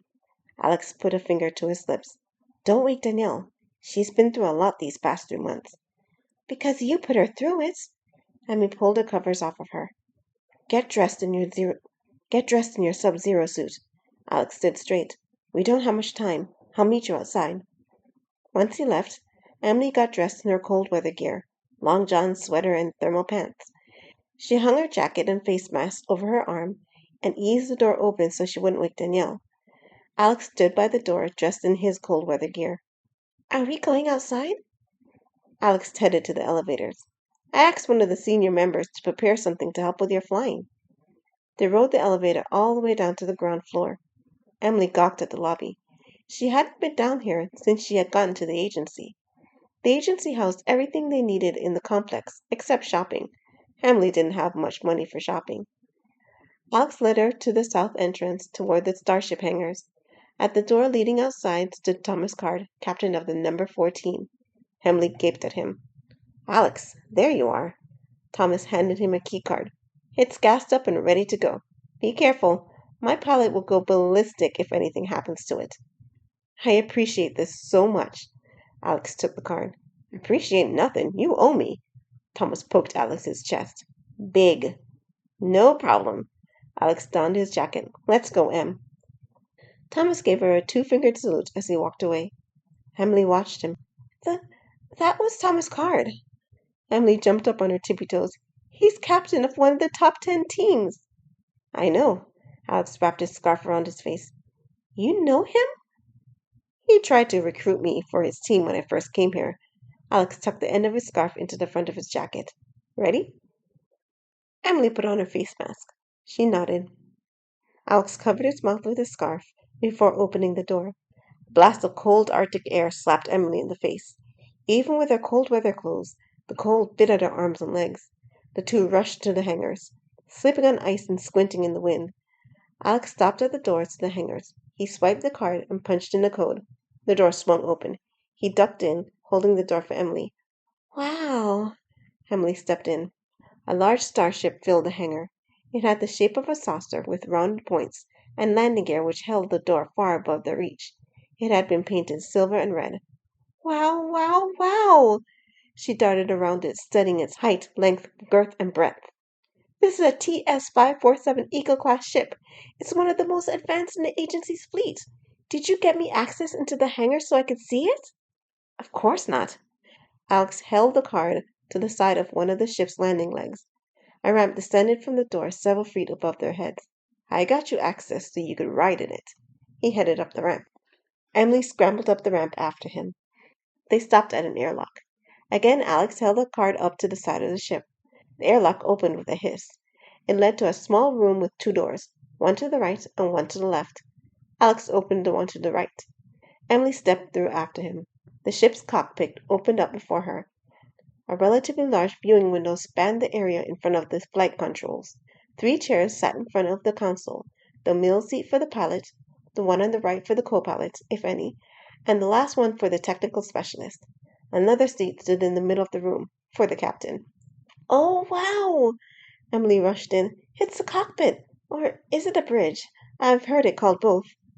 I call it a flight deck. Alex sat in the pilot's seat. Strap yourself in, Em.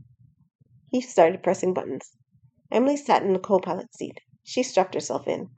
Airlock closing, Alex said. The door locked. Emily's ears popped. Verifying airlock seal. Check. Alex put the headset on. Space traffic control. This is a CSS Domini requesting permission for liftoff. Over. You're a pilot? Emily asked. Barely. Alex put his hands on the wheel. I know enough to get from point A to B, but I'm useless if something goes wrong. Impressive. Emily's eyes roved over Alex sitting in the pilot's chair. He sat with such presence. I've always wanted to. Just a second. Alex pressed the headset over his right ear. That would be flight plan number B5294 control. Over. Emily fell silent. A pilot needed to concentrate on what space flight control said. She could talk later. Affirmative, Alex said into the headset. Starting engines. The ship gave a gentle vibration, which hummed through Emily's body. Running initial checks. Alex flipped control switches and turned dials. Checks complete. We're all green, control. He fell silent, listening to the chatter. Copy that, control. Opening hangar roof. Emily looked up. The roof of the hangar split apart. Alex tilted the flight wheel toward his belly. The ship rose into the air. Emily leaned forward as much as she could to see outside. She bounced in her chair. Amazing. Simply amazing. We are clearing the roof, control, Alex said into the headset. Heading towards spacepad 23, over. He guided the ship to a cleared paved area with the number 23 painted on the floor. He eased the ship to the ground. Go ahead, control. Alex listened to the headset. Copy that. Lift off in T-minus 30 seconds. Emily sat back in her chair. Lift off. In a real spaceship's flight deck. She tapped her toes onto the ground. 30 seconds couldn't pass fast enough for her. 5, 4, 3, 2. Alex pulled the flight control stick towards him. The ship vibrated in response. It rose into the air. Here we go. He flipped a switch. The ship shot off at an angle. Emily's head pressed against her seat.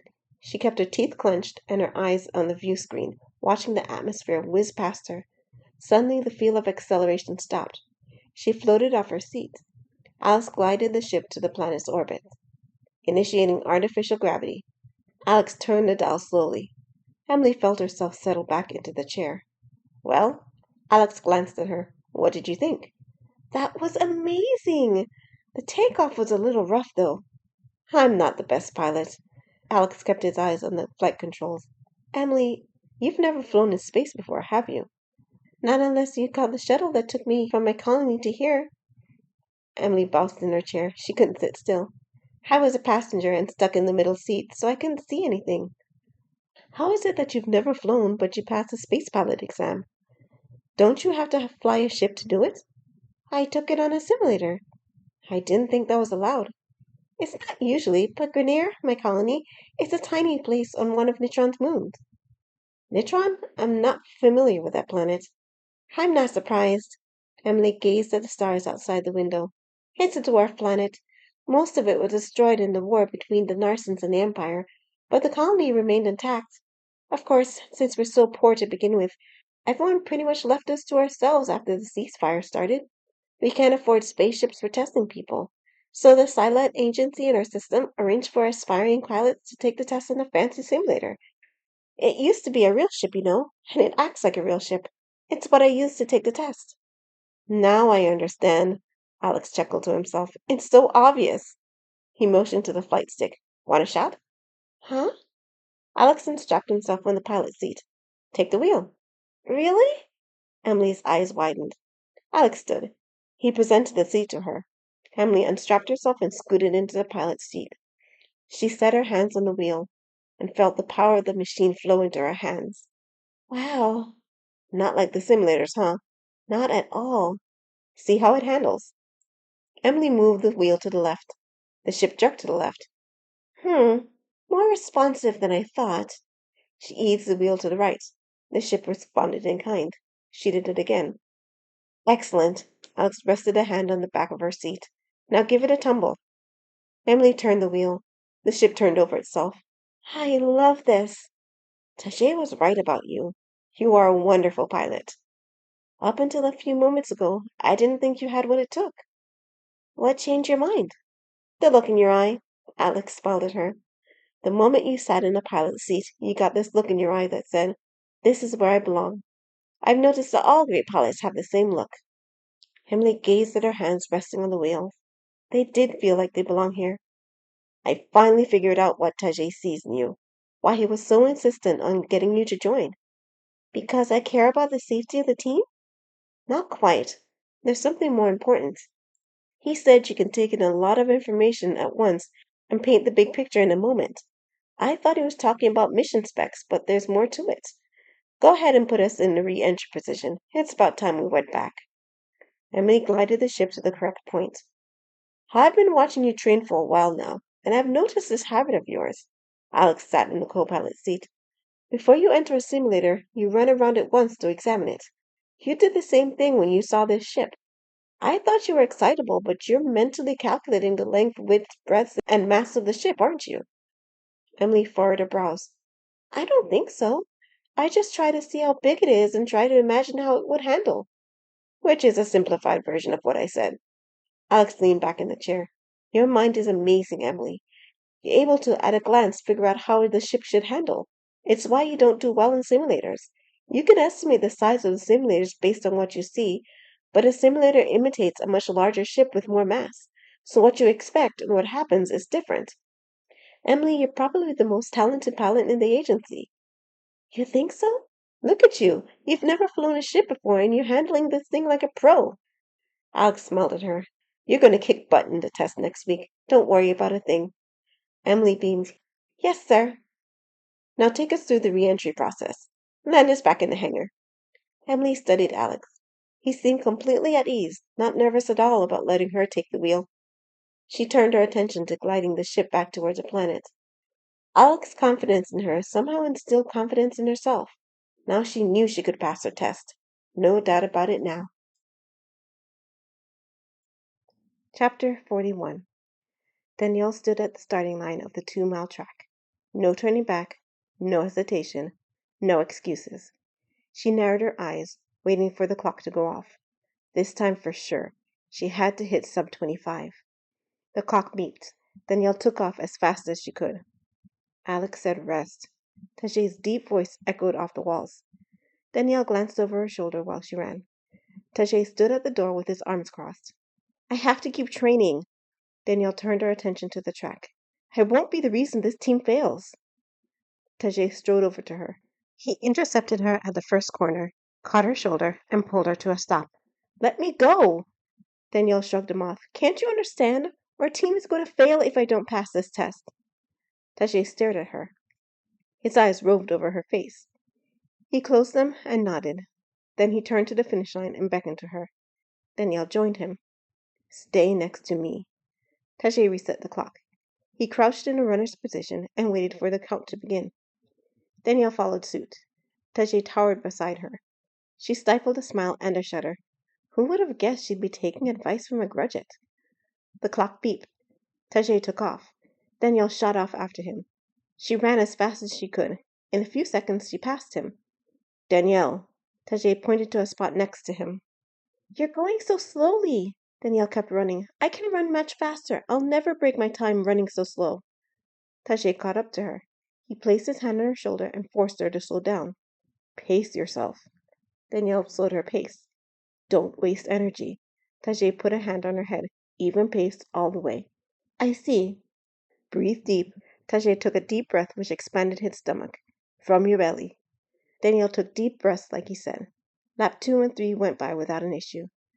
Maybe he had something with the pacing advice. She rounded the corner for lap 4 and... Enough. Tajay pulled her to a stop. Alex said rest. Listen to him. We didn't finish the track. You're exhausted. Tajay crossed his arms. Your muscles are tired. Rest. Let them repair themselves. He smiled.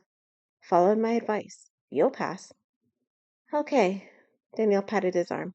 Thank you, Tajay. Tajay grunted with a nod. Danielle took a deep breath. She headed out of the gym feeling better than she had in ages. No doubt now. Next week, the 2-mile track was hers. Chapter 42. The time had come. Emily gripped the flight stick the same way she had when Alex had taken her up. She had the skill. She had the knowledge. She could do this. Anytime you're ready, Em, Alex said. Emily glanced behind her. Alex sat in one of the chairs behind the captain's seat. For today, the captain's seat had been reserved for her evaluator. Emily glanced around the massive flight deck of the ship the agency used to test pilots. Luckily, she'd never have to fly anything this large again. In addition to the captain, pilot, co-pilot, and technical specialist seat, 15 other chairs had been bolted in around the flight deck. Next to Alex sat Tajay, who smiled at her and nodded. On Alex's other side sat Danielle. She gave Emily a thumbs up. Emily turned her attention back to the flight controls. Her entire team had come on board for her first test, her first real space flight ever. The fact that they had opted to come aboard meant they trusted her to get to their destination. Emily gave a grin as she hit the button on her headset. Space Traffic Control, this is the CSS Danbay. Requesting permission to lift off. Over. Danbay, this is Control. Permission granted. Proceed to Spacepad 43. Lift off in T-minus 5 minutes. Over. Acknowledged. Emily pulled back on the flight stick and guided the ship toward Spacepad 43. Everything rested in her hands, and it felt good. Chapter 43. Danielle's stomach still hopped around in her abdomen. Her body reeled from Emily's flight test. Not only did Emily have to perform basic flight and navigation techniques, jump into drive space, land on the next planet in the system, and fly back to Kremen, but the proctor had her performing all sorts of maneuvers along the way, from barrel rolls to alien rolls to somersaults, anything she might have to do in an emergency situation. Emily performed each task flawlessly. Danielle suspected she added a few tricks to show off. In either case, they had made it back to Kremen in time for Danielle's track test, the test to determine if Alex's team could even be considered for active duty. She gulped down the lump developing in her throat. Okay, so maybe the memory of Emily's test hadn't been what made her stomach jump. One run would determine if anyone would ever see her as useful again. Thinking about it made her teeth chatter. She got into her runner's crouch and gazed down the open track. Just like in practice, 10 laps equals 2 miles, but this time a crowd had filled the track arena. Emile stood at the starting line with Coach Heron beside her.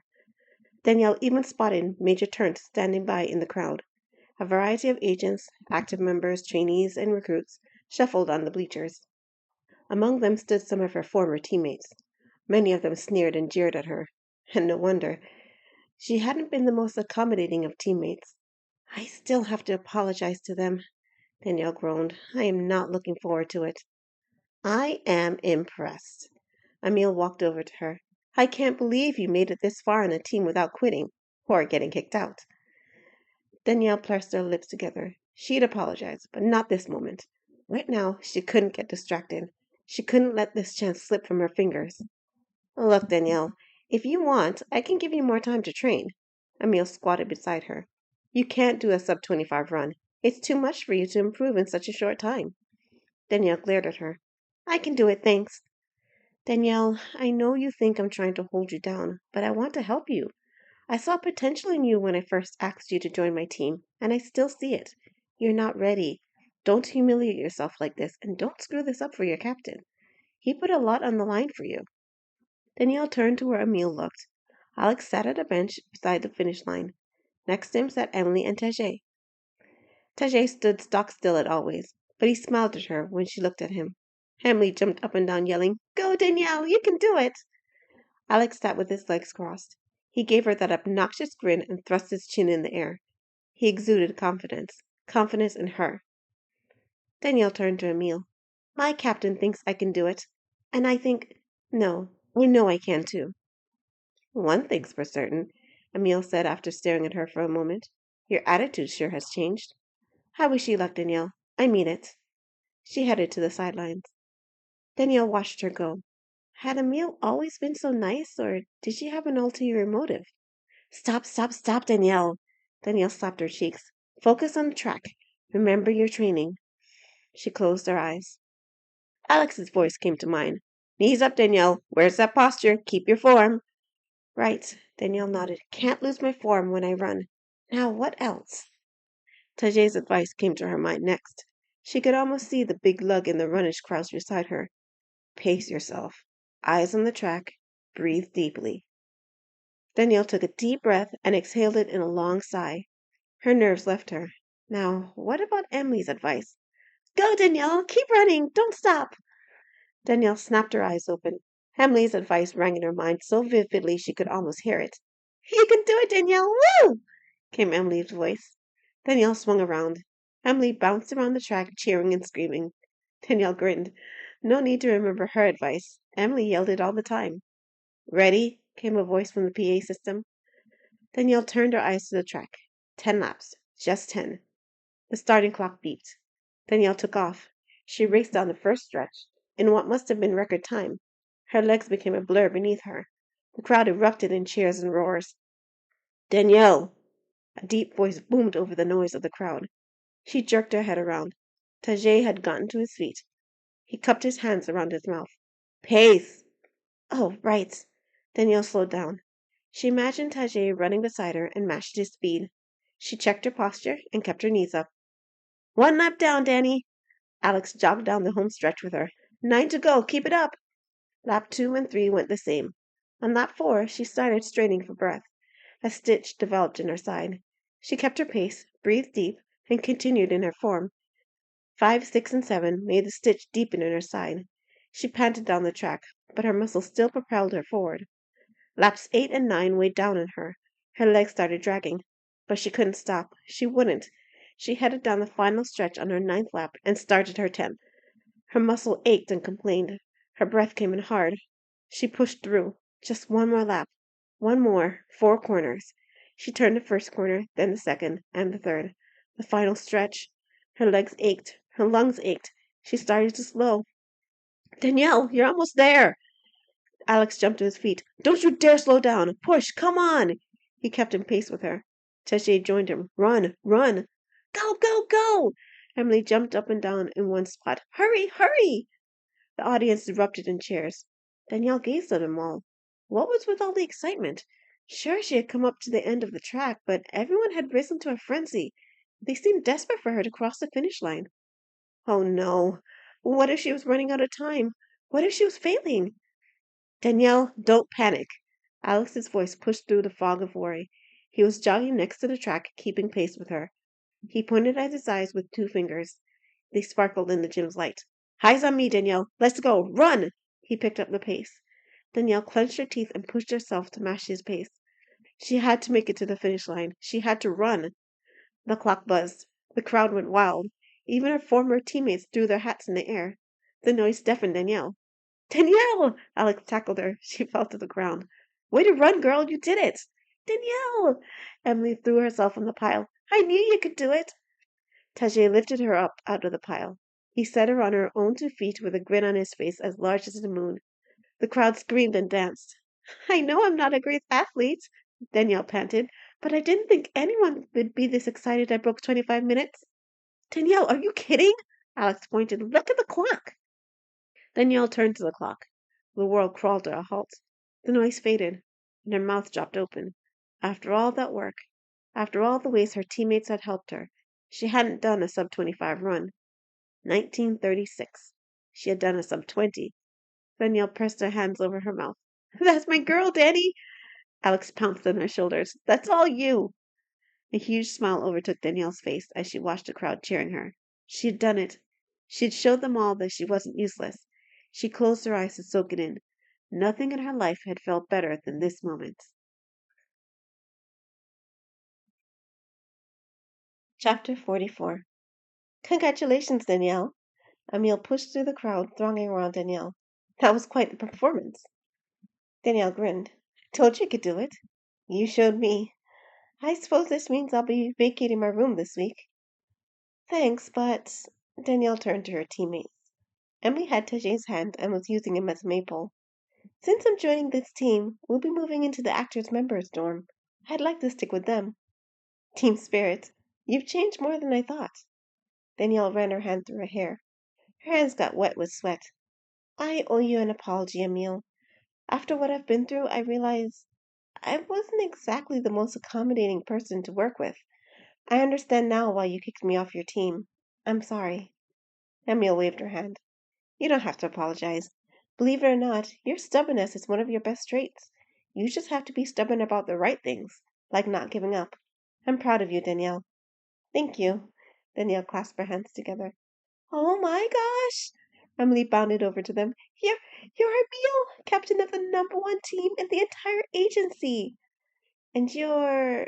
Emile tapped her cheek. Emily Joyce, right? You know my name? Everyone knows your name, Emily. Emile put her weight on one foot. You're the youngest pilot to ever pass the evaluation test with a perfect score. Really? Emily hopped on her toes. I got a perfect score? You didn't know? Danielle said. Emily put a hand on her heart. I was just happy I passed. I'm so proud of you. Whoa, you must be Tajay. Emile tilted her head back to look at Tajay. I've been wanting to meet you for some time. Tajay pointed at himself. Me? It's not every day the agency accepts a graduate. They like to say their acceptance process is inclusive, but the truth is the vetting process they use for graduates is much harsher than for other species. You're only about the fifth they've accepted since the agency opened. Really? Danielle gazed at Tajay. Yep.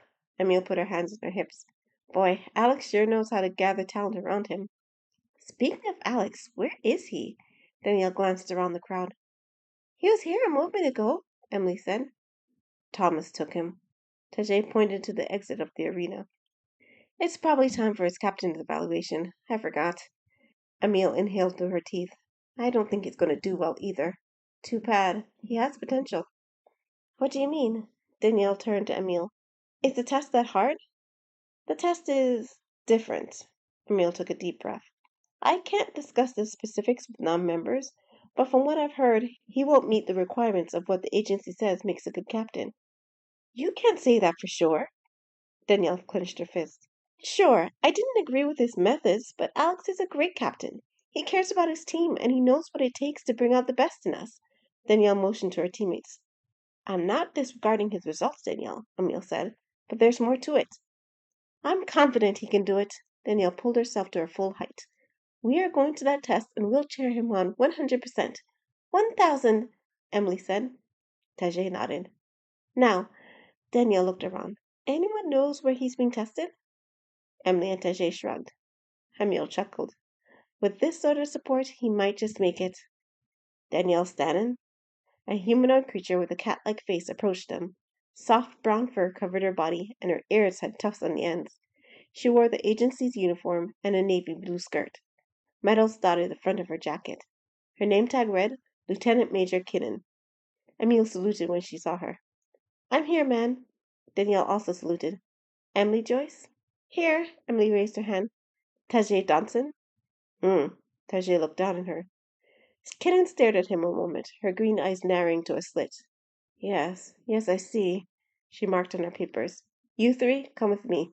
It's time for your captain's evaluation. She headed off. How good. Emily skipped next to the lieutenant major.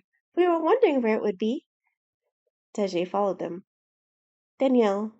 Emile caught Danielle's shoulder. I can't tell you about Alex's test, but I can say one thing.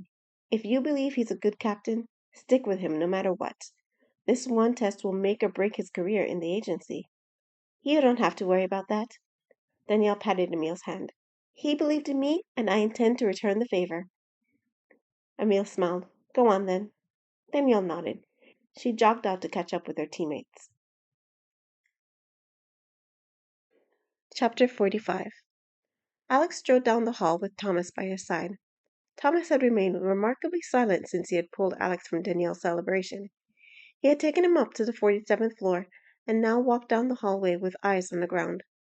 Alex, however, took in everything. Not that he had much to see, just white. White walls, white floors, white fluorescent lights shining down on them. The tan-colored doors provided the only pops of color. The doors had no numbers or identifiers at all. Thomas, listen. Alex played with the pencil in his pocket. I know you can't tell me much about the captain's test, but can you at least tell me if it's written or practical? I can't say. Not even the form of the test? Alex pulled the pencils out of his pocket. Can't you even tell me if I have the right pencils? Thomas shook his head. You guys sure are secretive about it. It's an ingenious test. Thomas held his hands behind his back. If someone found out about it, they could easily game the system. So only active members know about it because they've been through it before? Thomas nodded. Alex cocked his head. You almost trust your members not to say anything. We do. Thomas opened the door to the right. You're in here. Thanks, Thomas. I mean it. I couldn't have gotten my team this far without your help. I'm glad you came to introduce yourself. Alex turned to go inside. Alex turned to him. Thomas opened his mouth but closed it. He shook his head. Good luck. Thanks. Alex walked in. Thomas forced a smile and closed the door, leaving Alex alone. A single chair sat in the middle of a white room with subway tiled floors. A window looked out onto the darkening sky. Guess it's not a written test. Alex pocketed his pencils. Nowhere to write. He sat in the chair. Minutes ticked by. Alex tapped his feet on the floor. The air conditioning had been set very low, and goosebumps grew on Alex's skin. He rubbed his arms to warm them and tapped his feet on the floor. The silence deafened him. Other than the sound of his shoes tapping and the air conditioning cycling on and off, Alex heard nothing. He shivered. A door on the other side of the room opened. Alex blinked. The door had been painted white to blend into the walls. He hadn't noticed it.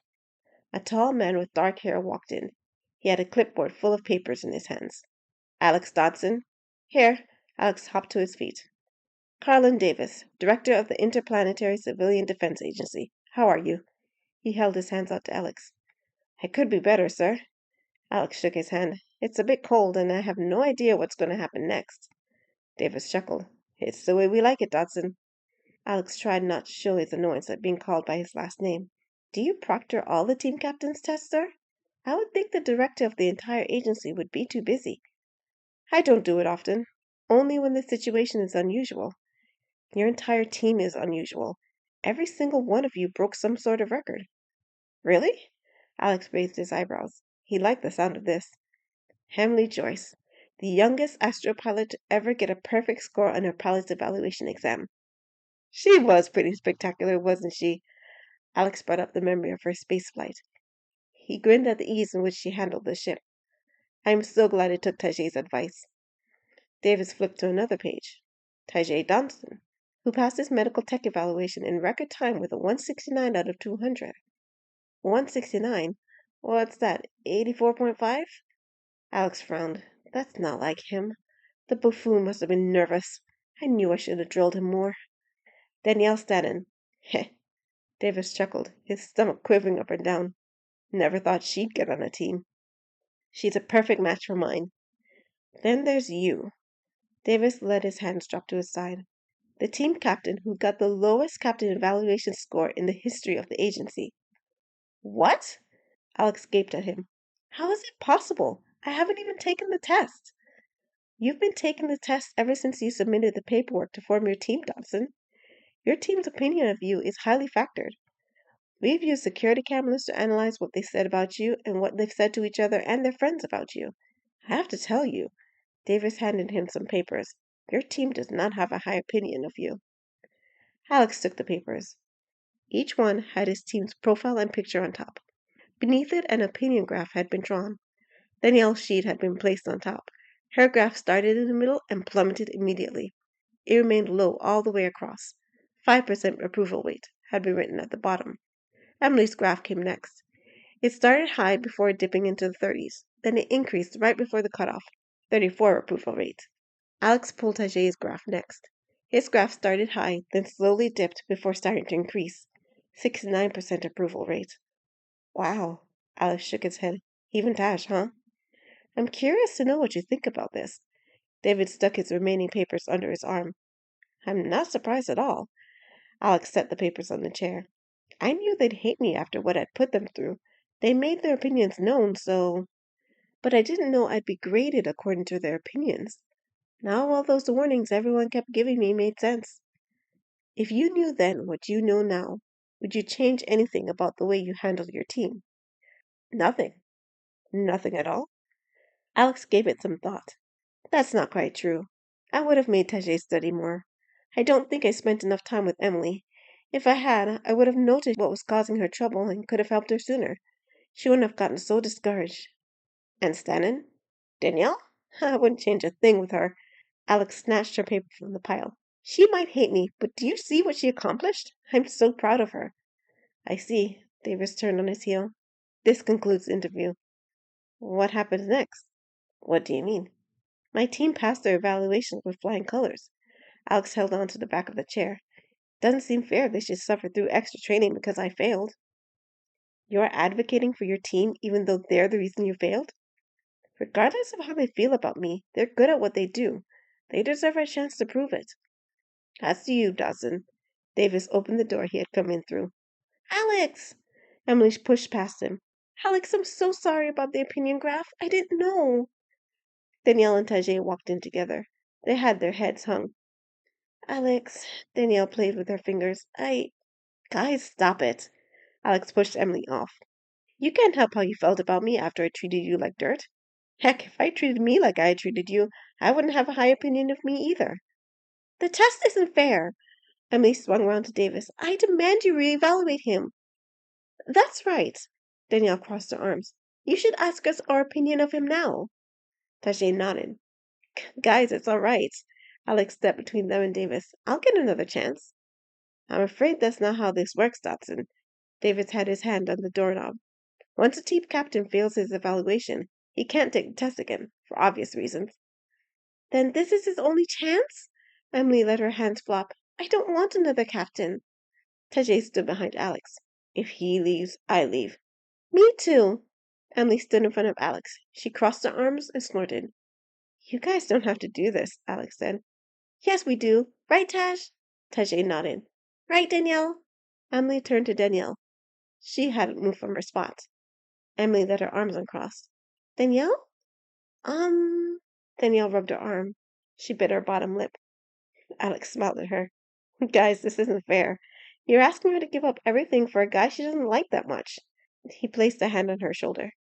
Danny, after your performance today, you have a chance to get on a team now. Anyone you want. Take the chance. Just don't let Emily fall behind. And don't let anyone say anything bad about Tajay, would you? So just like that, you're leaving? I don't think I have another choice. Alex gazed at the sky outside the window. I'll find a way to get out there. Don't think this is going to stop me. Danielle looked him in the eye. Then I think I'll join you. I'd be a pretty horrible person if I abandoned you after all you did for me, Alex. Danielle turned to Davis. If he goes, sir, I go too. We need him on our team. You understand what this means, don't you, Stanon? Davis leaned close to her. Have you thought about what your father would say? Danielle looked in his eyes. My father has no bearing on my decision, Director. Finally, you've grown some backbone, Stanon. Davis smiled. Again, your team is breaking records, Donson. What do you mean, sir? Alex said. Captain's evaluation is in 2 phases. Team's opinion during training and team's opinion after training. Davis smirked. You're the first captain to fail 1 phase and still pass the evaluation. Your team sure loves you. Alex's mouth dropped open. So, I passed? Congratulations, Alex. To all of you. Davis headed out the door. Your uniforms will be in your new active member dorms. You can move in this week. Next week, you can start accepting missions. So, we did it? Emily leapt into the air. We did it! David pulled out a box from his pocket. He handed it to Alex. I look forward to seeing your team's progress, Donson. I expect great things. Alex opened the box. A bronze badge with the agency seal emblazoned on it sat inside. Thank you, sir, Alex said. Davis smiled at him before he walked out and closed the door behind him. Tajay gazed at his badge. We did it! Emily squealed. We're official team members! Thanks to you, Alex looked at each of them. Thanks for sticking by me, guys. You would have done the same for us. Danielle jostled his shoulder. For them, maybe. For you... Alex smirked at her. Jerk. Danielle smiled. I can't believe it, I can't believe it, I can't believe it.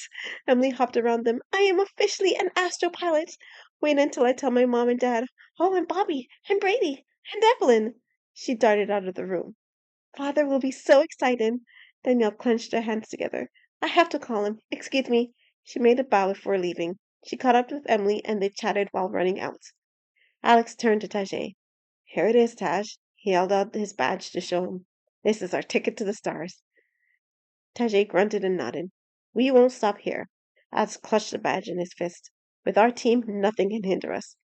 I agree. Want to go check out our new digs? Tajay nodded. I get the window bed. Hey, Alex stared at him. I always get the window bed. I want it. What happened to always giving in to what I want? You said I didn't have to. I'll race you for it. Alex took off. He darted out of the room. Go, he called from the hallway. Tajay ran out behind him. Alex grinned at him over his shoulder. He knew he couldn't beat Tajay in a race.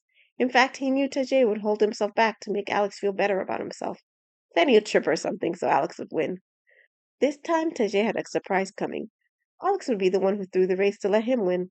He didn't mind having a second-rate bed. He didn't mind sacrificing for Tajay at all. He'd do anything just to keep that smile on his friend's face. And now he had a team to help him do it.